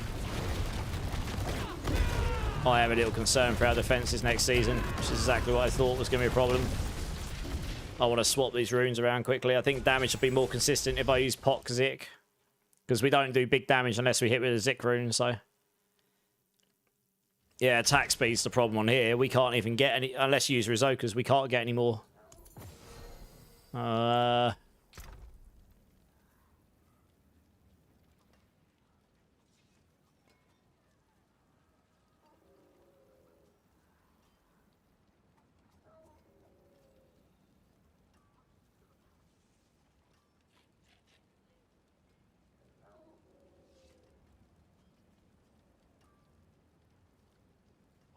You're not going to be able to stack these up very quickly at all on single target. It's going to be really, really bad on this build. It only hits once. I definitely don't think that's the play. As much as I'd love that attack speed.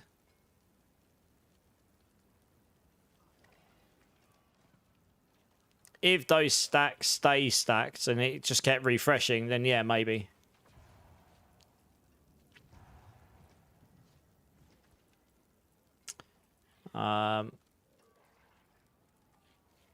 What was I gonna do? Oh yeah. We want to just try Zik Cry.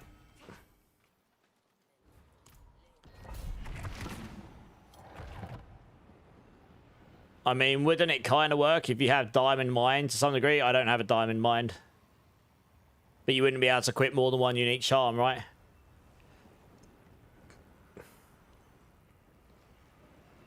But if you had that set on and the multitude, but you can't not have the unique charms on this build. There's too many things you need. I think next season it'll be better to get the 3 and the 3. 3 unique charms, 3 set. This at the bottom gives us 200x, but we can sacrifice that to get more than 200x probably. Take this off, get the Ring of Starless Skies on. That'll allow us to get our resource cost reduction maxed out, and it will give us 50x damage, which is more than this. And we can get damage, yeah, so we can get a bunch of stuff on there. Protein Heart, that's another 1.8. So that's going to outweigh the 200x there.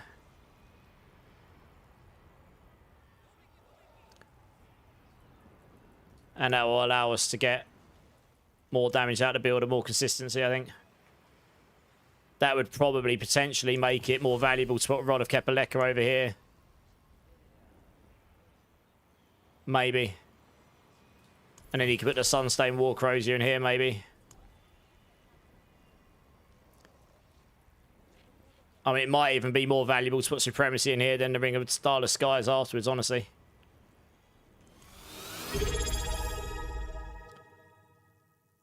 Hey, Zoya, 25 months. Nice! You too, dude, you too. I won't offer beans today, Zoya, because I think these beans are giving me an allergic reaction, or at least one of them is, anyway. Makes my face really itchy. I finally figured out that I think it's those after all this time. I had one earlier, my face started getting really itchy. Yeah, I've been trying to work out for a long time why that's been happening to me. But, yeah, how you doing, dude? Thank you so much for the constant support. 25 months is insane. Yeah, look, okay, so our barrier gen's okay here. Okay, this is actually working. Toxic is the way. Here we go. Look at this. Damage is way better. Because we're activating the Zik rune every 2 attacks. So you basically just need to attack twice and then you hit big. Okay, this is feeling a lot better. And actually, barrier gen wasn't too terrible there. I was a little concerned for the barrier generation side of things, but... I am still concerned for our defenses, though. This is with Glynn's Anvil. We're not going to have... I don't know what we're going to do next season. If we have to use Tenacity... I guess we'll have to put Tenacity on the boots, and we'll have to lose Apprehension as well. So that we can put a defensive aspect on our pants, and then... make it so we don't get Giga Nuked. It's probably the only way we're going to be able to survive on some of these builds. It is a cool skill, this, though. You're basically playing Dragon Ball Z, which is pretty fun. It's not got the best AoE. I'm going to be interested to see how we deal with the boss here. I know it's only a 120.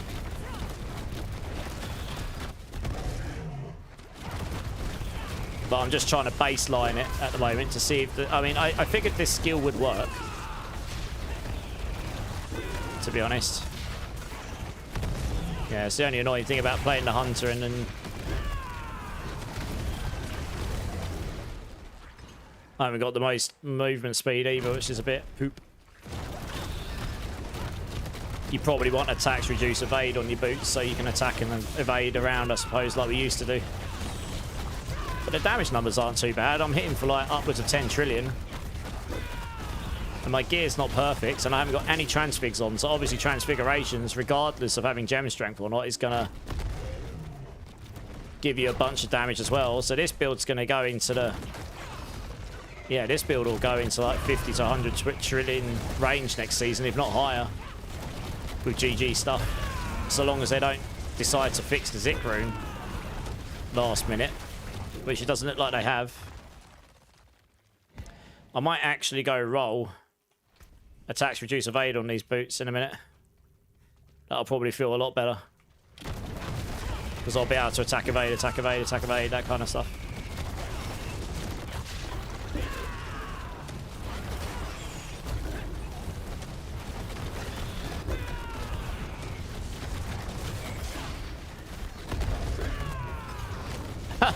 That enemy's body just literally flew across the screen.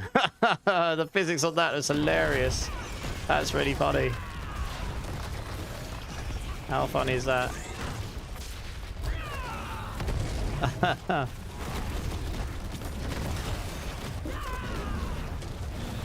Oh dear.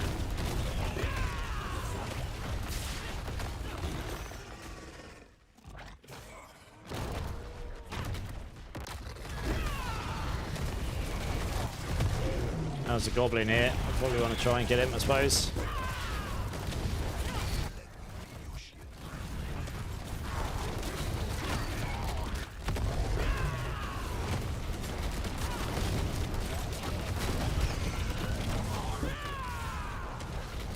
Yeah, attack, and if we have attacks, yeah, the attack of reduce evades probably make this okay for farming, actually. Funnily enough. I think this build might be okay, you know.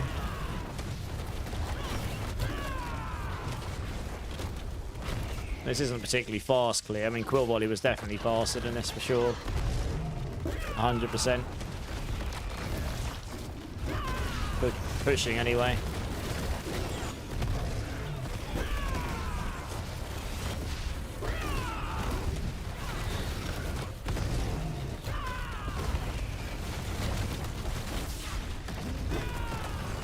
But I can see this build getting to 130 with transfigurations next season. But I don't think it's going to be as strong as Quill Volley. I think Quill Volley's probably got a chance of being the strongest Rod of Ket build.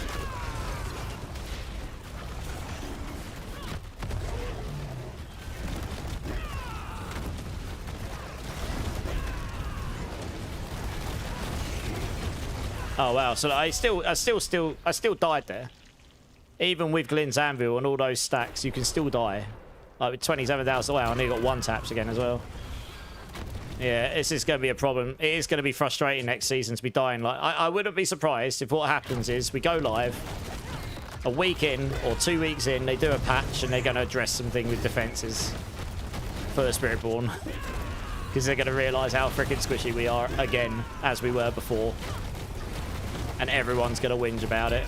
And it's probably going to be the same on some other classes as well. The defensive stuff they've given us is not going to be enough, I don't think.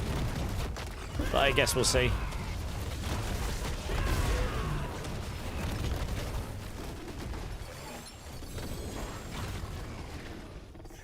Let's grab that there. I just want to see what the boss is like in this thing.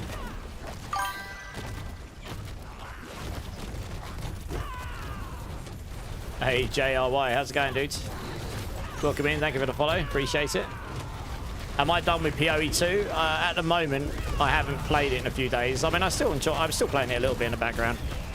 But I've got to focus on getting all these builds updated for Season 14 of D4 now, and I'm doing some guides for another little idle game as well, which has been really popular, called Task by Hero for Mobilitix. I've been doing a lot of that in the background as well.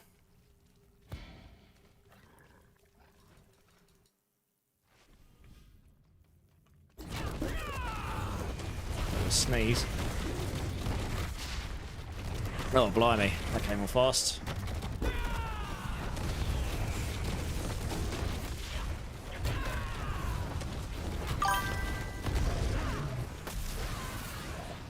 Hey, Akos, how's it going? Welcome in, welcome in. Thank you so much for the follow. How are you doing? So, yeah, the bossing damage is pretty solid here. There'll be no reason for the bossing damage to be any worse than single target on this. So the bossing damage isn't too bad.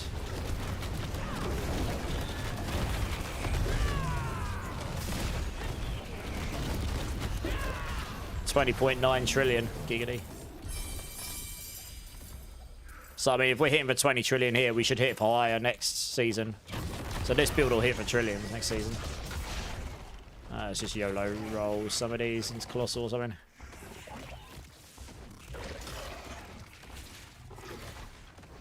Alright, let's try something.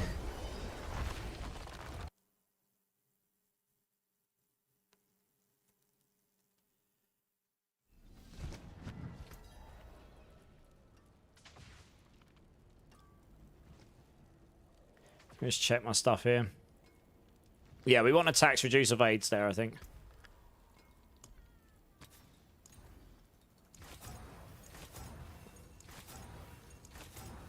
I don't think you can use the Path of Emissaries on here. We need the aspect slots. That's the problem. We're so aspect heavy to make everything work on these builds.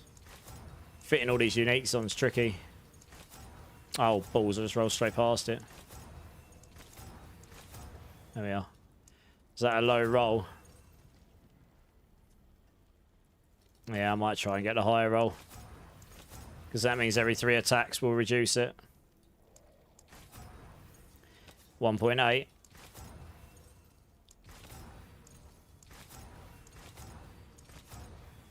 Oh, 1.7 that'll do. That's fine.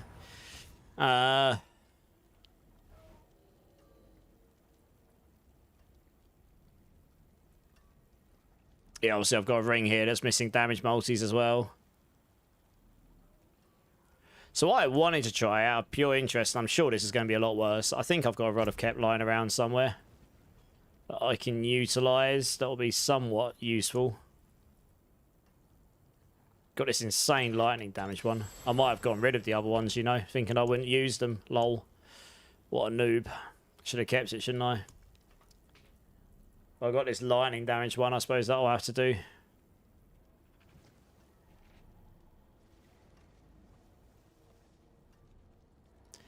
Just out of pure intrigue, really. If I was to stick... If we were to take that out, put that in there.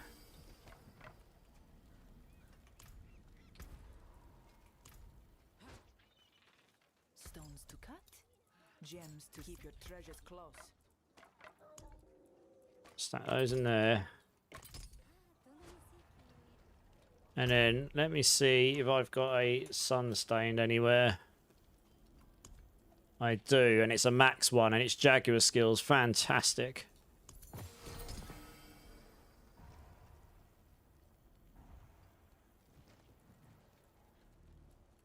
I mean, theoretically, that's given me a lot less damage, but it's the fact that the resource cost reduction scales the damage on this as well. But theoretically, this should do less damage than what I had before. Theoretically. I just wanted to test this, though. Your base yeah, the base focus skills benefiting from all the upgrades doesn't really work. So that's annoying.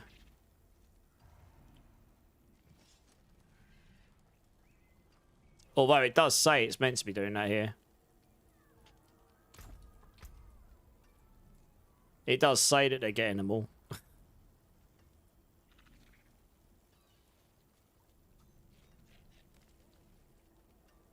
If I highlight it here, it is showing... Well, that one is anyway.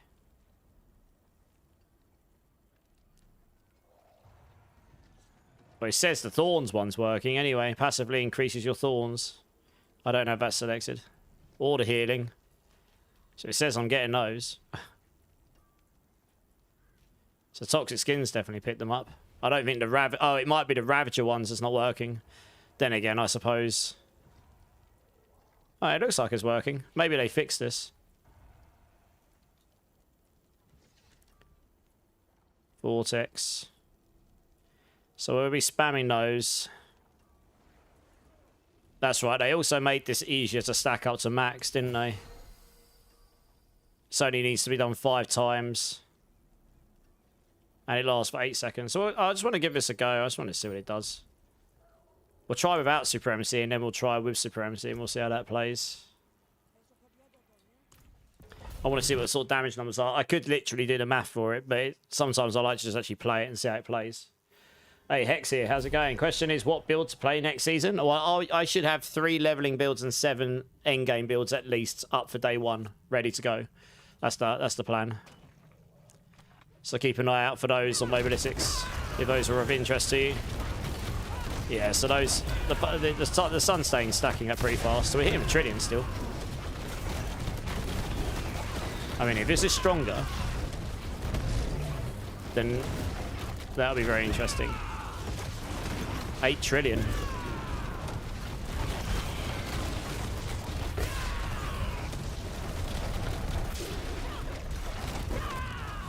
That was 11 billion.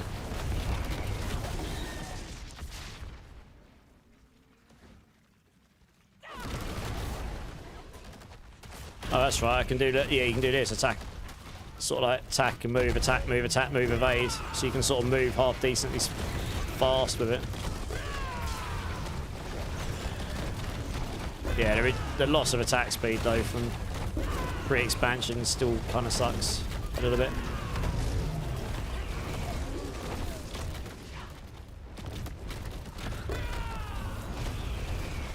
Okay, so I am going to go try something else here. Supremacy does give us a lot more damage than Redirected Force does. It does mean that we won't be reliant on ramp-up damage, though, if we don't use that on the weapon. Yeah, this will be 1.38. That'll be massively stronger, and that scaling with the resource cost reduction will be huge. And then if we can get that off into the Charm, and the Approaching Heart, and then get the Ring of Starless Skies in here, or we could put Redirected Force over here instead. But it's possible the resource cost reduction would boost our damage here more. I don't know.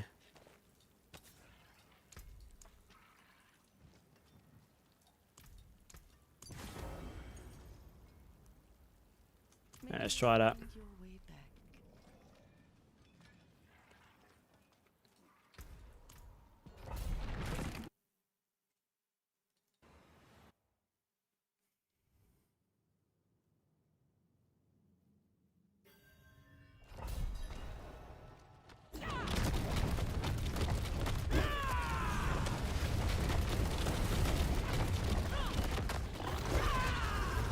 So just gotta wait for the supremacy stacks to charge up.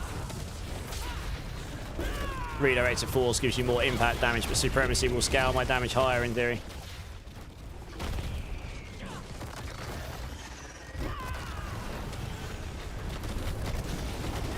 So we should see higher numbers in theory.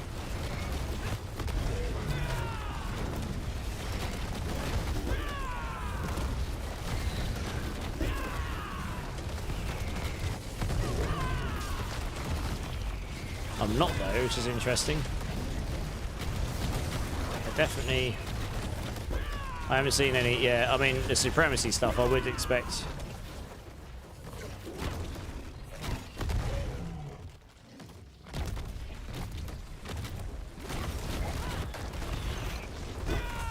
I would expect that to give me more damage.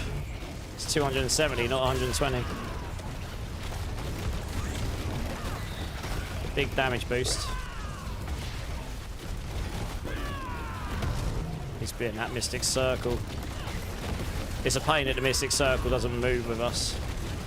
And I don't think we've got an aspect slot where we can really make that work very well. Not without losing damage anyway.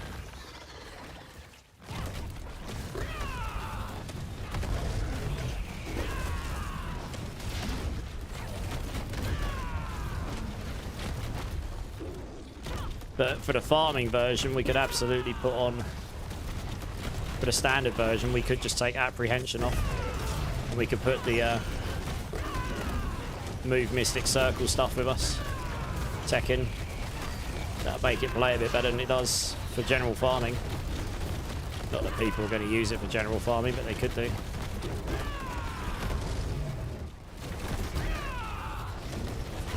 Yeah, I haven't seen any 10 trillions, so I don't think the damage is scaling as high. But like I say, I actually saw numbers higher with redirected force, I think. Which doesn't make sense to me.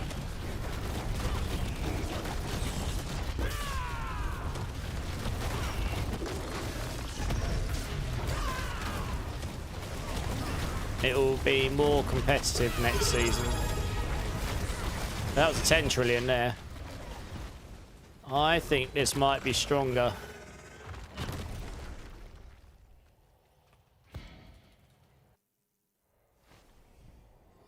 Alright, I'm going to try something else here. Because my weapon I've put on has got less damage multiple. Hey, gaming. One more till 2 years, gaming. Nice! Tier 3 as well. Thank you, gaming. I appreciate you and your support. Hey, Uncalculated. I'm good, mate. I'm good. How are you doing, dude? Thank you so much, gaming. I do appreciate it. I actually meant to contact you. I don't know if you're up for it, but maybe you want to jump in and play some No Rest for the Wicked some point this week. Maybe over the next few days we can find an evening. Because we've been meaning to do it, and I've actually got a bit of time this week. We can just have a little play around on it if you want. You need attack speed or didn't play a long time. Far hard, we can't get any more attack speed now. It's one of the things they nuked with Lord of Hatred. We're capped at 100% on this build, and Rizoka's definitely won't be the best set. Yeah, we'll do, gaming. Actually, I've got something to send you, gaming. 1 second. I meant to send you this before, didn't I? Let me get it for you now. Let me find it.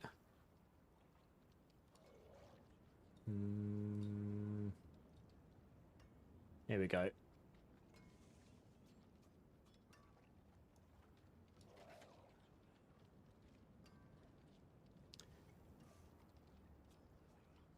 Check your Twitch messages, gaming.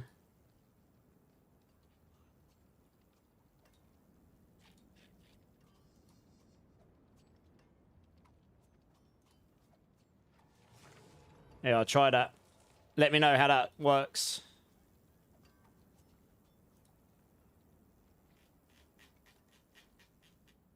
Yeah, let me know how that works for you.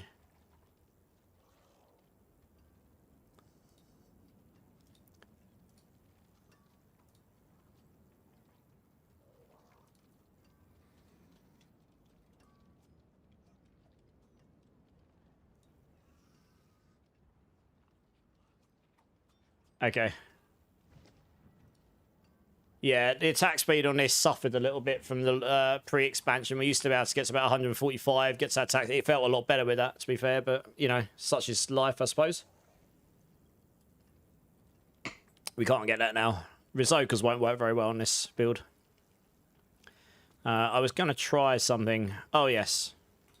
Did I keep one? Probably not, because I'm stupid and salvaged it all. Oh, I did keep one. It doesn't have all the damage multis on it.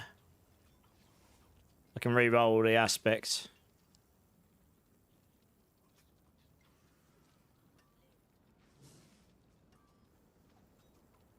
It's got way less crit damage multi on it, though, mind.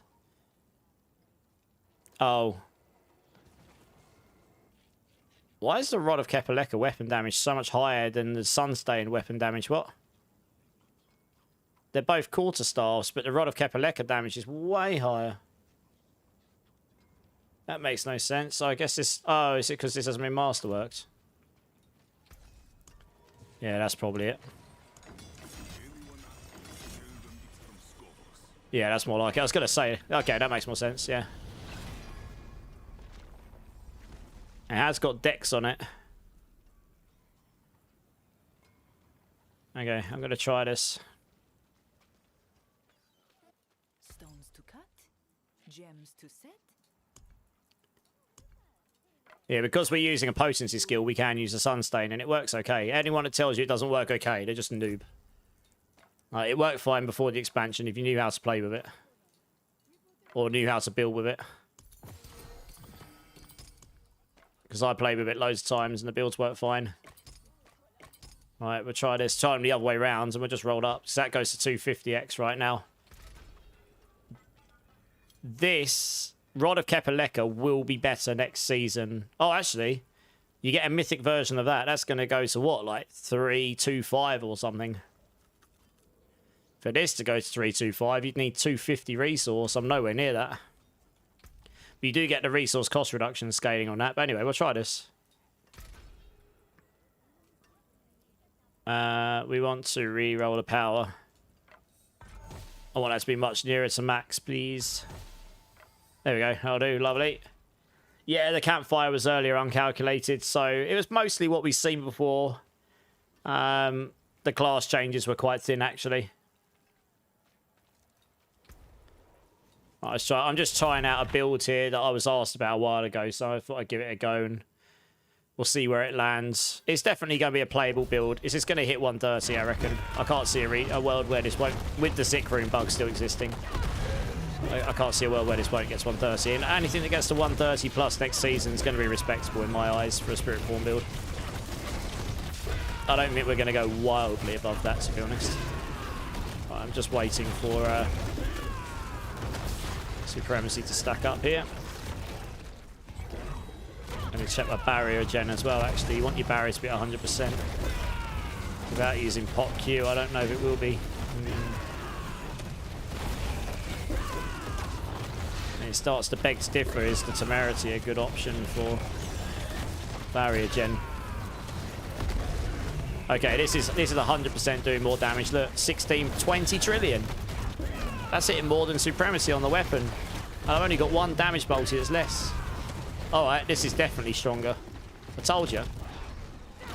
The Sunstain works fine if you know how to build it.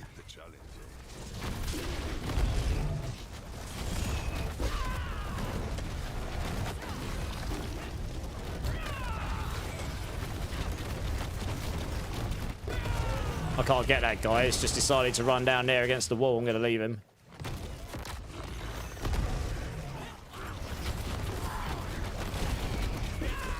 But yeah, unfortunately, we're not going to speed through dungeons like we have in Season 13. Not on many builds, anyway.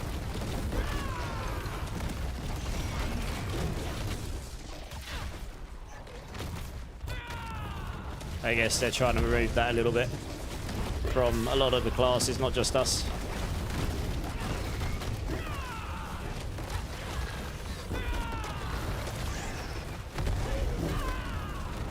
Okay, in that note, this build actually gets buffed more than Quill Volley because Being followed. if you put the Rod of Kepaleka in the charm, that still gets a buff from what we've got currently. And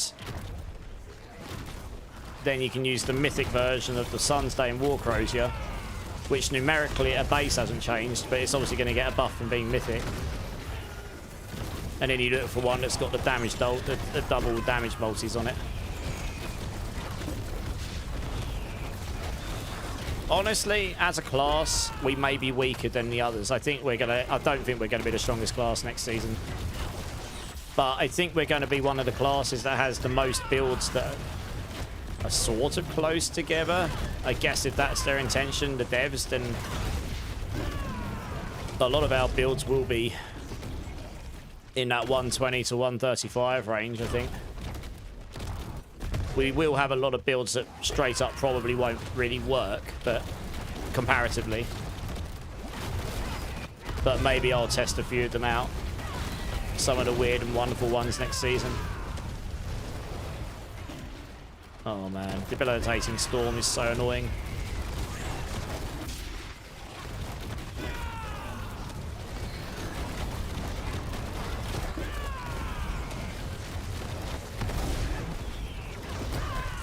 Can't damage this guy because he's literally on the wall, and the projector, I think the wall eats my pulse. I need... Oh, there are patch notes anywhere. Yeah, one sec. Let me finish this dungeon. I'll get them for you. I forgot to pin them to the top of my chat. I hit for 20 trillion a minute ago. But I guess you need whatever stars. You need Supremacy stacked. Sunstain stacks pretty fast, so I'm not too worried about that. Now that it's not 10 stacks, only 5, that's easy to stack up.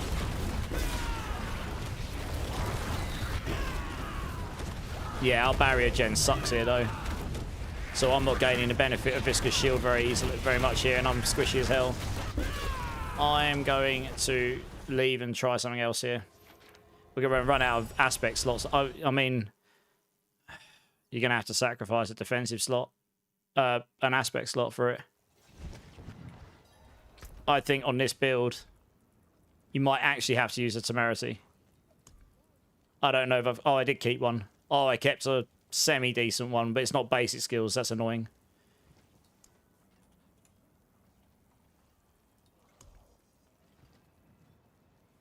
$96. Dex, Armor, Shadow. It's basically the same thing. I might as well use this here. I'd lose the basic skill ranks.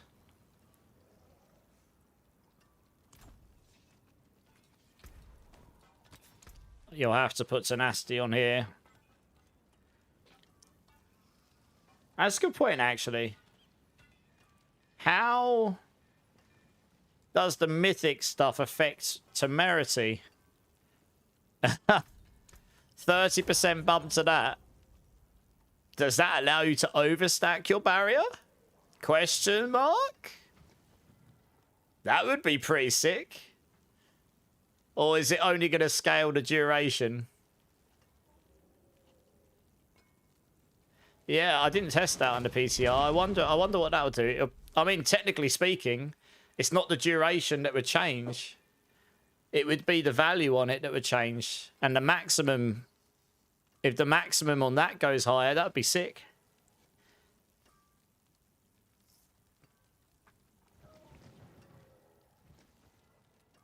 Because that would allow you to get more than... That would allow you to get more barrier than your max life. And that would give you more damage on Viscous Shields. But I don't know. I'd have to wait and see until we get it. So, oh, EA, Cletus has got you uncalculated. Thanks, Cletus.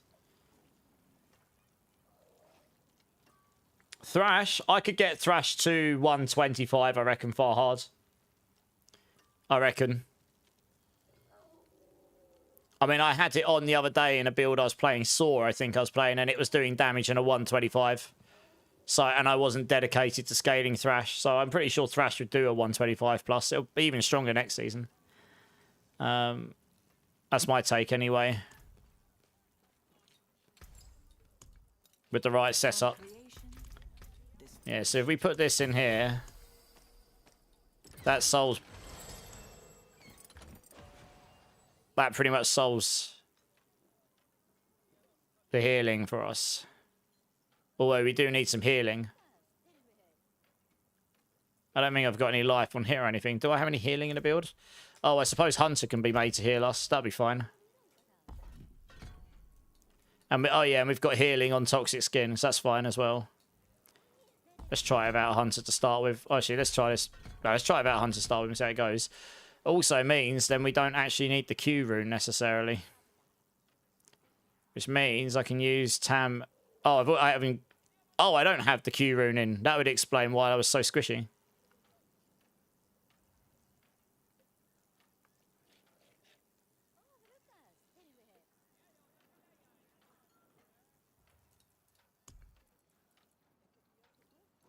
It might be better to use Yo Q, to be honest.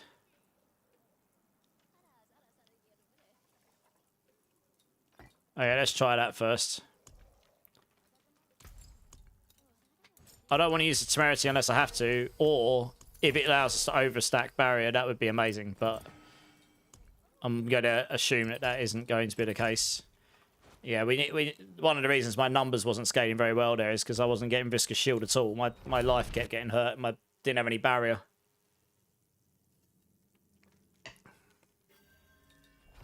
Let's see how this plays.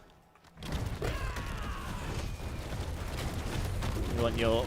Yeah, we may need the temerity to have consistent barrier uptime. It'd make you tankier as well, I suppose. Quite a lot tankier. We may well need that next season.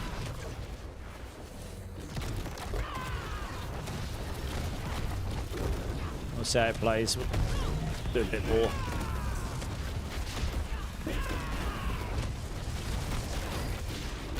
Not having them grouped together means we can't kill them all together as well. That's kind of the issue of not having the cry rune in here.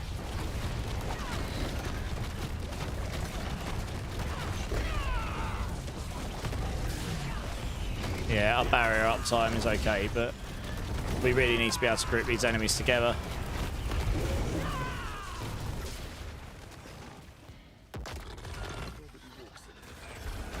Also, having the auto cast of Cry means we stack Sunstain really fast.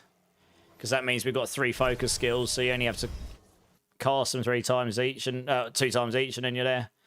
Hey, Captain Banger, it has been a minute. How you doing, dude?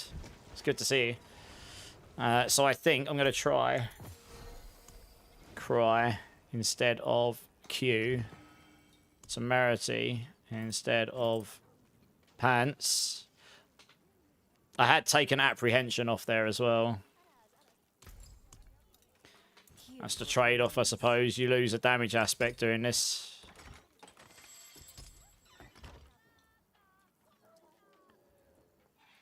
Could theoretically take Interdiction off here because we haven't got redirected force on.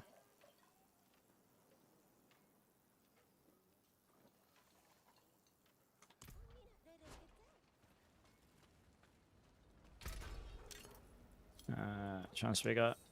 Coolian.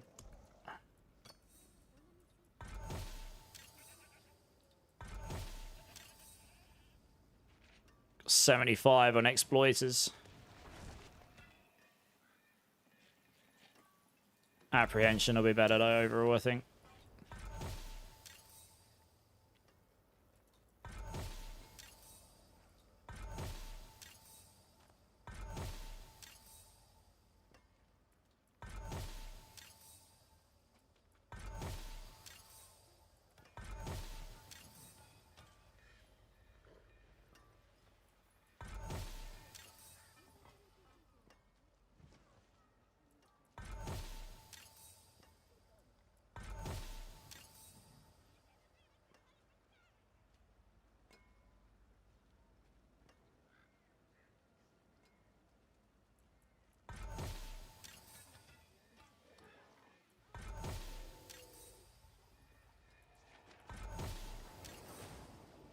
It's all right. We'll leave it on Exploiters. I actually want to check something else quickly here.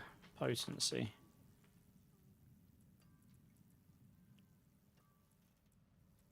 Where is it?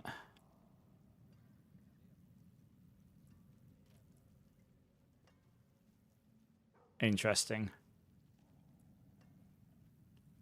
Gain 1 resolve when you dodge an attack. Your potency skills consume 2 resolve to deal more damage.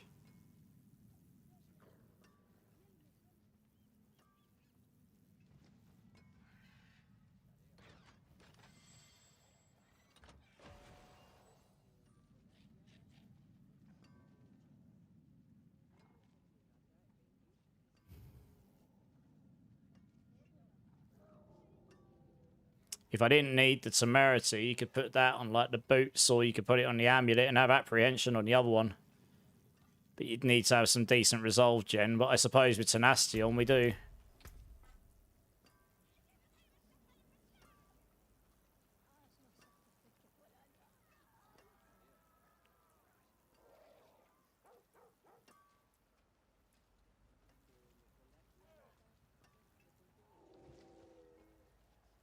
I think I'd rather... Yeah, I'm going to see if I can roll that on here.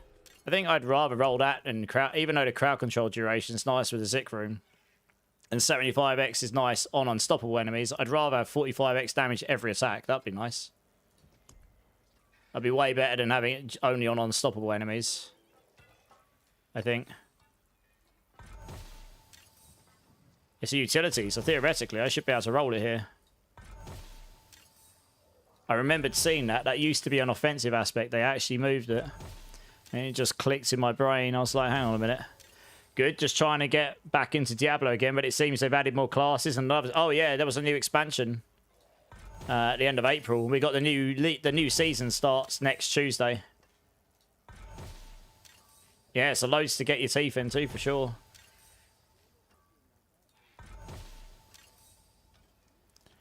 As if it ever rolls.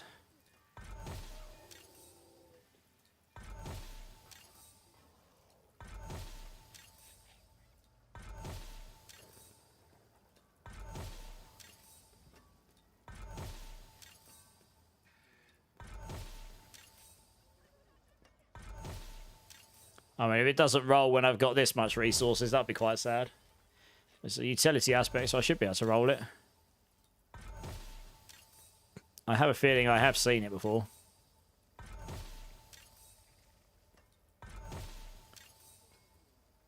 Oh, the expansion, yeah.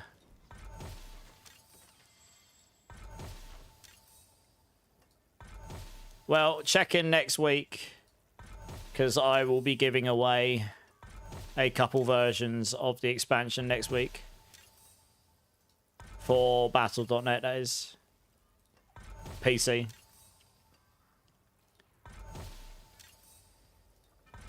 You never know, you might get lucky, you might win one. There we go, we got it, and we got a 44. Alright, let's try that. Okay, let's see how this performs.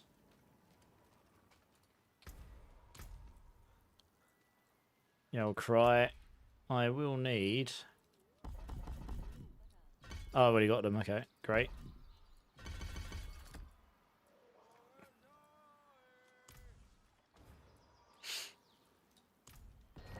You moved to PC fully. Nice.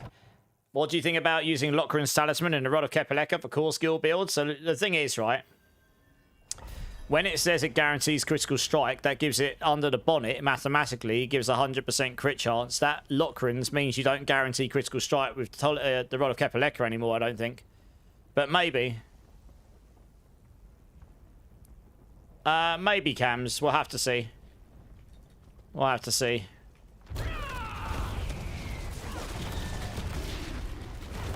Right. My barrier gen should be really better. But it should be a lot better with this. So the question is, how does the build feel overall? What sort of damage numbers do I see having to sacrifice off things and such? Obviously we're hitting the trillion still, it just depends. Like, I had 20 trillion before, but yeah, my resolve stacking's good. That potency aspect's, I mean, assuming it's giving me the damage, it's definitely consuming the resolve, but tenacity allows me to generate it really fast, so.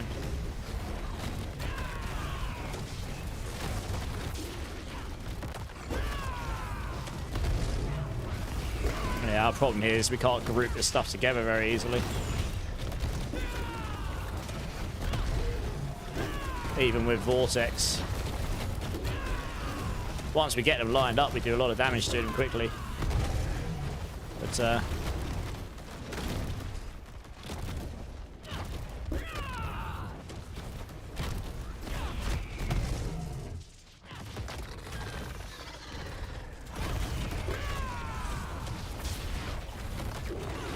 yeah, Mystic Circle. We just don't have aspect slots to be able to put the Mystic Circle moves review thing on as well. I think this feels better. But that's because I mean, you'll definitely be tankier here. This isn't the greatest map, I've got to be honest. For this kind of build, it's particularly bad because it's just lots of... It looks amazing, but it's just lots of windy roads and can't really group stuff together very easily. Spam your skills so you get your auto cry. Pulling stuff together. Maybe Igni Cry is the way to go. Maybe that would be more often. Yeah, I need to find the next dungeon layer. This one's not very good. It looks lovely, but it's not very nice to play on. There we go. Alright, fair enough. It might do. Yeah, I'll have to look into it. Yeah. Have to look into it. The problem is we're already really aspects heavy. And a lot of our aspects are strong. Like Mystic, Plains Power and Supremacy are just stronger than Lochran's Talisman. They just are. But maybe we could use it in the triple charm thing instead of Protein Heart or something. This is a 120, yeah.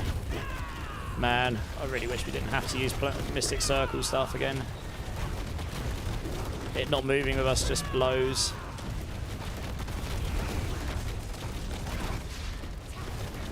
I mean, theoretically, you don't actually have to be on top of them. It does make it quite hard to hit. You can hit them from a range from your circle. But it's a bit annoying. You want to be close to them so you can group them together. So you can hit them all at the same time. Yeah, we really need more attack speed on this as well.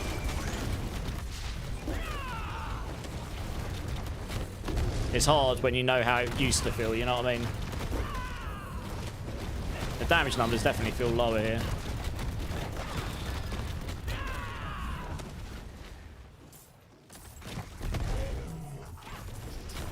But Supremacy is not getting buffed next season, and the War Crows your will.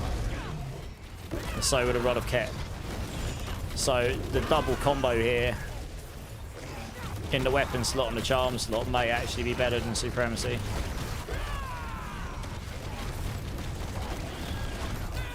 And because we're not hitting as high damage numbers, but I am noticing when I can actually get the enemies grouped together that I am not having to wait to stack things up and stuff, you know. But yeah, I mean, if you compare this to what we've been playing this season, it's god awful. That's gonna be. I think that's gonna be a lot of people's. That's gonna be what a lot of people think next season on Spiritborn, because that swarm, the evade swarm stuff was insane. To be honest, it was far too good. And the problem is that gives a pretense of everything else going forward.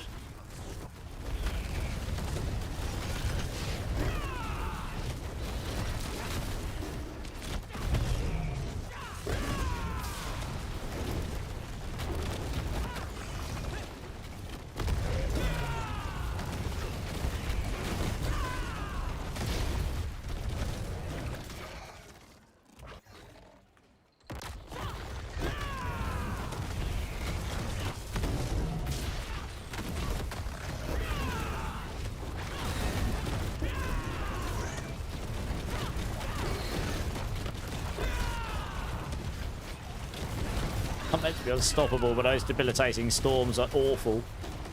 They don't just blind you, they stop you from casting any skills. It's like, what? Oh my gosh, please stop. I think I actually need some cooldown reduction on the build, even with Prodigy's Tempo. We don't attack fast enough to reset Armored Hide to keep it up 100% of the time. And that leaves you in a situation where you can be crowd controlled with the debilitating storms. Yeah, it's very slow, this build. I mean, when you've got the movement speed, it even getting to 200% movement speed is very hard now. You can't even do it with a GA, double GA, including the tempers and master working into it.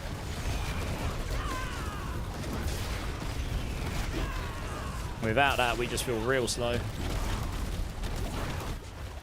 Why on earth did I... Oh, yeah. I can't believe that they haven't changed Crackling Soul. Look, even with Glint's Anvil and Temerity, Crackling Souls are screwing me here. They are the most broken affix in the game right now, if you ask me. For anything melee-based, it is really bad to play against.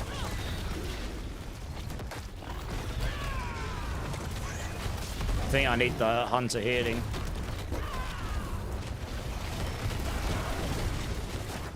I don't think the Toxic Skin healing's enough. No, it's not. Okay. Oh, we got the boss anyway, but we've got Crackling Energy. We've got to get rid of its elite, because he's just throwing Crackling Souls at me. And they are bloody awful. I know a lot of people who really dislike those. There we go. So yeah, the boss damage is okay on this, although you need to not hit a wall with the pulse, otherwise it doesn't really work properly.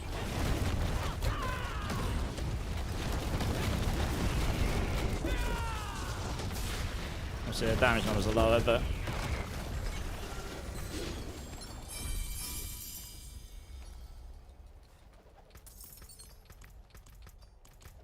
I mean, it kind of makes sense because I sacrificed the damage aspects, I suppose, to put this on.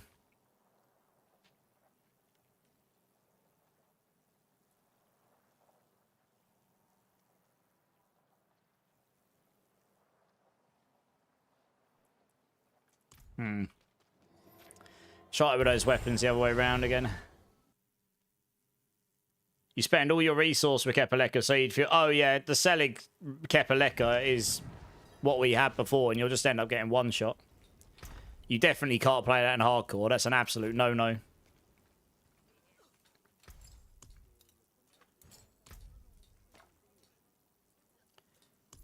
Let's set up a sec.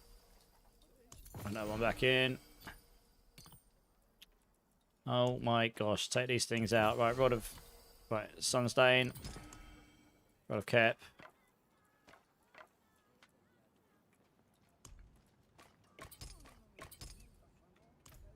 Just try it that way round.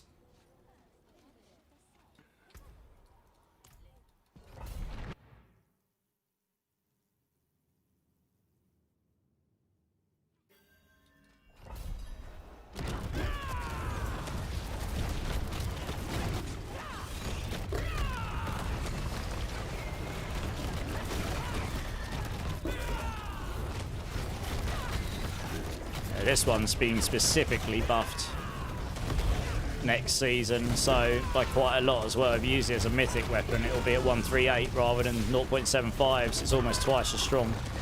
So actually, I think because the Rod of Kepaleka damage scales with resource cost reduction as well, it'll probably be stronger to wear the Rod of Kepaleka, and that's coming with core skill ranks on it.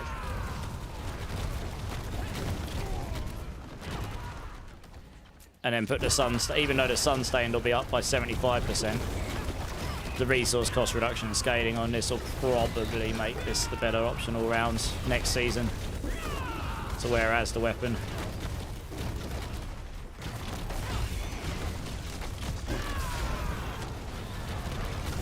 Wow, I suddenly just did a lot of damage to those.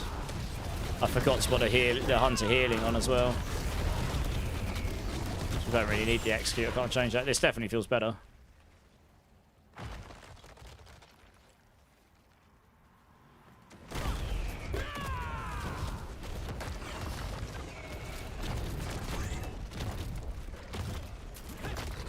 A lot of enemies and not...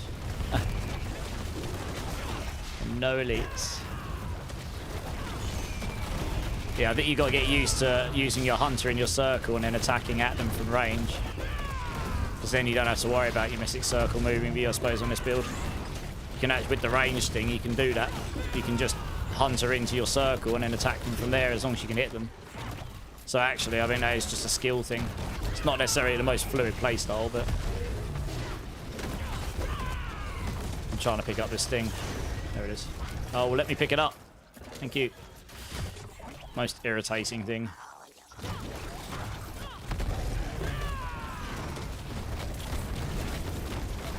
Oh, I'm not... Oh, it died still. Oh, good. I need to put the Hunter healing on. I haven't got enough healing in this to make the temerity worthwhile. I forgot to put it on. Let's go do that. The Hunter execute doesn't really seem to be doing an awful lot anyway, to be honest.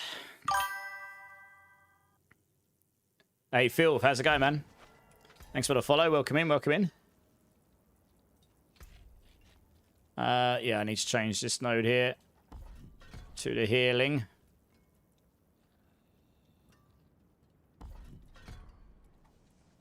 Larger area, yes. Let's make that so it weakens. I get all of these anyway, theoretically.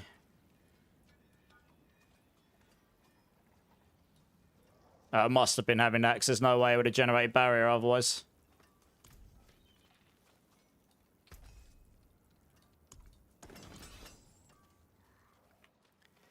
Hey, Longman, how's it going, dude? Sorry, I missed you. Said Rod of Kepaleko, Melted Heart. Yeah, I think Cam's Jack obviously responded to that already. Wild Bolt is a good Cry alternative. Oh no, that's nowhere near as good as Cry, and it doesn't play into the Sunstained Warcrosier either, because it's not a focus skill. Look at this. It's actually dumb. What a ridiculously stupid affix. Please remove this from the game. I don't get irritated very easily, but Crackling Soul is so stupid. It literally just threw like 8 or 9 of them at me. And you can't outplay them because they're too big and they just fire at you and you're melee. Like, what the hell? Or even on a ranged build, they're just stupid.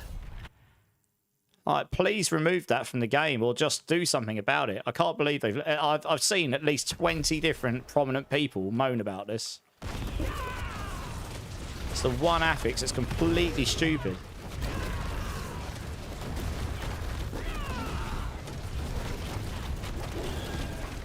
Blimey, that's really got to me. It's so annoying.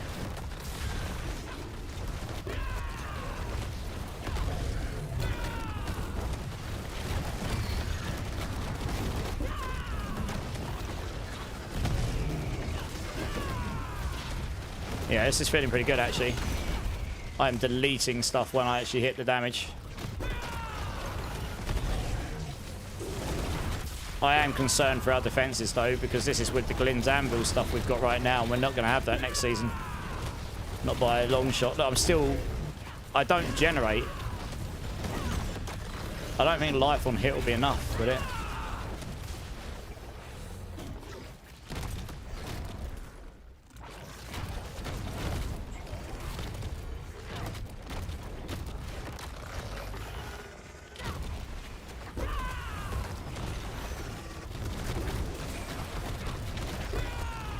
I'm not one sec, I'm not generating resolve now, that's why I'm so squishy. Have I nuked my resolve generation here? I must have done. Oh dear, that's not good. Okay. Yeah, because I am... Okay, I can see why I'm taking so much damage now. Interesting, okay. I've got it on, so I'm consuming resolve to do damage with my potency skills. But I am no longer generating resolve fast enough to outweigh it. Because I took off all of that. I was relying on tenacity, which means I need to gain resolve over my maximum.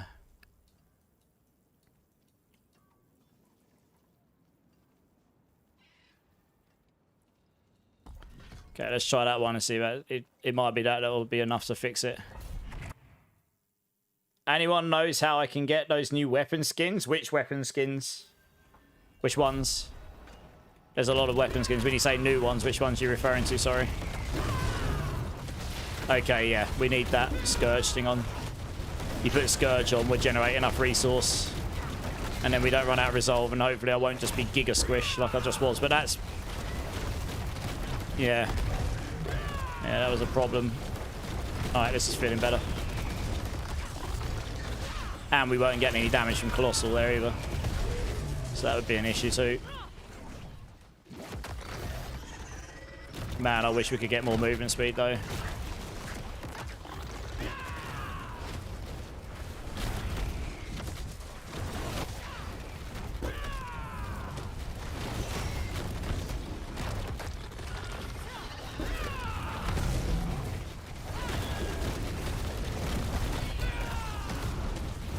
Okay, this is starting to feel a bit more fluid now. We're a little slow running between stuff, but once we get going, it's like we've got the auto pull in, we've got barrier gen baked in, we've got resolve generation solved even without the Zik rune. The damage is feeling okay.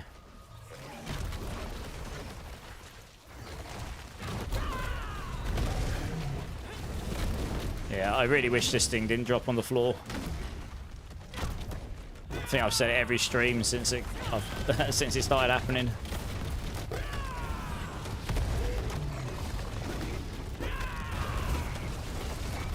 Damage is feeling more consistent now because we haven't got as much conditional on.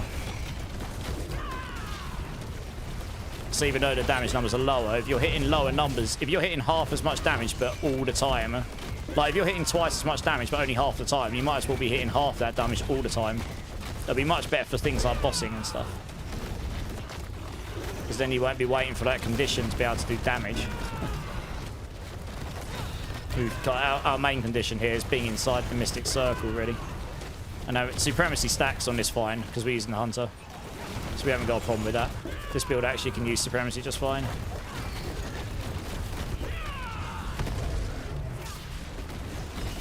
I don't think I was even in my Mystic Circle there and I nuked him. Just dropped my thing on the floor again. I really don't want to not have that thing on because it allows you to progress this so much faster. I should probably do test runs without it, to be honest. It's currently just spot. This is why it's so annoying. I can't pick it up again. I have to kill the trash mobs because they interrupt you. I can't even see it. I know it's there. I can see it on my mini-map, but I can't pick it up because I can't select it. So I'm wasting 30 seconds trying to pick something up on the floor that... yeah, they should just disable it. Or make it so it's got way more protection on it because it's a bit stupid. It just drops at this level. It just drops on the floor after you get touched by anything.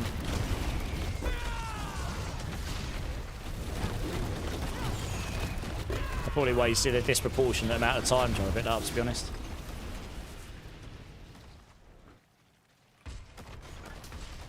You can go around there. Loads of enemies here. Yeah, I am wondering if Igni Cry would be better than this. I might try that after. This is what I used to use. I think that might be better, actually. Just might be more consistent. Yeah, let's get the progress globes here. Let's see what the bossing feels like. Now we've got everything sort of in place.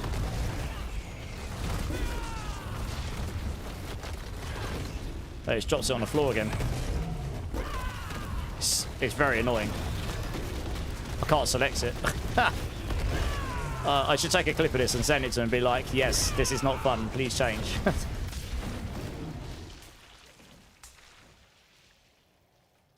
I really like the idea of the Heart of Stone. I just don't like the fact it drops on the floor.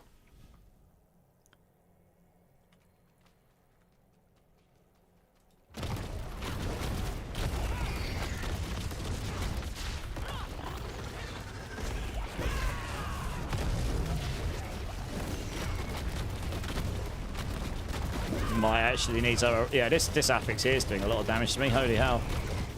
Might actually need... Do you know what? I'm going to ignore this guy. That affix is ripping me to pieces. Even with all my DR.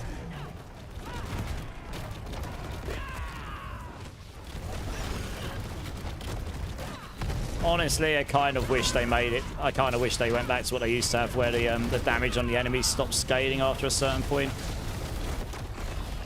And it's only their HP that scales. Because the damage just keeps scaling to a point where it's just completely absurd. That's just so slow. This is definitely slower. This is worse than Quill Volley because it just feels... We can't run as fast because we don't have the Storm Feathers in here. But there's no reason to take Storm Feathers other than movement speed, so it's definitely worse for us in that regards.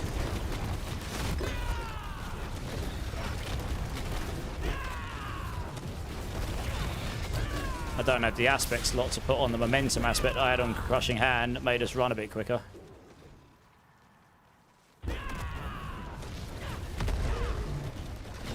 Not unless I don't use the Temerity, but I need to use the Temerity really. If the sick room was fixed, then we'd use pot Q, and then I wouldn't need the temerity. But yeah, the Zik rune exists, so any build that's going to do high-end damage is definitely going to use that. It's just too high not to.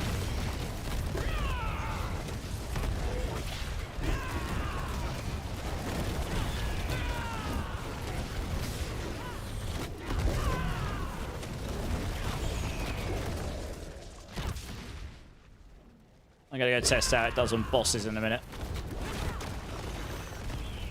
Like just going into a lair boss or whatnot. Stacking result will be interesting.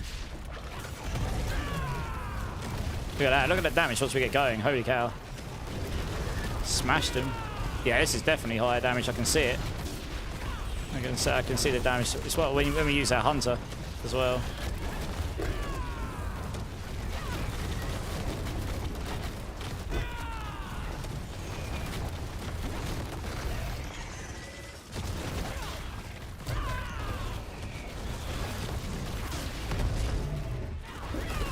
Do we do more damage like if they're in a certain position or something? Because I feel like I do. Yeah, I think payback. I think this version of payback is set up that if you hit them at range, you do more damage. If they're right on your feet, you don't. Interesting. So what if... Well, we don't really necessarily need that, but out of pure interest.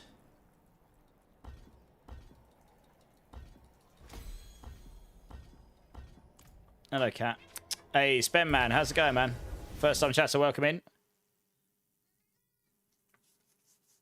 Let me see how this plays as melee, because I haven't tried that yet.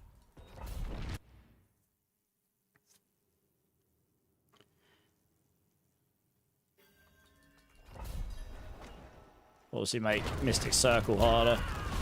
This is what I'd expect it to be, like what it used to be. Oh, do you know what? I am going to change the runes out, though. Igni Cry. I'm pretty sure Yol Cry is worse than this. Oh, go on, just kill me. 5 second leave time is so high. Oh, feels bad. Please kill me so I can leave this sodding dungeon. Thank you. Oh, dear. I'm so glad we don't get death counts on D4.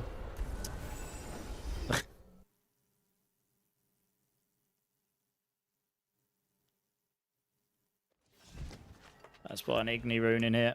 Igni.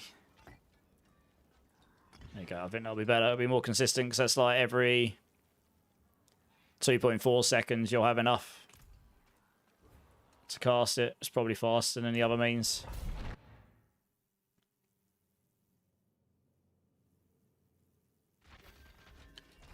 Wow, got crabs. Probably not a sentence I should say on stream, but yeah. Good. Yeah, we should see the pull-in be way quicker here, I think.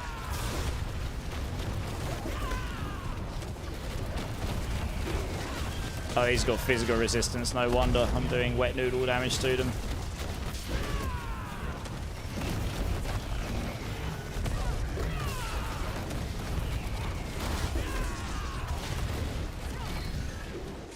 Wow, something in there near killed me still. Rude.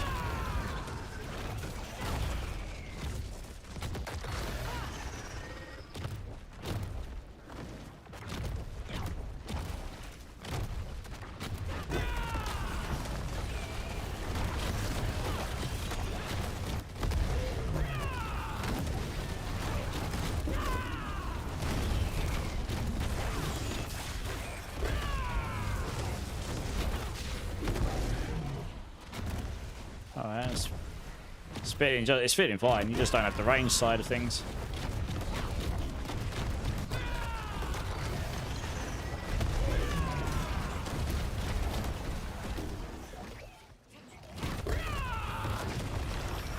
Is that 2 groups of elites I got up here? I think it is.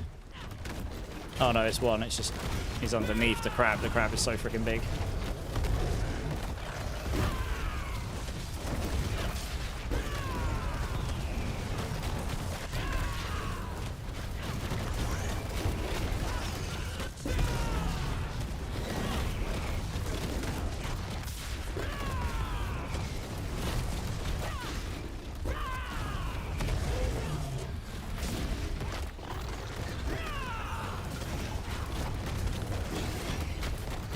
damage numbers should be the same. It's just you don't have the range side of it.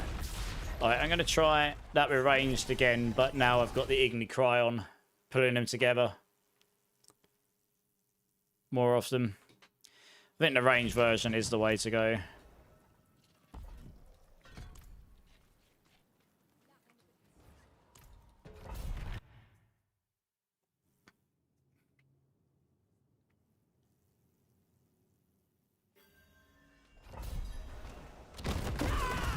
Oops. It's the only problem is like potentially getting one shot at the start, which is fun, not.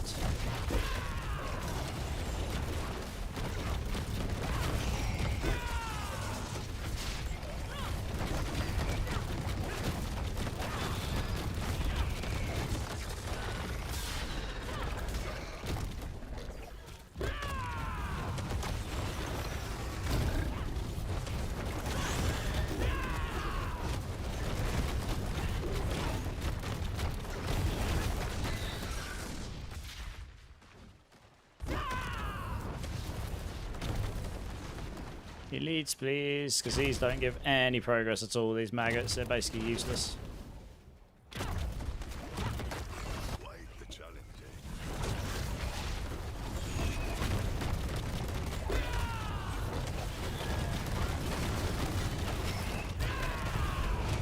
Yeah, the pulling's way better here. I can see it already.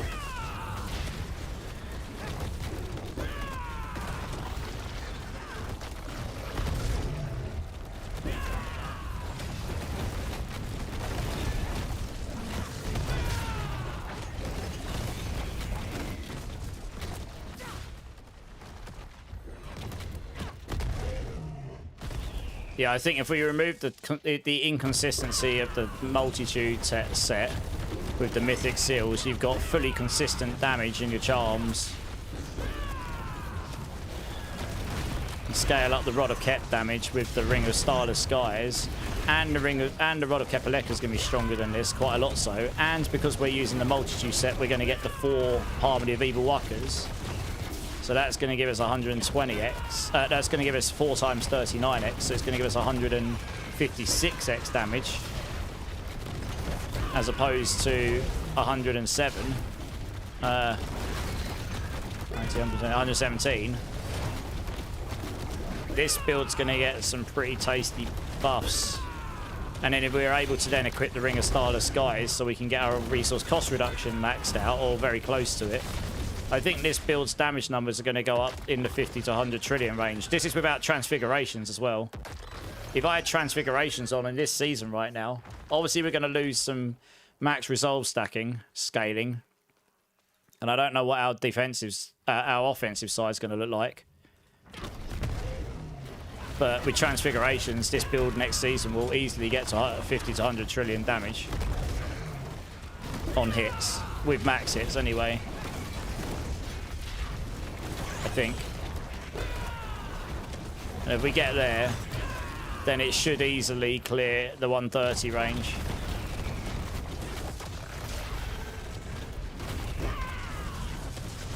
It's just not a particularly fast build, so I wouldn't use it for farming necessarily. It's not even omnidirectional or anything. Something like Crushing Hand will be way better for that. In fact, Crushing Hand might just be better full stop, to be honest. Oh, I don't know actually, because you don't have the... I suppose you could replace the War Crozier with the Epizontic. That'd be a 90s. It's not. It's a little bit worse, but it's about the same. It still top you up a bit.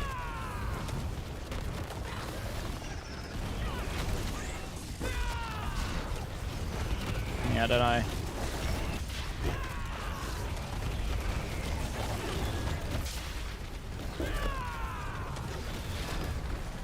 I just wish we didn't have to wait for the Mystic Circle as much. I really want that aspect on that makes it move with you, but I've got no aspect slots left. Well, no aspect slots I can afford to lose.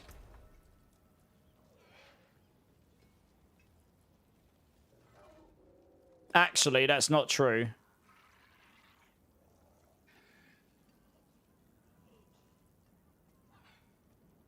We possibly can get away without tenacity once we get to next season. because we're using Poxzik, and every 2 attacks we'll get 3 resolve every 2 attacks. You wouldn't necessarily be able to use this though, because that would consume 4 every 2 attacks, so you'd never generate any. You'd also have to have this on, but then you lose 50x damage here, so you don't want that.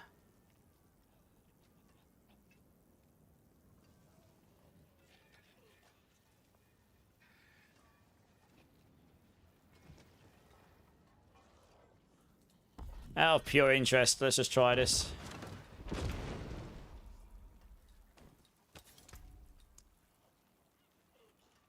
Because it feels bloody awful, as it currently is.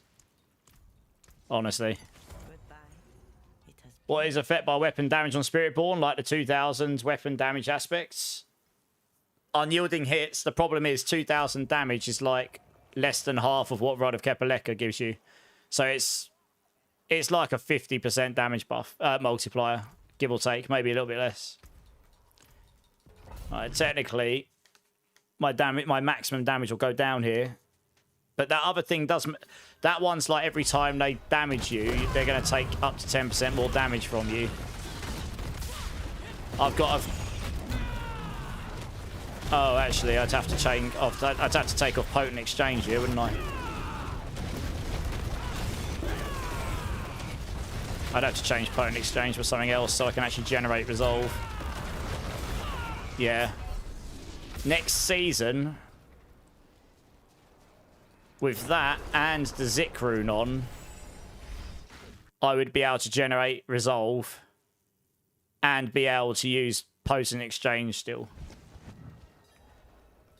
But as things currently stand, I can't do that right now, so I'm actually going to swap this for Apprehension currently. Which is a higher damage aspect anyway.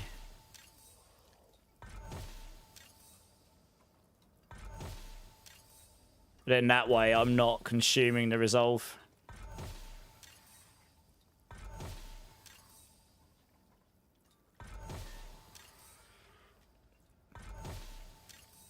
There we go, that'll do.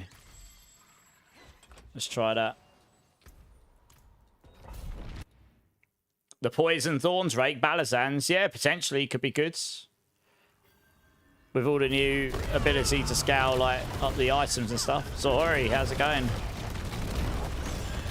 So the benefit of this aspects I've just taken is my Mystic Circle will move with me. So although my numbers might not be higher, my clearance speed might be better.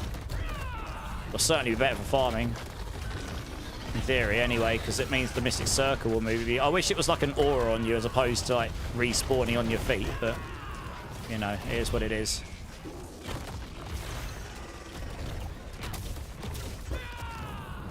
The density in these dungeons does not feel good right now. I don't really know what's going on. It's like I'm moving around. It's like vast open spaces of no enemies. It's weird.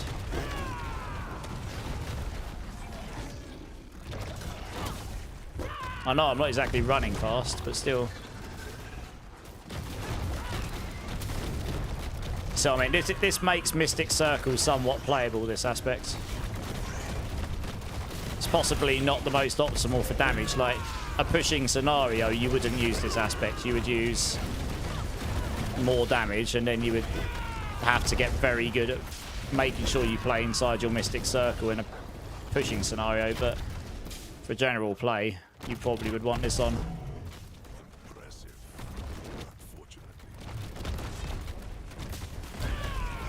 So then it just moves with you, as long as you cast an Eagle skill inside it, of which our payback is. So you literally just have to cast anything inside it, and then you're golden. It's amazing. I actually feel like I'm doing quite a lot. Yeah, I mean that Potent Exchange aspect was quite strong. That aspect will be better, but we can't use it right now. We'd need the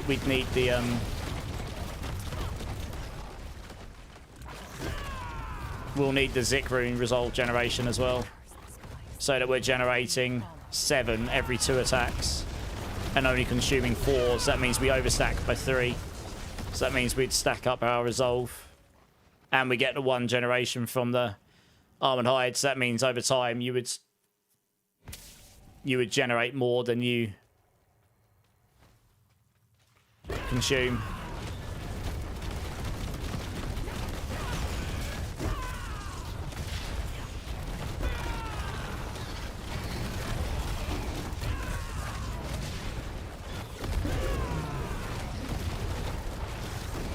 But it's going to feel a lot better, I think, because the Mystic Circle moves with me, so I can actually... I don't have to wait like 5-10 seconds every time for the... Like, it means when I use my Hunter, if I relocate my Hunter, my Mystic Circle should relocate with me as well.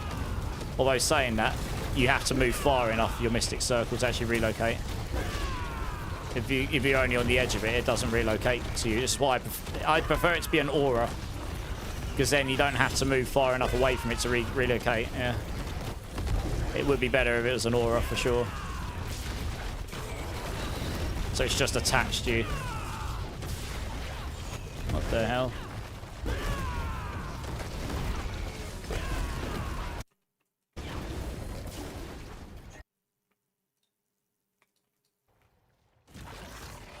I think something's going on with my internet. I'll just check it again in a second.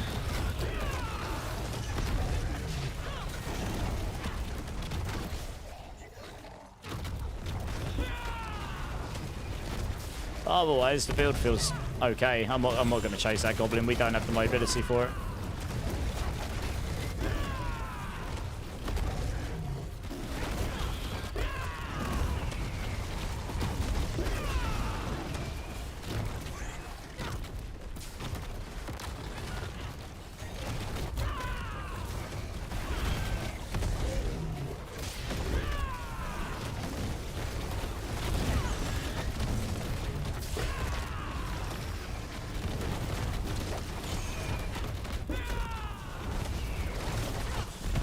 I'm still hitting for 10 trillion there at peak. So we're still in just about in double-digit trillions, even without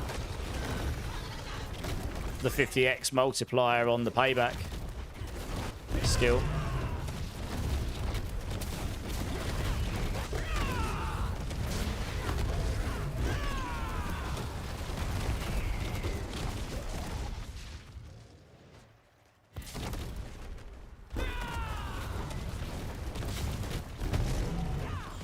Two groups of elites, isn't it?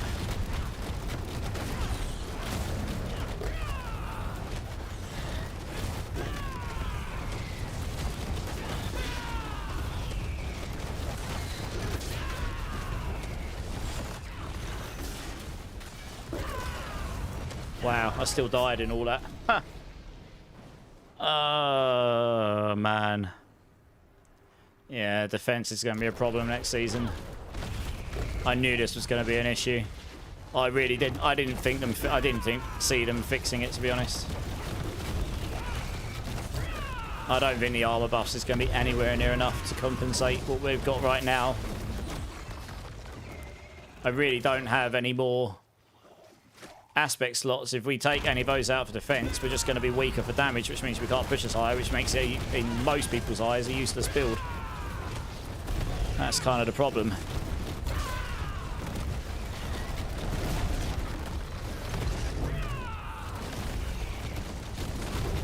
I suppose I could roll life on hit somewhere on the build. Get one of those. That'd play in temerity a lot better, I guess.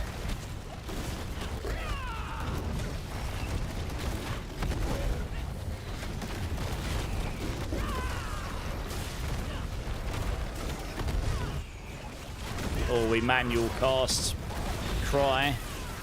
I guess I'll try that in a minute. Manual cast Cry and put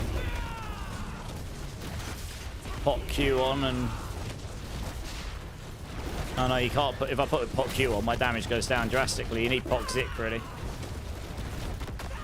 Yeah. 13 trillion.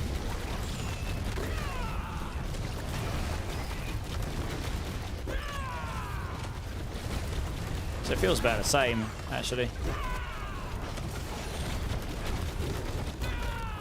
But yeah, the damage isn't phenomenal.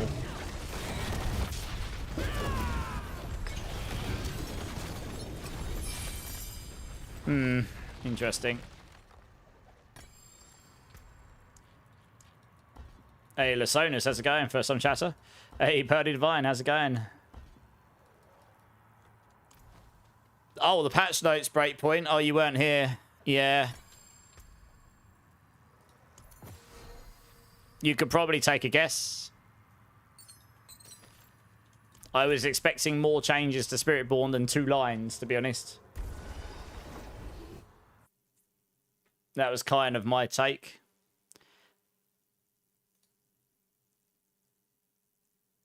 On the new season. The new season will be fine. The new season will be fine, but honestly, I've just got to reset my Steam. It's just messaged me saying it's bugged out, and that's what runs my mouse cursor.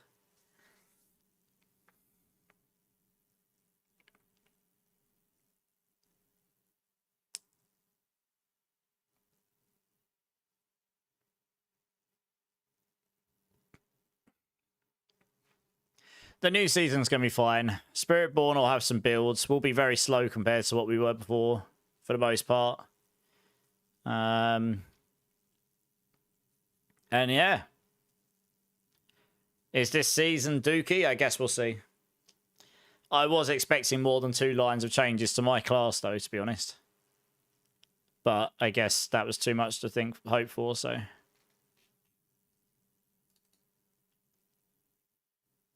I think a lot of people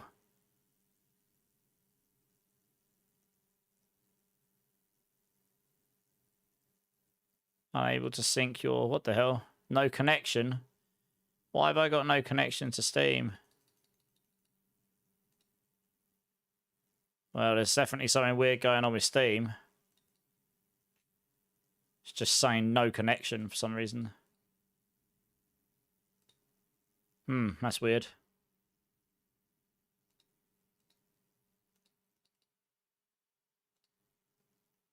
Okay, I'll check that after stream. Steam login. Yeah, it might be Steam servers. I think it'll be fine. The season will be fine. But, yeah.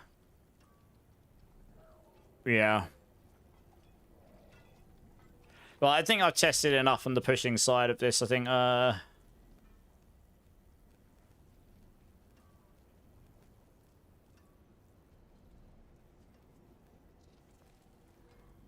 I guess that's one other thing I can test here.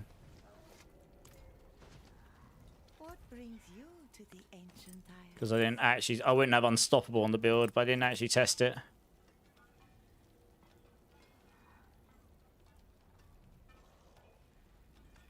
Out of interest.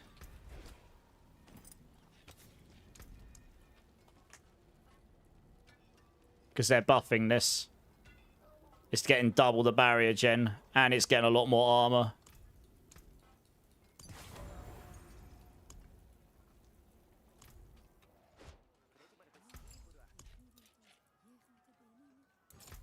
So it might actually be a better replacement for Temerity. We haven't really got enough healing.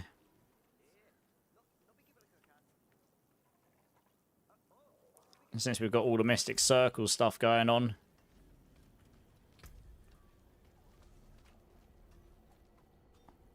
Yeah, I think that's going... This is getting giga buffed. It's going up... Yeah, barrier up to 30% and armor's going up to 60%.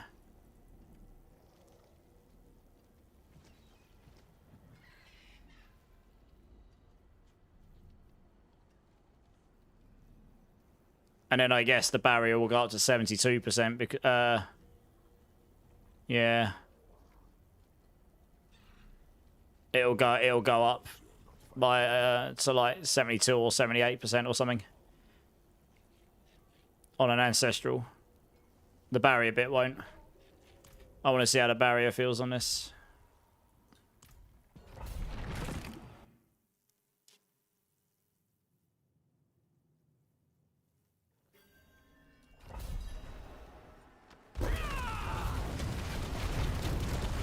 Obviously, we need the Mystic Circle to spawn to begin with.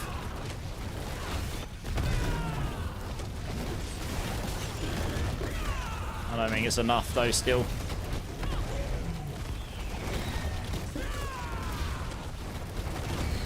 So I'm not a max barrier at all. Just kind of poop. Although that will be slightly better next season. I suppose you'd need some barrier gen on the build.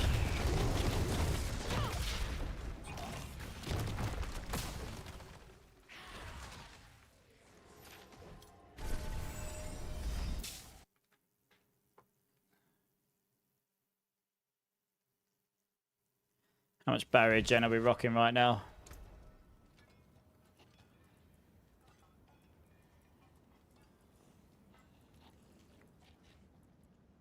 $30. I mean, it's pretty significant bumping that up from 20 to 30%. I mean, having 3 of these equipped means I'll have 75% chance on lucky hit to create a Mystic Circle, which basically means immediately.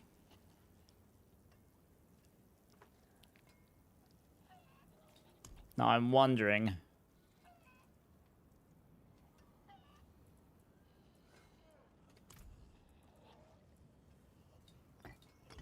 Let's just try that. We won't have Unstoppable, that's the only problem here.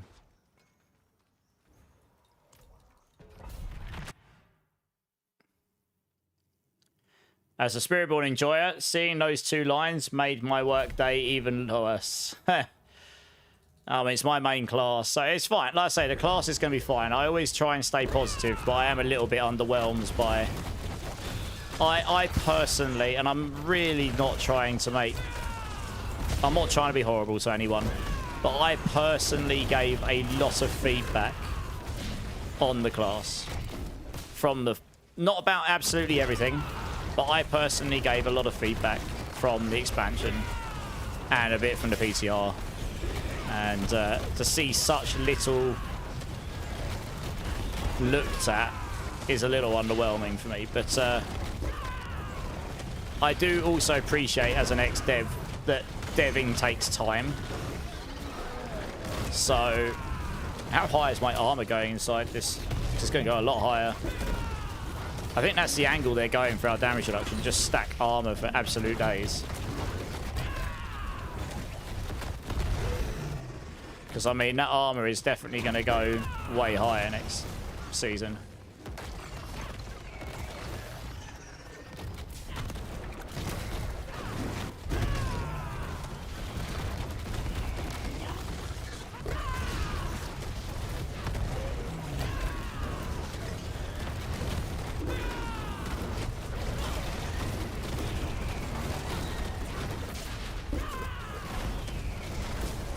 Yeah, the lack of movement speed is bugging me a little bit, but I really can't not have that Mystic Circle movement thing that where it makes it move with you is really nice. If you're playing Mystic Circle, it's the only thing that makes it feel nice to play, really.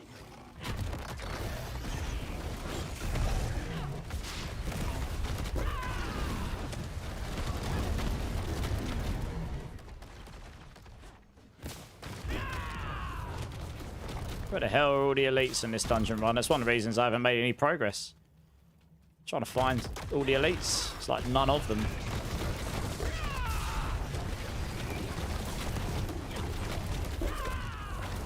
Yeah.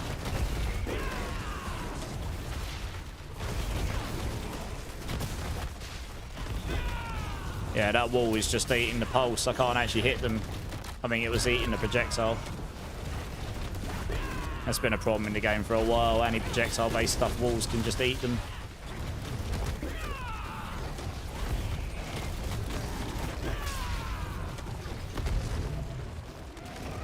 Yeah, I don't know. I need to get to the boss, really, because that's going to give me an indication of how much more damage I may or may not be doing.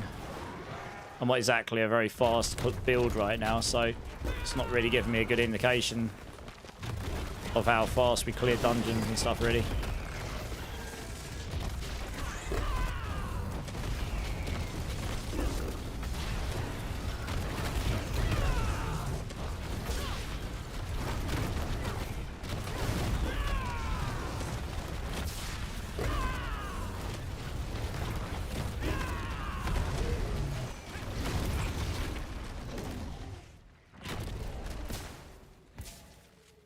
Yeah, so we're going to lose damage from Colossal from the maximum resolve stacks, but we're going to make more than that back from the weapons and stuff.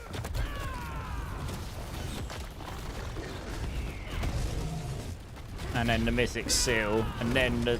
Yeah, and then the Mythic Seal, and then the Transfigurations on top of it. So, yeah, I can see this build being able to clear a 130 next season. As slow as it may be for pushing on the tower, this will be a build that can do 130 plus, I think.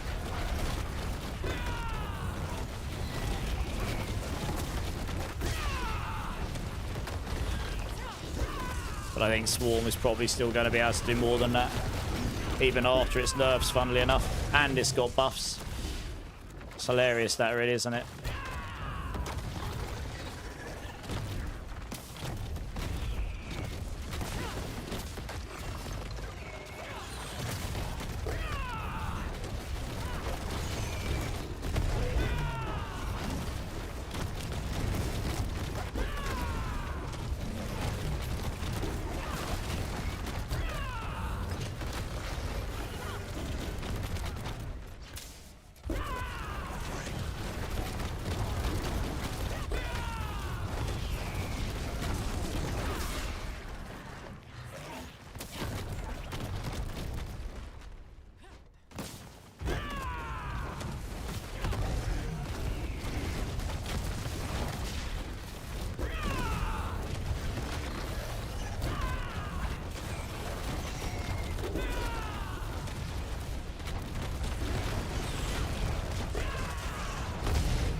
Yeah, we're not pulling stuff in as fast. It actually makes the clearance slower on us, funnily enough.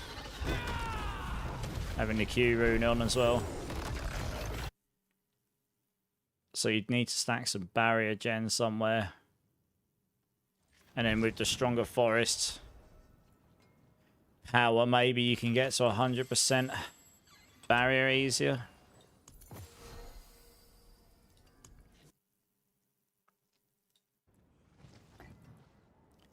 That did feel a million times better.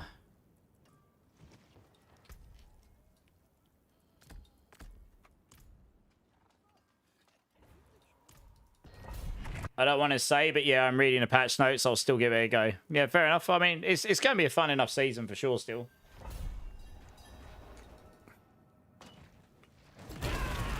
I'll say, oh my gosh. I just got spawn camped on entry. By Crackling Souls again. Yeah, this is I can't recommend Spiritborn in hardcore next season at all. I don't think. But we'll see. Maybe we can figure some stuff out. Well, I'm not sure I can recommend it next season. Again.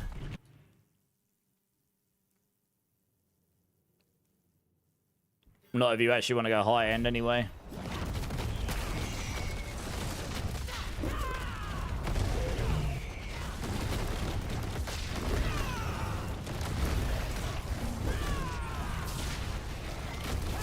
Yeah, the problem with Forest Plower is it doesn't give you a time on it or anything. It's like it just periodically gives you more barrier. Great. That's wonderful. It's not enough though. My barrier's not going anywhere near max. Temerity was better for the barrier for sure. As long as you had the healing.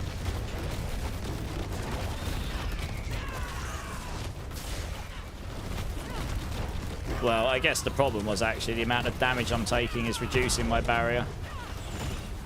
Enough that it doesn't work very well anymore.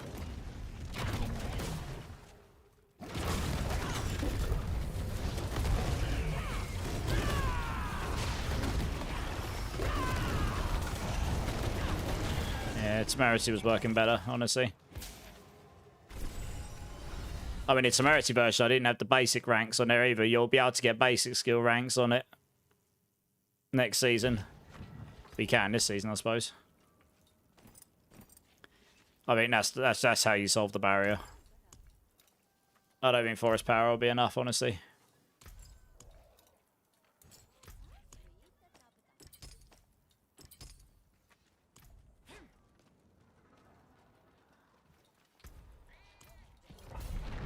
Hey, Bitters. Yeah, I'm good. How are you doing? You good?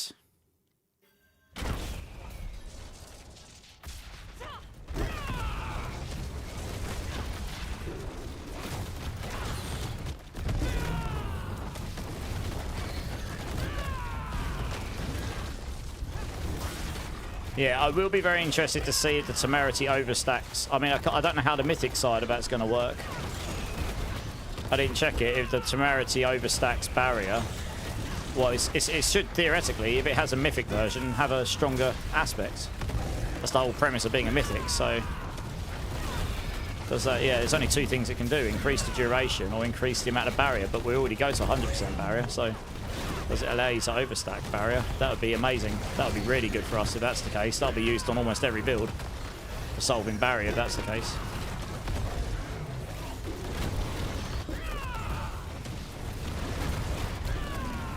Something I should have checked really, but never mind. I'm not expecting that though. That sounds a bit too good to be true. Wishful thinking.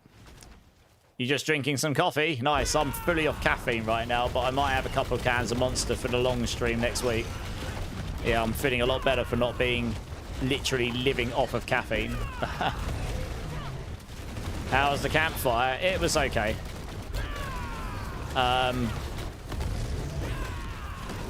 Yeah, it was okay.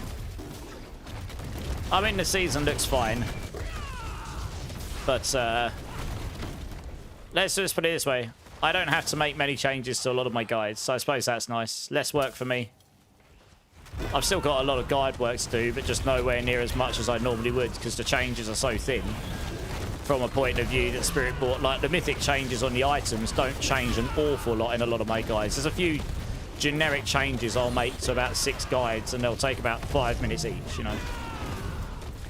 But most of the builds are pretty much the same. So I'm just testing a different one out here to see where it goes. I can get a guide together for this at some point before Monday. Between the patch notes and the PTR, I'm a little nervous, but I'm still excited here. Why are you nervous? It'll be fine. Go play Barb. You like Barbs. Barbs will smash. Barbs are fine. Clips is going to have a great time. Overall, their class was in a much better state than mine from the get-go. They've got the mobility, they've got the run speed. Like we just need run speed, and we don't have it at all. I don't know. Like visually, our class is sick, and we've got some cool stuff. But yeah, we've got a lot of issues with Spiritborn right now. I'm not really sure what's going to happen with it going forward, but you know, I can keep giving feedback, and hopefully some stuff will change at some point. Oh, people always complain about everything in life. It's the internet. I complain about stuff. I was whinging about Crackling Souls because they're stupid and they should be deleted from the game, but you know. But yes, there will always be haters. But the you know, PoE 1 league's starting soon. If they don't want to play D4, that's fine. There's other games to play, right? I'm sure it'll be fine. We'll have fun. I can't see this being my build I start on next season, though. It's too slow for me. Hasn't got enough movement speed in it for me. And it hasn't got enough AoE. It's lacking too much. Like I'm gonna go and test out like a Helltide and see how it plays there. But it doesn't move fast enough for me. I don't need it to zoom, but I need at least 200% movement speed, and this isn't even there. So it's just gonna be giga slow. It's impossible for me to get to 200% movement speed easily here. I'd have to put Moonrise on somewhere, but I've got no aspect slots. Again, Supremacy is just too strong. I can't not use that.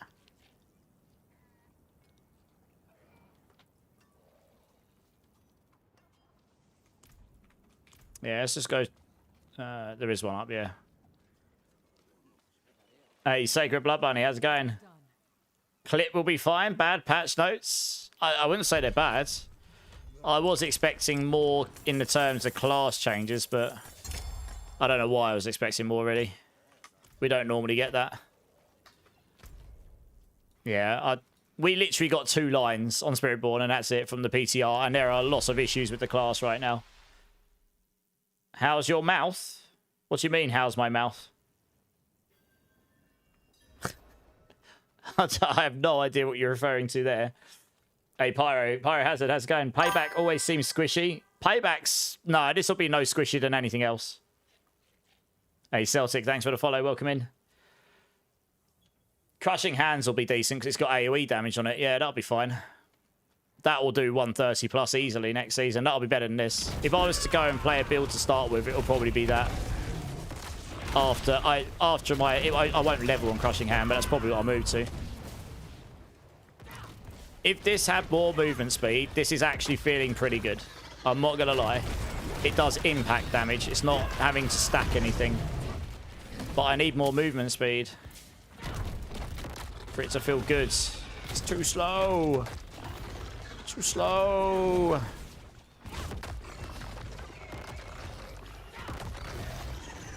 Where the hell are all the enemies?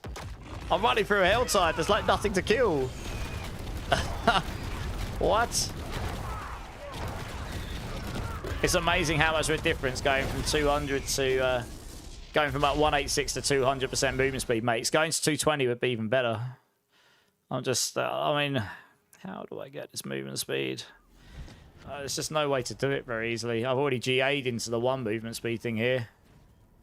Well, I suppose you could put movement speed on here, but then you lose damage.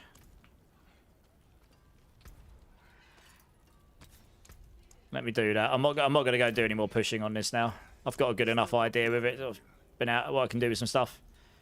I mean, you can do this, but then that... You don't even need to GA it. No, look how much faster you move at 200.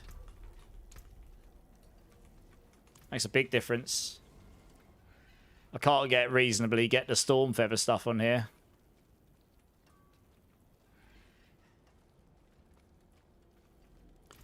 I know, Spiritborn's really lacking ways to get that movement speed. Let me go to a different hell side. Actually, different side of the hell side. We'll go to this side. Oh, no, it doesn't make my mouth itchy. It makes my face itchy, Sacred. I think I have a reaction to something in those beans, but I've been doing those beans for so long. I don't remember always having that problem, but for a long time now, I've had issues where I'm like, my nose is really itchy and my eyes start getting weird.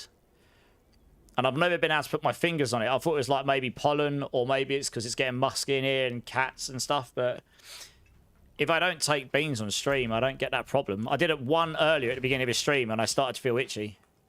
So I think there might be something in those beans, but I don't know. It's weird. So I might actually have to stop doing them on that basis. But I've had that problem for a long time.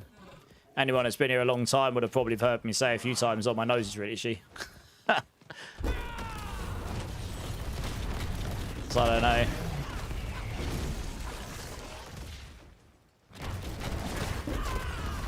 I mean, yeah, this kills stuff fast enough. So this is T12, right? We're killing stuff fast enough. We don't move very fast. That's the only problem. But this is 200% movement speed, so it's... The only way to get faster in this is having literally a mobility skill that allows you to move faster, I suppose. Like an evade or something.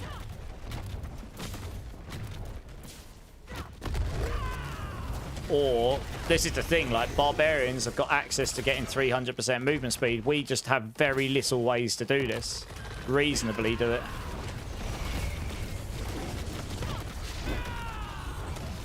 And I honestly think that would make a lot of builds on Spiritborn feel a lot better. If we could even get to 250 movement speed, we don't need 300, 250, and we would be able to move fast enough that it would feel so much better to play. I mean, this is actually not terrible for farming because you've got the range on it. It's not too bad. Let me go try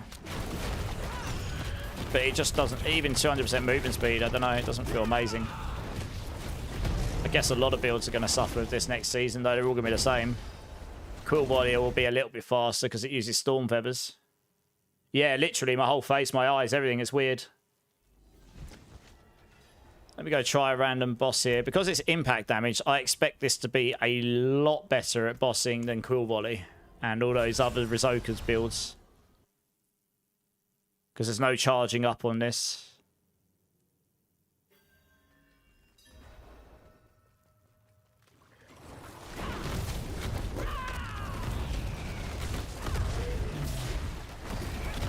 Well, very little charging up.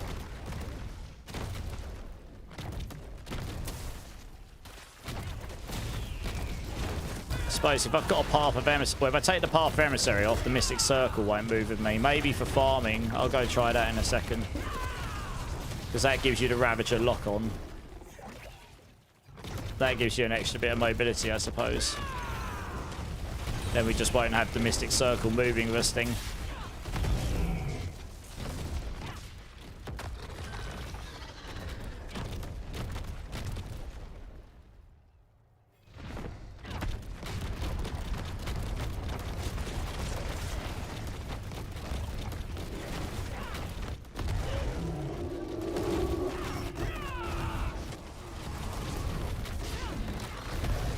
How do we do on bosses once we get going?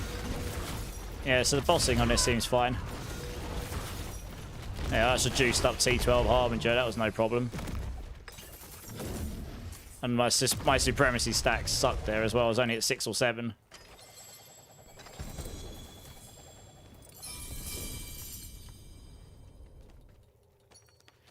Let's go try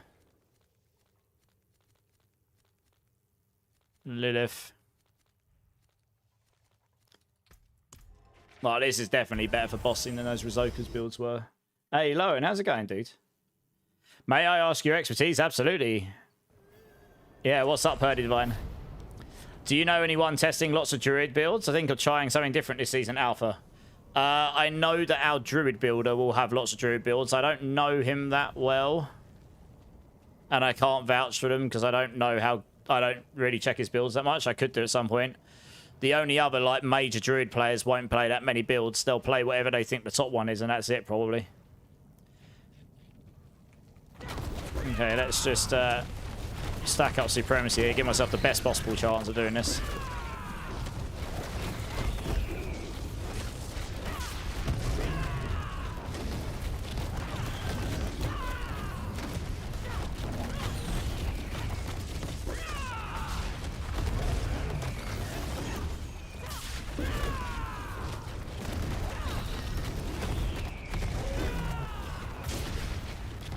Takes a minute to stack them all up. I don't think I've quite got enough cooldown to smash my ultimate dead on the cooldown. It's close, but not quite. That's probably the best I'm going to get. So at least I've got a decent number of supremacy stacks.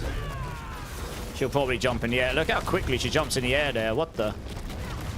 That's a little unfair. I actually managed to stun her, but I'm not in my circle. No! Oh, yeah. Oh, she got in the air. No. YOLO. Oh, man. What is this? Oh, she got in the air again before I got on her. No. I can't believe she survived that. She's literally one tap. Look at her. Look at her HP. She killed me there. She had like literally 1% HP or something. Yeah, this is absolutely better at bossing than Quill Body was because you don't have to wait for all your different conditionals to stack.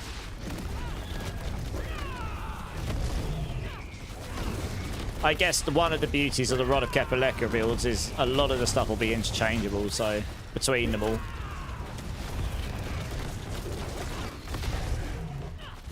I mean, because I definitely didn't like easily do T12 Lilith on Cool Volley the other day. And I just clapped T12 Lilith there on Payback. So Payback's actually quite good for bossing. Alright, that was T12 Lilith. Let's go try T12 Mephisto for the lols of it. Saying that, I did just face tank something I don't think I'll be able to face tank next season. What's the best way to get money? I constantly am starved. What, in the current season, Purdy Divine? How much do you need? If you ask me really, really nicely and tell me you love me long time, I might be able to help you some gold. Because I'm not exactly going to use it all between now and next season now.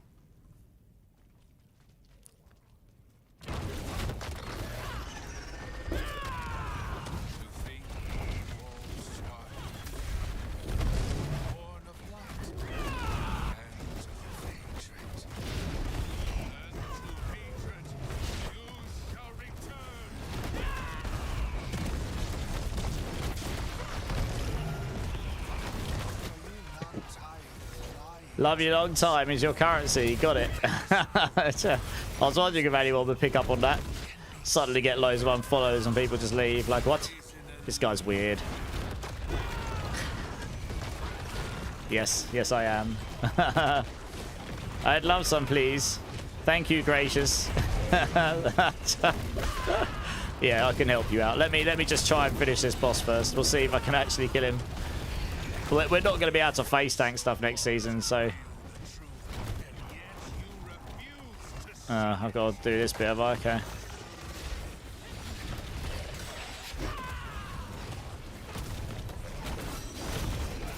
Oh. Got a bit of movement lock there. That was weird. Alright, well, we can do stage 1. Not quickly, but we did it. You impetuous fool!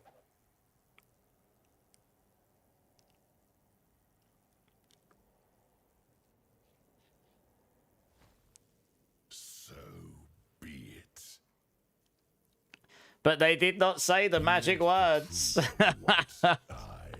He knows I love him long time. Lol. Yeah. Come on, Mephisto. Shut up and fight me. All my supremacy stacks just disappeared because of that. Lovely.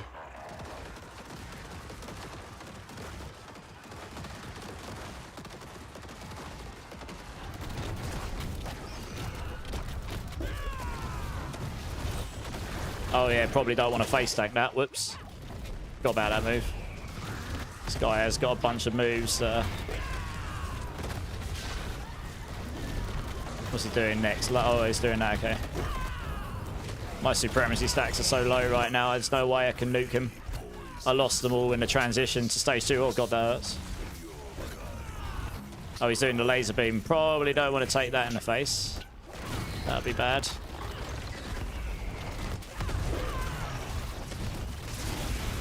Laser beams. Rude.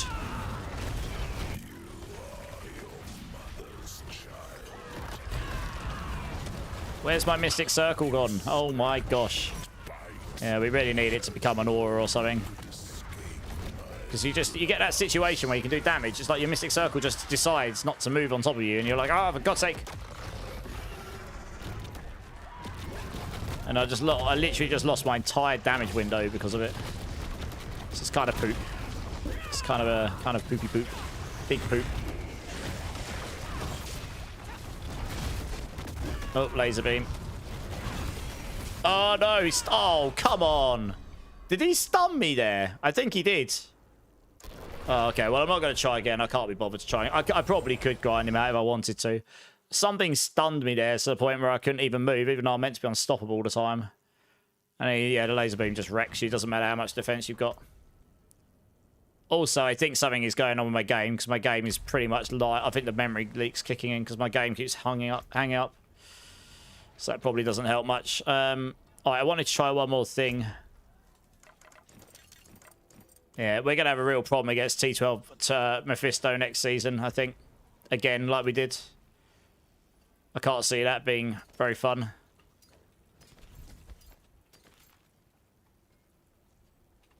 Just make sure I'm not about to salvage anything I actually want to keep favorited.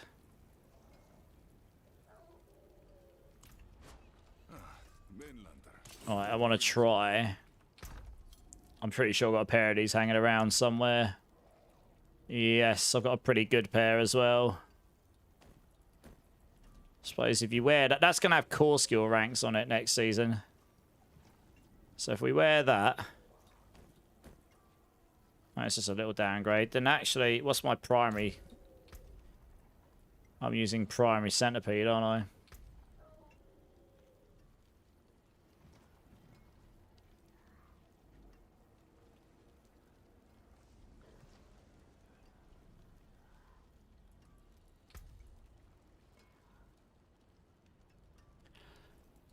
Yeah, I can't rely on this to generate me ferocity. That'd be kind of casting rake.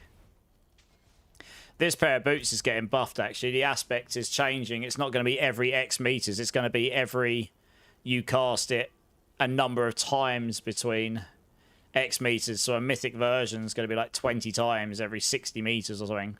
It's just like every 3 meters you invoke one. I mean, you wouldn't get the overstacking, but you could potentially. Enemies hit, reduce your cooldowns.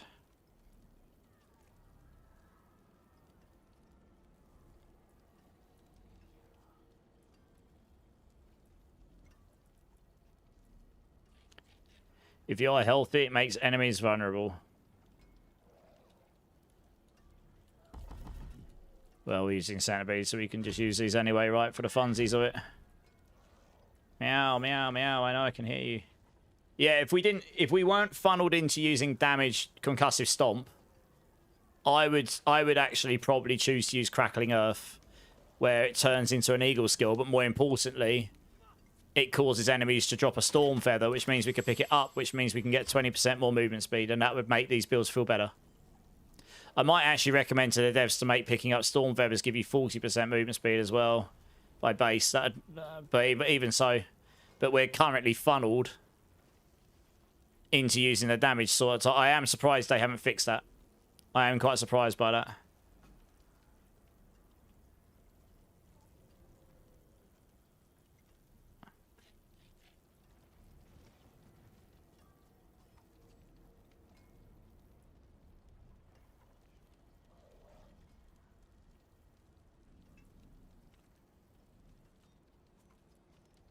Alright, I guess it doesn't really matter too much what these are doing.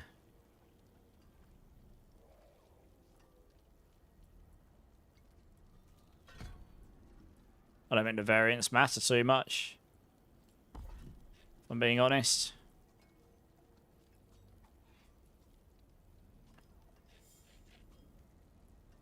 Come on, cat. Down you get, please, mate. Thank you.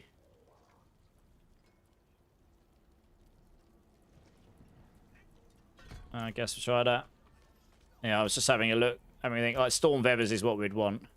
I really don't think there's a way of us getting that on this build. The only way would be the concussive stomp. But the problem is we need that damage. We'll just hit like a wet noodle otherwise. I mean, we can test this quickly out in the wild.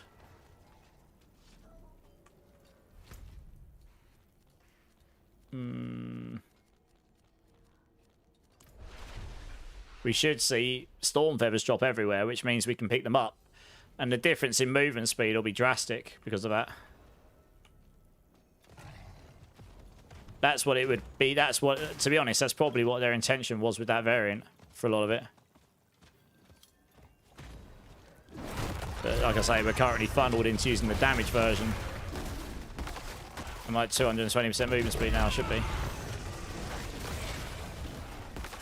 Oh, and I need a...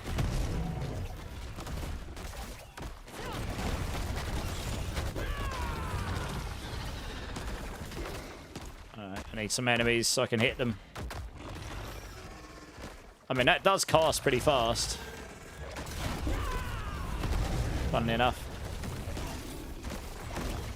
Yeah, 220% movement speed. It makes a big difference. But we've also got the Ravager lock-on tech, so... It allows you to run... Yeah, you'll be able to run between enemies a bit better. You've got the Hunter mobilities. This feels a bit better already, honestly. And then you've got the Ravager lock-on. But yeah, our damage goes down mahusively because we haven't got the Zik rune in.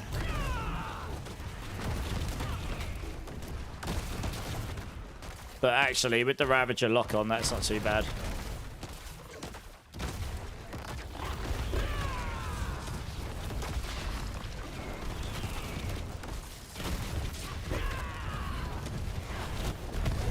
But yeah, the damage is wet noodle. I mean, we're still hitting for hundreds of billions. We just won't hit for the trillions. Let me try it. Let me just switch that back. I can actually do that, can't I? There we are.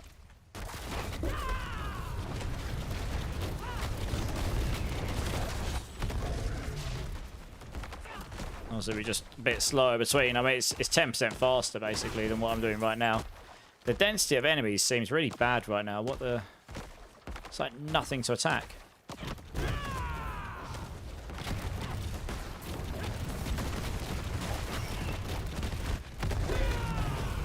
Yeah, and the problem is now we haven't got the Mystic Circle moving with us.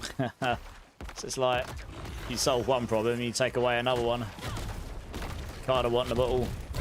having 4 aspects with Mystic Circle is kind of rubbish, to be honest. I kind of wish they were 2 aspects and you got the benefit of 2 on each one.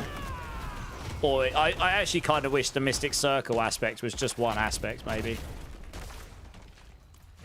Or a unique that just unlocks all of them. Yeah, there's like literally no enemies. Where the hell is all the enemies? I can't test the thing. I can't test these Ravager, these boots if I've got 0 enemies to attack. Density feels trash right now. What's going on? I'm going to try the other one. I've only got 3 minutes. This should be more dense over here. Hey, Trey, how's it going? Will they make this fight faster? Dunno. About to head home from work, and then it's dinner time. Nice. Yeah, thanks, Wise Wizard. I'm probably going to go off some dinner myself soon, because I started early today, and I'm getting hungry. I'll probably do this guide offline, because I am starting to get quite ravenous.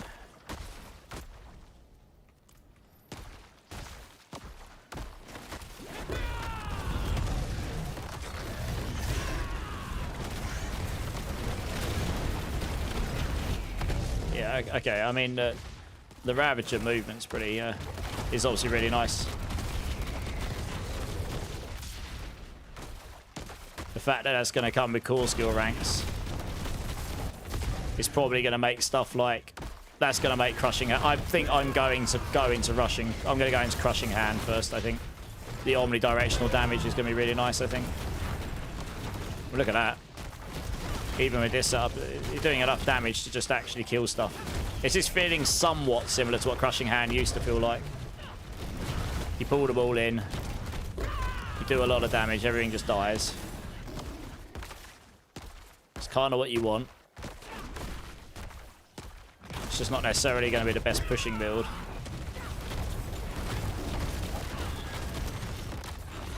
I just want something that's going to be half decent to farm on.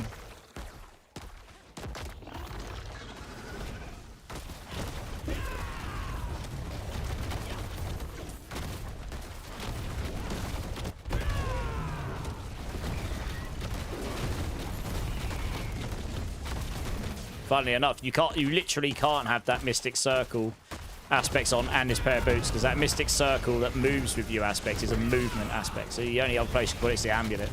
And you're never going to put that on the amulet.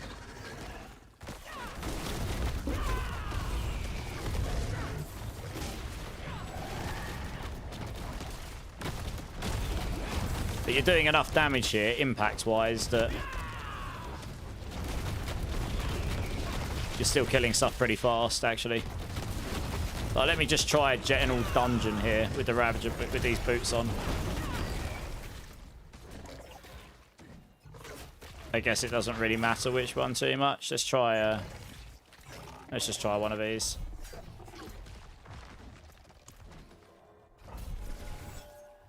Oh, please let me go to my dungeon. I'll give you some gold in a second, Purdy Divine. Well, it's not going to be, because we had literally the fastest build in the game by a long margin. We had the fastest, most generic movement skill in the entire game, and it just got completely removed, basically.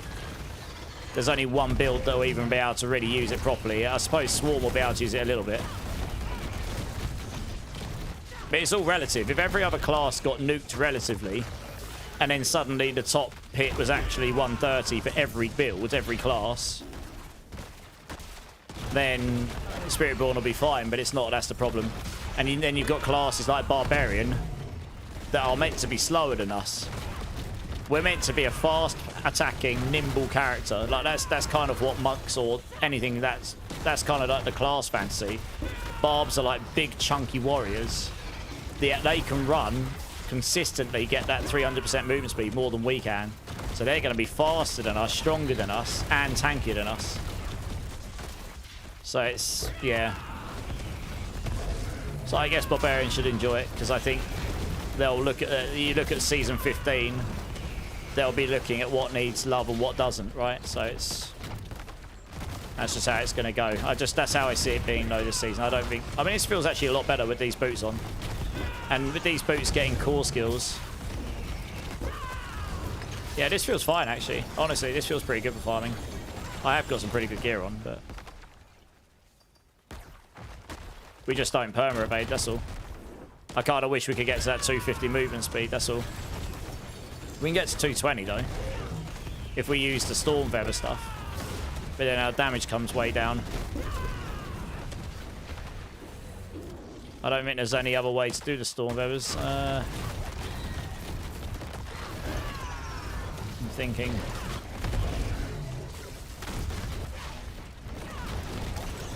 Well, I suppose you could change your ultimate, but then you wouldn't have the velocity generation.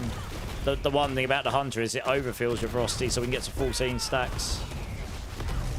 Otherwise, we're only at to 12.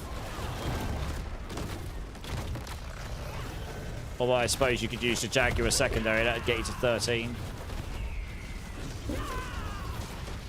So you take a hit on damage there. And you lose the 20x, not having this, the Eagle secondary. Just so you can get the extra movement speeds. It's a lot of damage loss, honestly.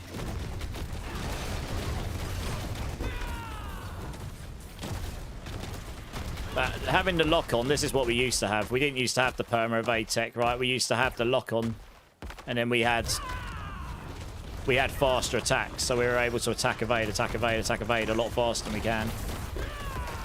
But overall, with the Ravager boots, with the Path of the Emissary boots on, it doesn't feel too terrible.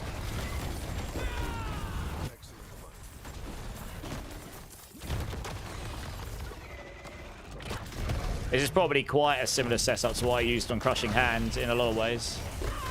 Actually, to be honest.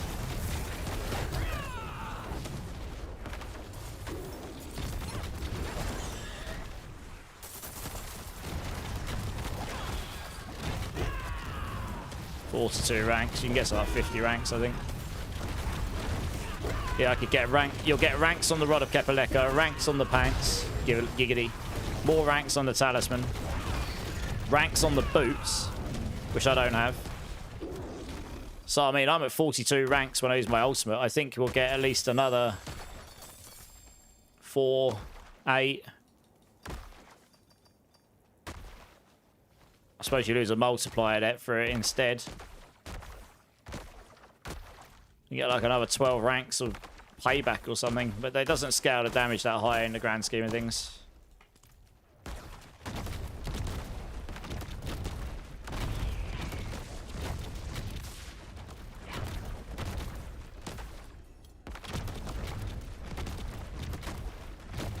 What I wish the Multitude set does is when it casts the ultimates down, it would also take into account like the upgrades. You can't make it so you can't get a variant for every single one. You can only have one variant for the ultimates.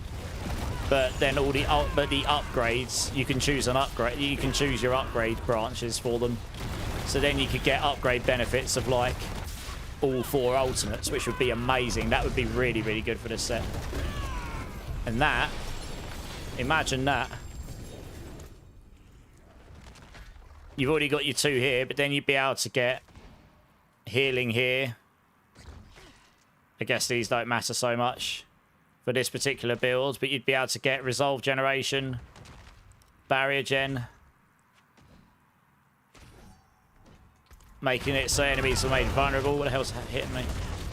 But more importantly, even so, like you could also get it so that the Eagle would generate you Storm Feathers. So you get the Storm Feathers as well. Just to make it so you can only have one variant of any ultimate skill.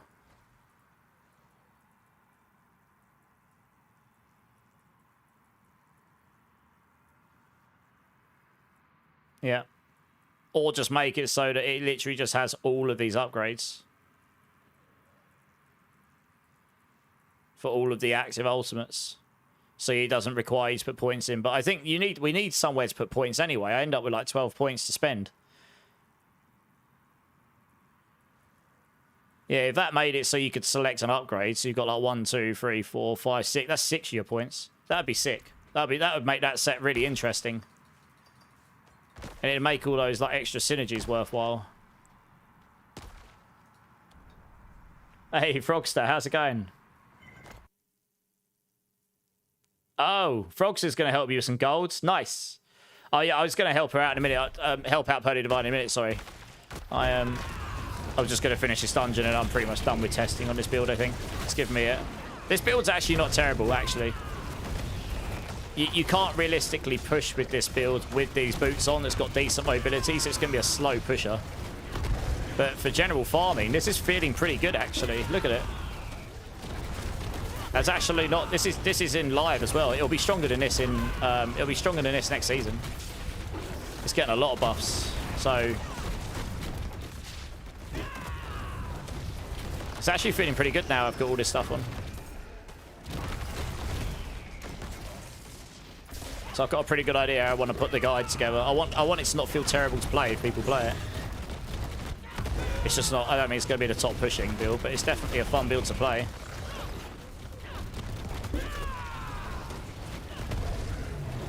I mean, even with the downgraded damage, I'm hitting for near trillions, which is nutty.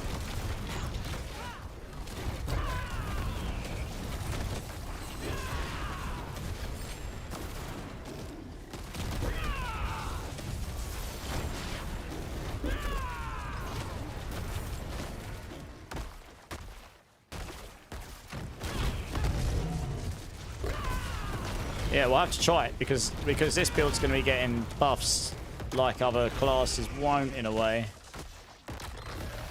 Yeah. Other builds and other classes, sorry.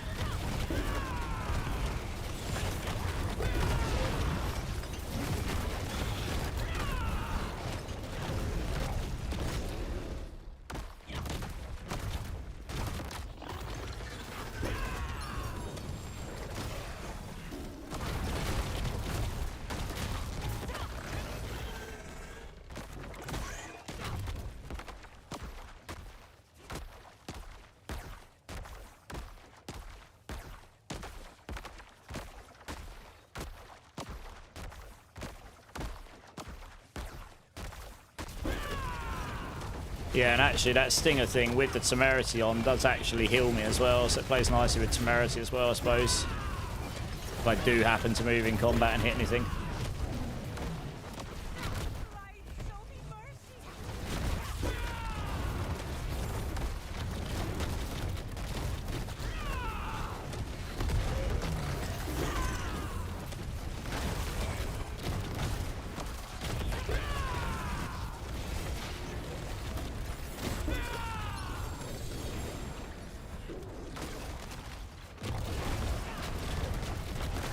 You're good, Frogster? Nice. Glad to hear it, dude. Let's go that way.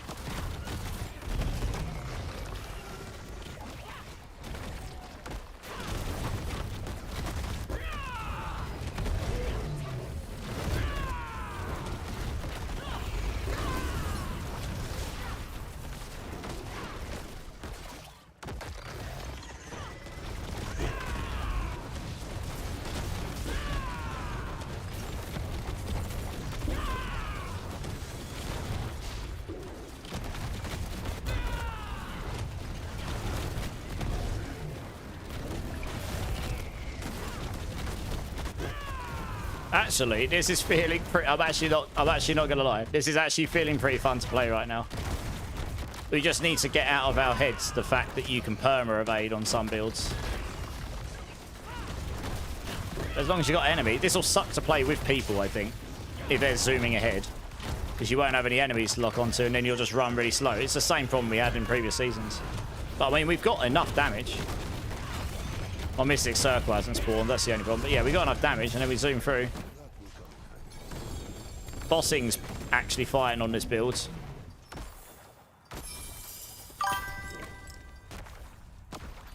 Let me put this stuff up.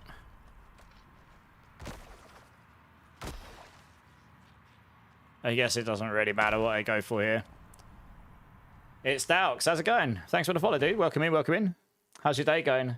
How's Spiritborn looking next season, Nixon? So, we'll be fine. We had very little change from the PTR, so that's a little underwhelming. I'm testing Payback right now in the live season. This will just be stronger next season. Unless they shadow nerf the Zik room, which it wasn't in the PTR, and there's nothing in the patch notes to suggest it's changed. Then, yeah, this is actually playing a lot better than I thought it would. this is easily annihilating T12, and this will be stronger next season.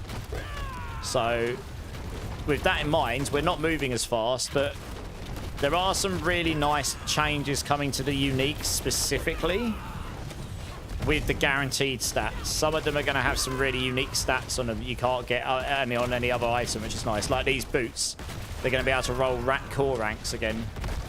So that means they're boots that can give you damage.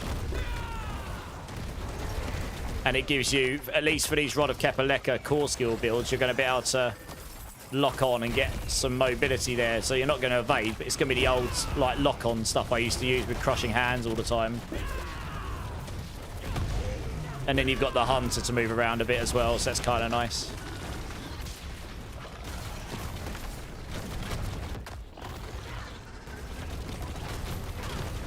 You just need enemies to lock on to. So I think the lowdown is Spiritborn will be fine. I don't think we're going to be the strongest class. I don't think we're going to be the fastest class anymore, although Firestorm is going to be pretty quick.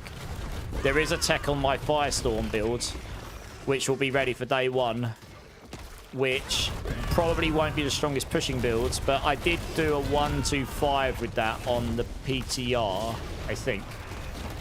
Was it 1-2-5 on the PTR?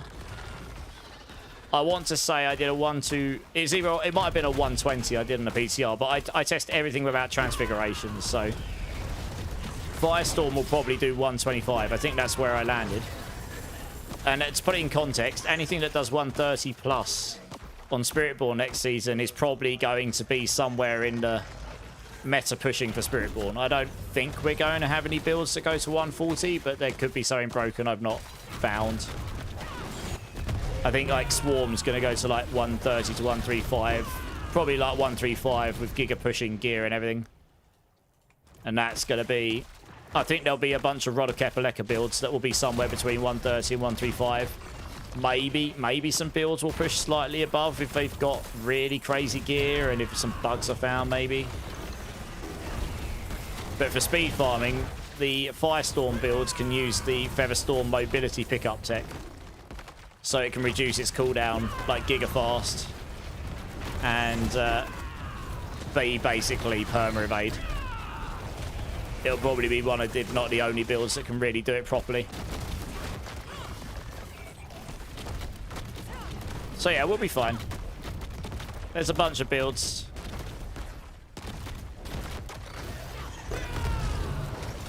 I'm still trying to, I'm still deciding like what build. I'm going to start by leveling on Withering Fist or Rake probably.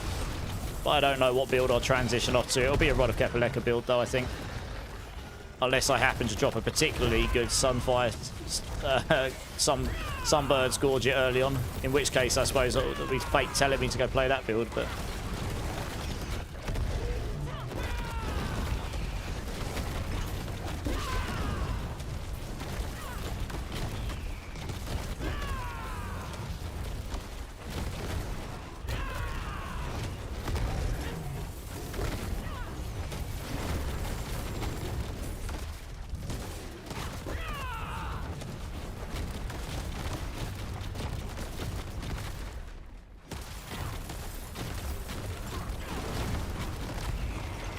This feels fun enough though. I mean, our barrier's consistently sorted.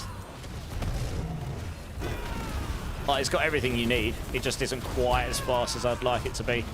250x movement speed, 250% movement speed, and this build would feel amazing.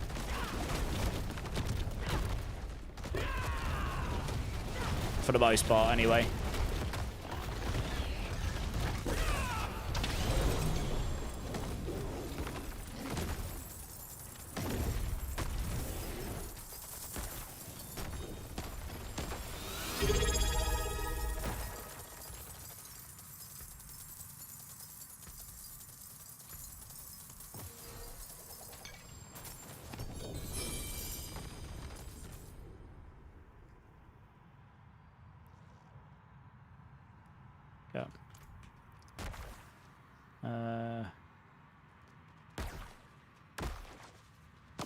Guess it doesn't matter which one I go. Hey, Mel, 10 months.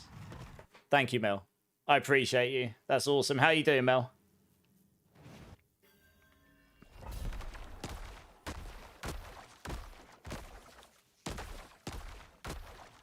Yeah, I'm good. I'm good. Just wrapping up some testing here. I might update the guide while I'm here. Wow, okay. No, the bossing on this is sick. Look, I nuked him. Astroth just had a bad time. I suppose that was the easy bit of Astroth. I need my Mystic Circle. Where is it? I mean, I beat T12 Lilith on this build, okay, and it'll be stronger next season, so it'll easily beat T12 Lilith. Yeah, bossing on this build's pretty good, actually. Any of the Rizoka's builds is going to struggle with bossing because you have the ramp up time. It'll do a lot of damage once you've ramped up, but you have to ramp up. So any of the bosses that have like these mechanics that go on the ground or whatever, it just those builds are going to suck against it. So I kind of want to avoid those because you need to kill the lair bosses early on when you've got stuff so that you can farm the gear you're looking for. I want to play a build that's generally good all round to start with rather than being the best pushing build. I don't know why I picked all that stuff up.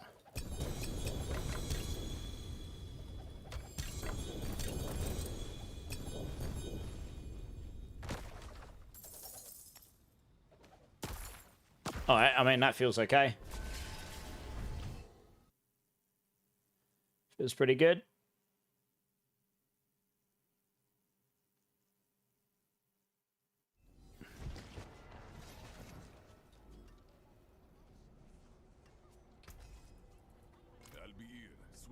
Alright. I was going to go use the restroom very quickly, guys, so I'll be back in 1 minute. BRB.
Alright, I'm back, guys. I'm back.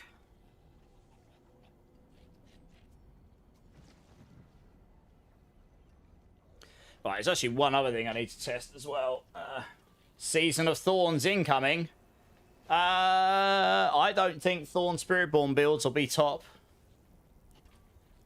I don't think. But I guess we'll see. Maybe Thorns builds will be good.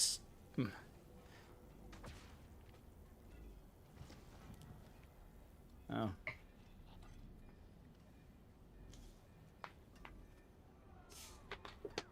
I mean, I can see some Thorns builds being decent. For sure. But the best one we had before was Evade Thorns. That's essentially dead. Rushing Claw allowed us to activate it way quicker than we reasonably could ever evade. So that's basically dead. If we had Thorns damage multipliers, then yes, yeah, I could be wrong. But I can't currently see that being the top builds.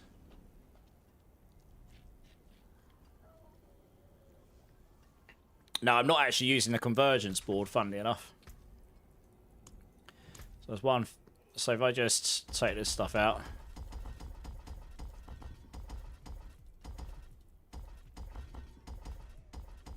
Hello. Da, da, da, da, da, da, da, da, da.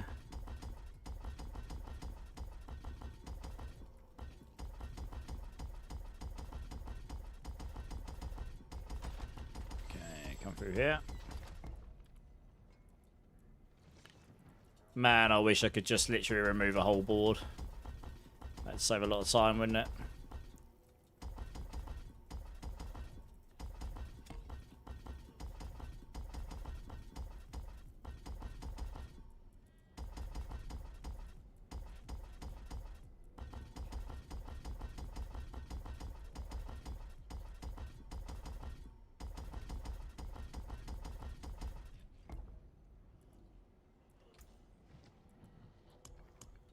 Right, because I mean, technically speaking, if you can cap your convergence out, that gives you 60x damage all the time, as opposed to only some of the time.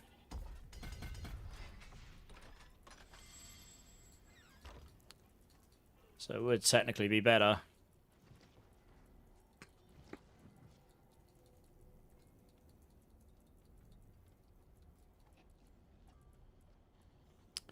Yeah, 41. But we need to see what it is like when we're out. I don't have any physical damage multipliers on the build right now. If I had physical damage multipliers somewhere on the build. If I rolled that all damage to physical damage, that might end up pushing it over. I could roll physical damage on here rather than crit damage. As well, that's an option.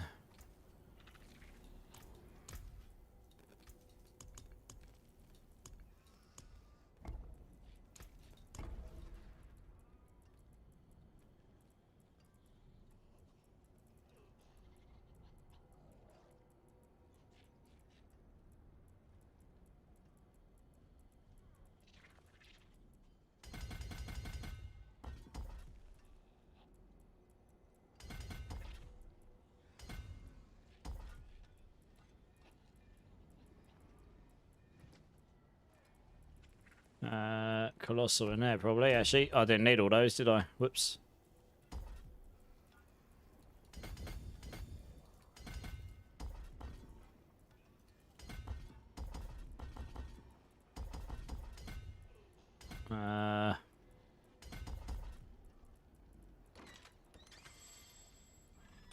What have I done here? This is messy as hell.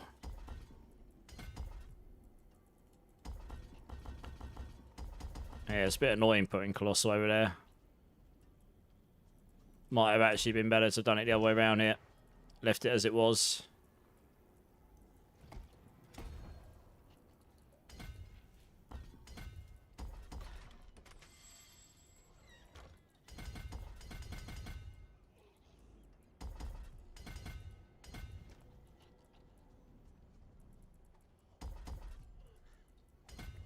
$105, 1, 2, 3, 110.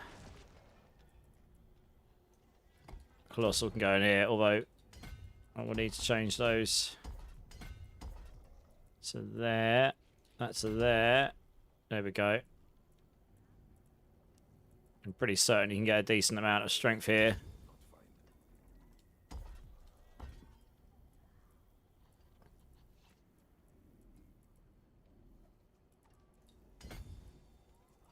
$47, $54, $59, $64, $69, $74. Yeah, you can get loads in this board. Just need all the nodes to do it. 41%.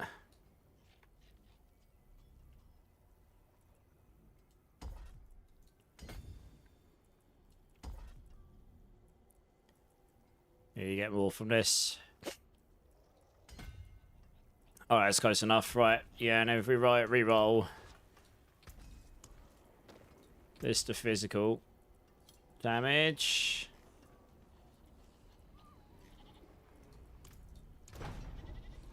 Obviously want the crit on there. How's payback doing? Yeah, it's doing okay. I'm just testing one more thing, then I'm pretty much done testing on it. Feels pretty good for farming in general.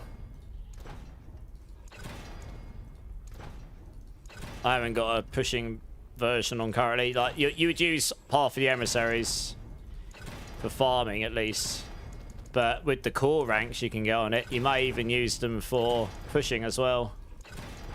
Honestly, come on.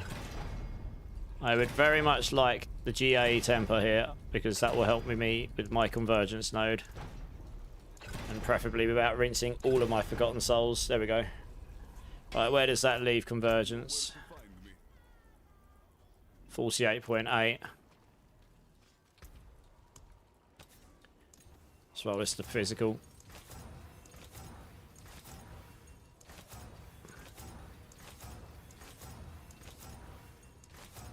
But I hope it doesn't rinse all of my resources this.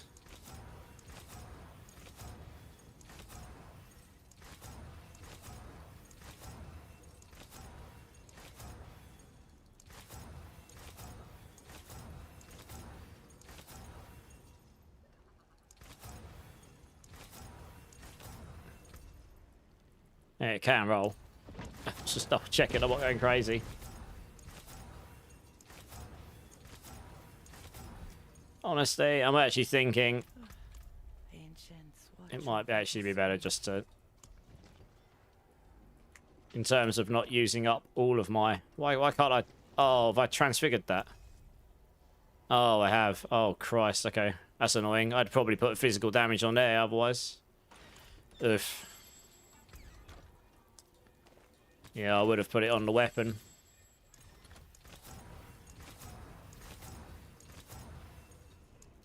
That's a low roll. What does that do for this, though? That's actually gone down. Why has that gone down? What? Why? That makes literally no sense.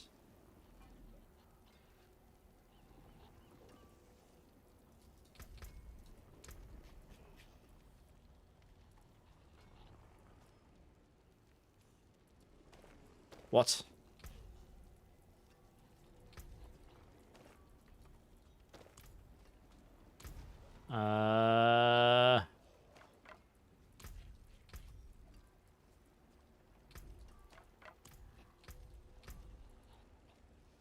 Huh. That has confused me. Does that mean...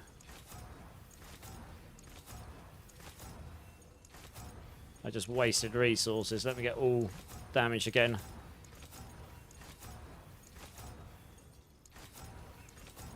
Please don't use all of my resources up. That would be really annoying. Because that is absolutely lower than what it was. That's a lot lower. Huh. That's not how I would have expected that to work. I think all damage has actually given me more on convergence. I think that's scaling underneath the bonnet. I think it's scaling. Unless that's snapshot to some degree. Let me go into a dungeon here and double check. I think all damage might have scaled all of these.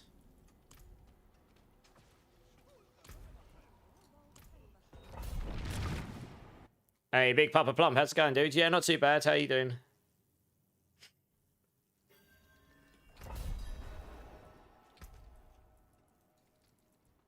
Yeah, that's lower. Absolutely. That is not what I was expecting there. Interesting. Yeah, capping this to a hut to 60x is going to require the GA temper of physical damage on this as well, and I can't actually change this weapon because of I've masterworked it.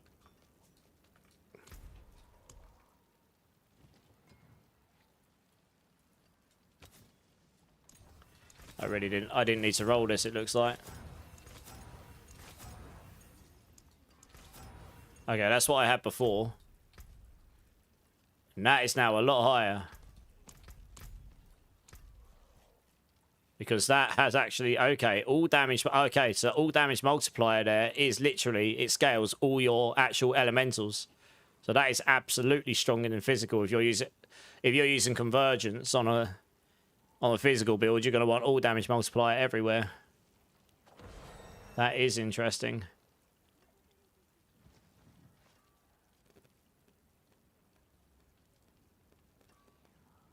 Yes, I mean, I don't really want to waste too much more resources here, but...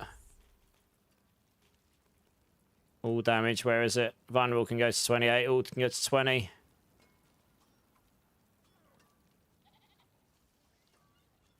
Maybe it's worth me trying to get...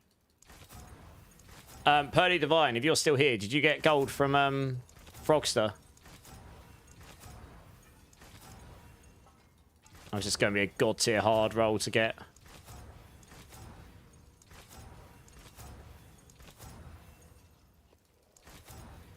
Physical.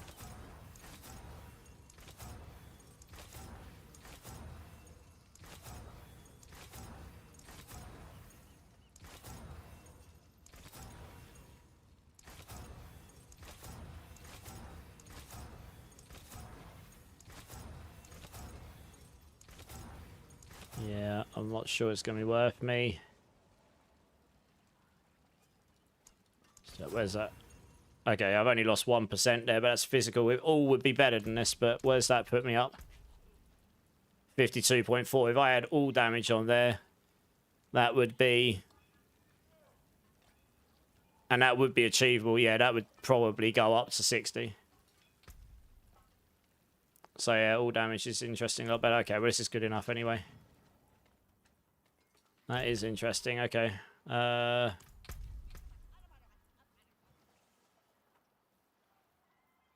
haven't got the resource cost reduction on there. I've got the movement speed.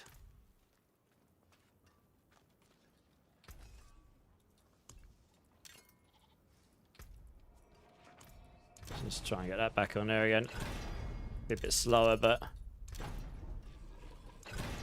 there we go. Let's just try this again, but with the Ravager, the Path of the Emissary boots on. Ravager boots.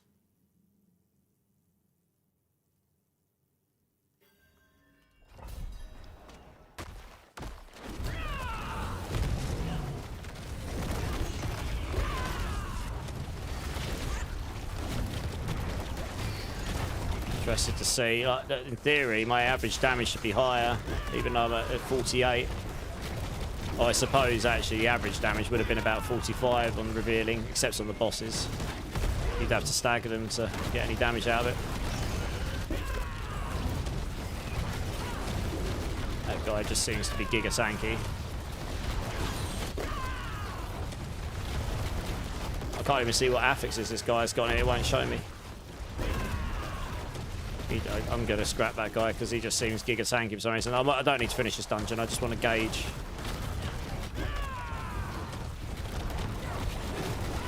I'm sure I sacrificed other damage things on this build as well.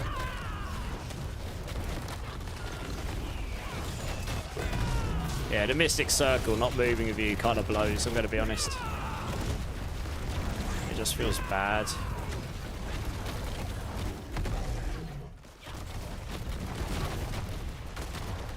I think it's fine when you're just nuking content, but for pushing it just sucks. Then you have to wait for it to spawn again. My damage numbers are a lot lower than I was expecting. What else did I change?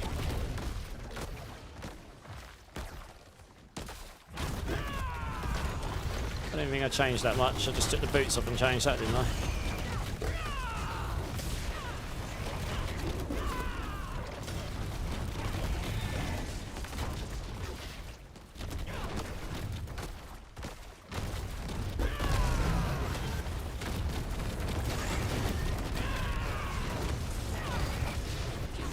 Yeah, so for this kind of content, you just don't really need the Ravager boots because you're not really zooming through stuff. So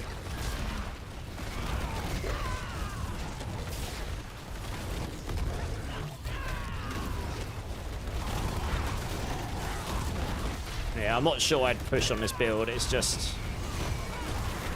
I don't know. It's not got the I don't know. We'll have to try it, but it's... The lack of omnidirectional damage always bugs me on this build when it came to pushing. It's fine, but for pushing, we don't use the Ravager boots. For pushing, we'll use a pair of boots with... Mystic Circle works a lot better with the Mystic Circle mobility aspects on, as I'll demonstrate now. It moves with you. Well, somewhat. It respawns under your feet quicker. So, makes it feel a lot better to play with, honestly.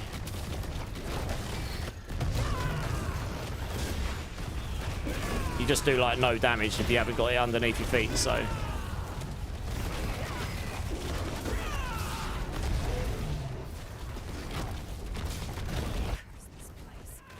Being followed.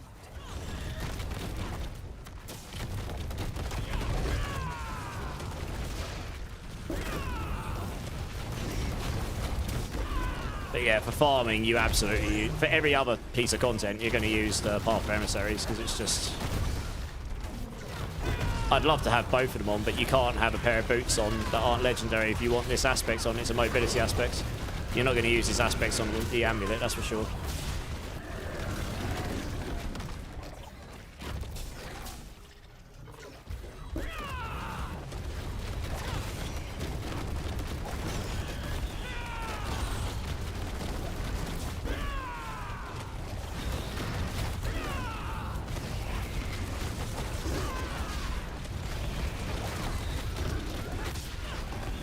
It feels fine otherwise. Just get a nice big group of enemies and... You got attacks, reduce evades on, so it's not too bad. And then like you see, like, it spawns quicker under your feet again, so you don't have to wait like 10 seconds for it.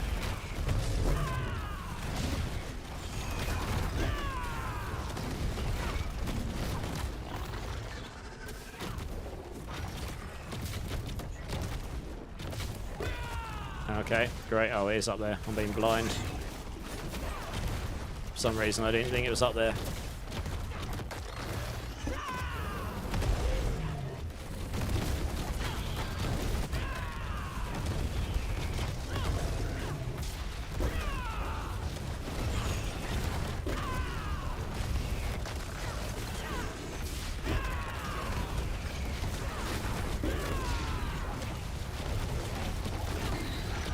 I think I've got a pretty good idea how this is built now.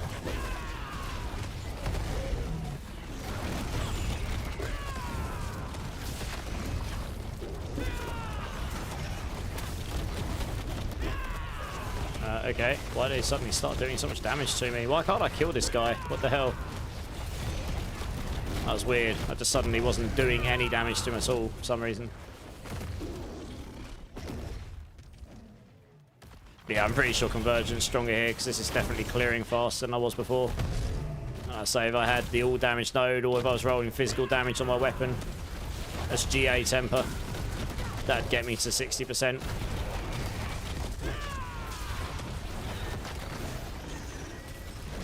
What the hell? Look at the damage.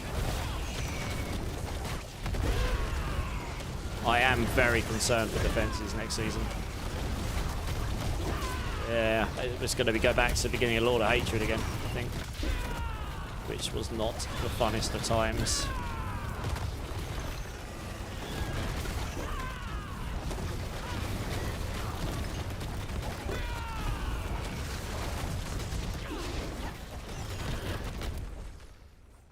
Let's put that thing up again.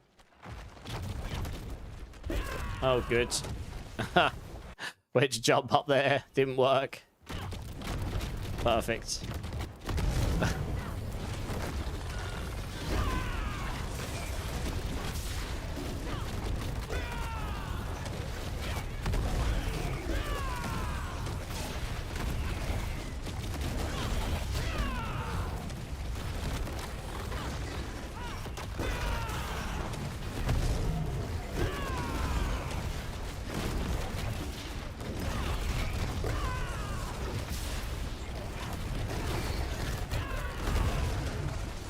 Wait for him to go to be unstoppable, and then we suddenly do a lot of damage to them. I'm not even going to bother him. I don't have the mobility lock on or anything.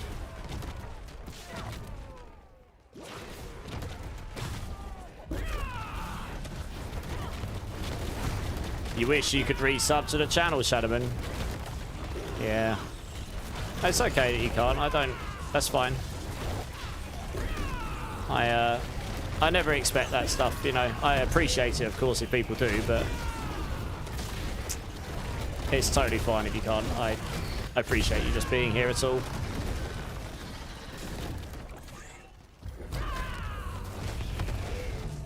Getting close to 10 trillion, yeah. So this will just do stronger. This will just be stronger. My English is going out the window now. I'm getting a bit sleepy and hungry. I'm starting to, instead of seeing demons, I'm seeing sausages, or you know, just food. Seeing food on my screen.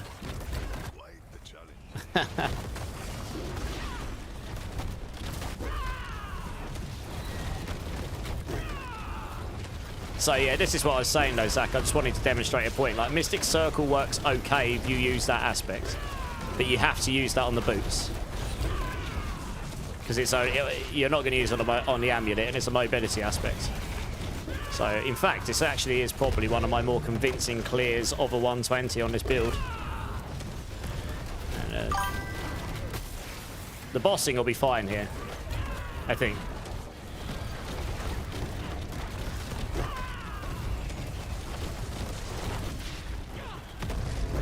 Hey, Shadow Panda, thanks for the follow, appreciate it. How you doing? Welcome in, welcome in.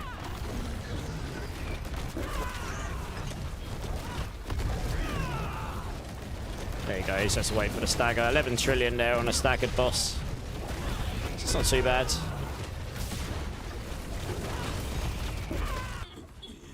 Yeah, okay, I've got a pretty good idea how we're building this next season. This build will be okay. This will do a 130 plus next season, I think, which will be respectable. Pit anyway. I don't know about tower. Let me just go try a 120 tower and see if it's even doable. I can't remember what the oh, it's closed. I can't. Okay, good. All right, well, I can't. It's closed. Never mind. Rip. Adam Murai, thank you for the follow as well. Welcome in. How's you doing? Yeah, it is closed, Zach. Yeah, never mind. It's fine. It'll probably do a 130 tower, because it's getting quite a lot of buffs, as I say. If we're going to use, you only have to have the 2-set bonus to get access to the ultimate skill tech that I'm using. All 4 spirits. We cast, well, when we've got Jaguar Hunter Ultimate active, we get all 4 spirits, which means we get 4 times Harmony of Ibawaka. That is also going to go to 39% next season. So that's going to be 4 times 39. So instead of it being 120, it's going to be 156%. So that's quite a nice little buff. Rod of Kepaleka is going to be stronger. Quite a lot stronger. Which I think subsequently makes the resource cost reduction scaling stronger, because it scales off of the damage of the Rod of Kepaleka. So the stronger that is, the stronger the resource cost reduction will be. So we should get a double win there. So that'll be stronger. I have no idea what the Mythic Temerity will be like, because the number that scales is technically life granted to you as barrier. Does that mean that will go above 100% of your max life? If so, that would be insane for defense and damage. I don't know. We'll have to see if it's even possible. But there will be a mythic version of this, and that will affect the aspects somehow. And the duration technically doesn't change. So we'll see. And then on top of that, the new mythic seal, if you can get one. The 200x on the bottom here is nice, but putting the Ring of Midnight Sun in here, freeing up this slot for even the Starless Skies, so you get the 50x damage we haven't got. 50x resource cost reduction, which means we'll easily go to... I mean, we're currently at 38.6. With one more instance of resource cost reduction. And... that being a 50, we'll probably hit the 75% mark, which I think is the limit, mathematically. So that's, again, enough of massive damage buff in there. And we'll be able to get one of these with damage multipliers on it. So that will be very strong here.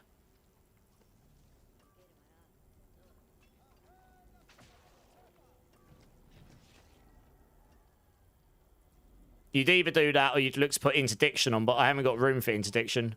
You'd have to put, sorry, not interdiction. You put interdiction and redirected force on. But I don't have anywhere to put interdiction anymore. You'd have to sacrifice this Mystic Circle one for it, which you could do. And maybe going for it, maybe for a pushing scenario, you would change that for interdiction. And go redirected force it. Maybe that would be stronger. Although the Rod of Kepaleka damage scaling with the resource cost reduction is quite high. It's quite a lot. It's like, I think it's 75% resource cost reduction. It's 8x damage or something. It's an 800% multiplier. It's huge, the way it scales it. So going from 38.6 to... going from 38.6 to 75. I suppose that's technically less than 100x more. Maybe redirected force would be stronger. But you'd have to take the quality of life hit. So that'd be the trade-off. You don't need the attack speed on the Ring of Starless either. Although saying that, actually, taking your resource cost reduction to 75, giving you, let's say it's an 80x multiplier, and having a 50% multiplier on there as well. So a 1.5 and essentially another 1.8 would probably be better than a 2.2. It'd be close. It'd be very close. I'd have to test it. I'd have to work out the math exactly. It'd be close though. But anyway, the point still stands. And then I haven't... Yeah, and then you take basic skills off here and put vulnerable damage on there. Probably. Because we'd have the Protean Heart in here. That's right, you'd also have the Protean Heart in here, probably. Because that doubles up your dexterity, which gives you an enormous... It'll double up all your stats. So that will just give you more of everything. More resource gen. Yeah, more dex, etc. So that'll give you a phenomenal amount of extra damage here. I don't know if I've got a spare Lockrins. I mean, you could look at Lockrins, but the Talisman of Lockrins won't get mythic and stronger, I don't think. I'll probably salvage them.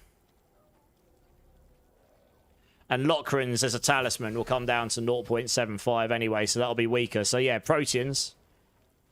And then having Protean's Heart on also gives us 20% damage reduction, so that would be Giga. So that gives you a little bit more defense that we don't have currently. So that'll be really nice.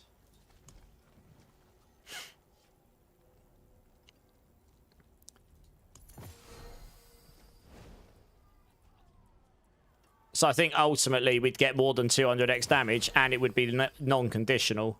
So it'd be stronger. So this build has got easily potential to go to 130 plus. Like I haven't even got all damage or physical damage there. This will come with ranks next season. I think it comes with ranks and... 1 second. What does Rod of Kepaleka come with? Rod of Kepa. It comes with... Oh, it comes with weapon damage still. Oh, that's annoying. Well, I suppose you can roll that off. In an ideal world, I think you'd roll critical strike damage multiplier. You'd have your ranks of core skills. If you're using Protean Heart... Dexterity would be better than weapon damage. You're going to need max life. I think you'll just be too squishy if you don't have max life and a weapon. You can go full damage on this, but I think you'd be too squishy. But you get a lot of dexterity on these weapons. Like 600 or so. So with a Protean Heart, that doubles up and it gives you a phenomenal amount of extra damage, more than the weapon damage will. So you'd have to roll the weapon damage off, assuming you can roll the fixed stats off. So you would have to roll a particularly good one.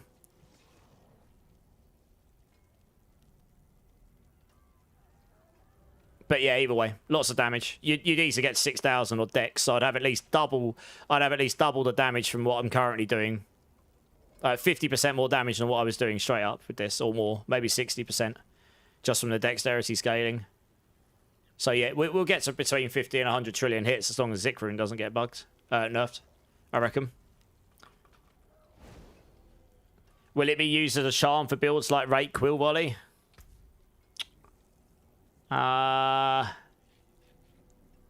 Probably. But we'll see. Like I say, the resource cost reduction scaling gets better when the damage scaling of the Rod of Kepaleka is better to start with, right? You're not only buffing the Rod of Kepaleka damage by... Well, it goes to 1.38, so it's not quite a 2x multiplier, but it's been buffed by like 1.8 times. You also make the resource cost reduction scaling on that damage better. And I would look to use the Ring of Stylus on the Quill Volley. I think Quill Volley will be the best pushing build. I think, because it's also going to have a buffed Thunder God's Ring, and it doesn't need to use a Ring of Midnight Sun to start with. But we'll see. I think Quill Volley will probably be the top. Quill Volley or Crushing Hand, maybe. But Quill Volley most likely for pushing specifically. Quill Volley sucks for anything but pushing, though, really.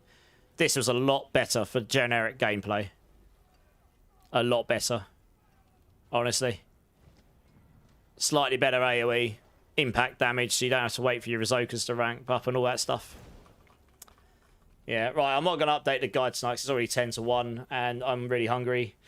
And I'm a little bit sleepy and I've got some other bits I need to do for sleep. I'll update this guide tomorrow, I think, during the day. It's getting quite warm here tonight. You've been enjoying the PoE2, the Spirit Walker build. What, the one I made, Trey? Yeah, that's pretty decent. I like that. Nice, glad you're enjoying it. Payback Thorns will be your season start for sure. Okay, you're going to do it with the Balazan's Spout. Yes, the lack of changes for Spiritborn is a shame, I agree. The new Mythic Seal changes 3 uniques and 2 set pieces. Yeah, that's what I would use on this build. I think that's what makes most sense for this Payback build. I'm not convinced Payback Thorns is the way to go, but I am all for being proven wrong. This non-Thorns-based Payback build will go to Pit 130 next season, and that will be... Or even maybe Tower 130, and that will be respectable for Spiritborn. I think Swarm's going to land between 130 and 135-ish. Give or take. Especially since the unique charm stuff was nuked. They won't be able to do the double unique charm bug anymore. Yeah. Yeah, Zach. Well, we'll see, Zach. We'll see. Right, let's see who's online to raid out to tonight. Oh,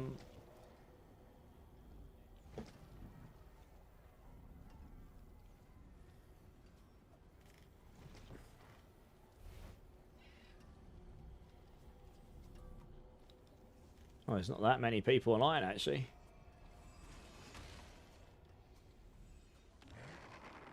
Alright, I'll tell you what, I'm probably just going to send you over to Robson. I haven't raided him in ages, and he's online. He rarely finishes after me. We're going to say hello to him. At least I can send anyone here that's looking for content on what's coming. You can find out some stuff from him. It looks like he's doing his spreadsheet on all the builds known to man right now. Yeah, Marksman, I'm good, mate. I'm good. How are you? Right, let's flick over here.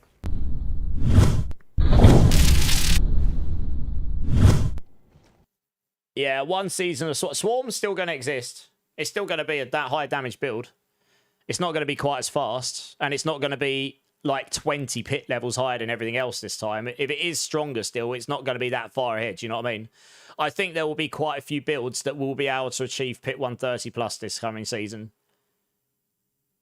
Like Fire Rock Spitter, Quill Volley, Crushing Hand, Payback, Rake probably. Yeah, Rake will. What else? Obviously Swarm. 130. What else will get to 130? I'm racking my brain for all the builds right now. Yeah, those builds definitely. I don't think the Thorns builds are going to be able to scale the damage high enough. Evade Thorns is dead. Straight up dead. There might be some other builds. Those are the ones off the top of my head. I've even got a Fire Saw build that will do 125, 130, I reckon. It's not, and that's not too bad. That's got higher movement speed than most of the other builds. But it's a little clunky, but it works okay. Yeah, Lowen, thanks for jumping in, dudes. All right, guys, I'm going to call it there for tonight because I started early today and I'm getting a bit hungry. And I've got a few I'm doing guides for other games as well. I've got a bunch of stuff I need to do for sleep. And I'll try and get a video out tomorrow on my overall take of Spiritborn on YouTube. So I'll try and get that out tomorrow. So that's kind of plan. But yeah, thanks guys. Thank you so much all for checking in today. And everyone that's here the whole time, anyone that's new, anyone that's been lurking, or anyone that's hung around since any of the raids, I really appreciate you all. Thank you so much. If anyone hasn't hit the like or subscribe button in my channels, please consider doing so. Really helps me out. I'd love to see you again. We will be blasting D4 next week. I will have a lot of Spiritborn guides up. We will be covering the class and seeing where that is next season. So yeah, hopefully we'll see something there. So, yeah, silly. Well, I'm not going to sleep straight away. I've got to go do some things, Marksman. But I need to go get some food. I can't really think. I'm literally seeing sausages. I'm not seeing right here anymore. He's a walking hot dog. I'm that hungry. You know, you just start seeing food. If anyone wants to get hold of me to discuss anything build related or talk to me about any of the builds or anything upcoming about the season next week, I can be contacted offline. The best way to do that is to do it via Discord. So it has just been linked, but I'll link it again. If anyone wants to get hold of me, that is the best place. If not, I'll be live again. I should be live again tomorrow. So you can catch me then too as well. Always hungry when he starts streaming. I'm not surprised. Yeah, he probably streams for dinner. Yeah, so hopefully you see some of you in the Discord. It's totally fine if you don't want to join. I appreciate not everyone wants to join a gazillion Discords, but it is there if you think that'll be useful to you. And as I say, it's the best way to get hold of me or stream. And I'm pretty responsive there. Every channel except Twitch, I'll be shutting down for tonight. Thank you so much, guys. Really appreciate you. Hope you have a great rest of your day, whichever time zone you're in. Twitch, I'm going to send you over to Rob. I'm sure most of you know who he is. I'm sure some of you love him and some of you don't. But he is a D4 blaster. I haven't been able to raid him in a hot minute. And it looks like he's doing his usual spreadsheet build stuff. So let's go over and see what he's got cooking up. Say hi. I haven't said hello to him. I can't English. I haven't said hello to him in a hot minute. And yeah, hit me with the emotes. Say hi. I'm sure he'll really appreciate it. And yeah, as I say, I should be streaming tomorrow. Don't know what I'll do. Probably test another build, although I'm running out of Forgotten Souls, so I'll have to try and test something. Yeah, maybe I'll do some leveling testing. Actually, maybe I'll do rate leveling testing tomorrow, because that won't require Forgotten Souls either. Problem solved. How did Kane miss that shot? Loot crate. I don't know. How did Kane miss that shot? Love Rob. Nice. Yeah, I mean, he's a blaster, isn't he? He's a good guy. He's a nice guy in real life as well. Okay, yeah, so I think that's about it, guys. Yeah, nice, Zach. Yeah, I think that's about it, guys. So, yeah, I really do hope you have a great rest of your day, morning, afternoon, evening, whichever time zone you're in, guys. Thank you again so much for tuning in. Really does mean a lot to me. Hopefully see something tomorrow, but if not, keep safe, keep blasting. Much love, guys, and I'll see you tomorrow. Cheers.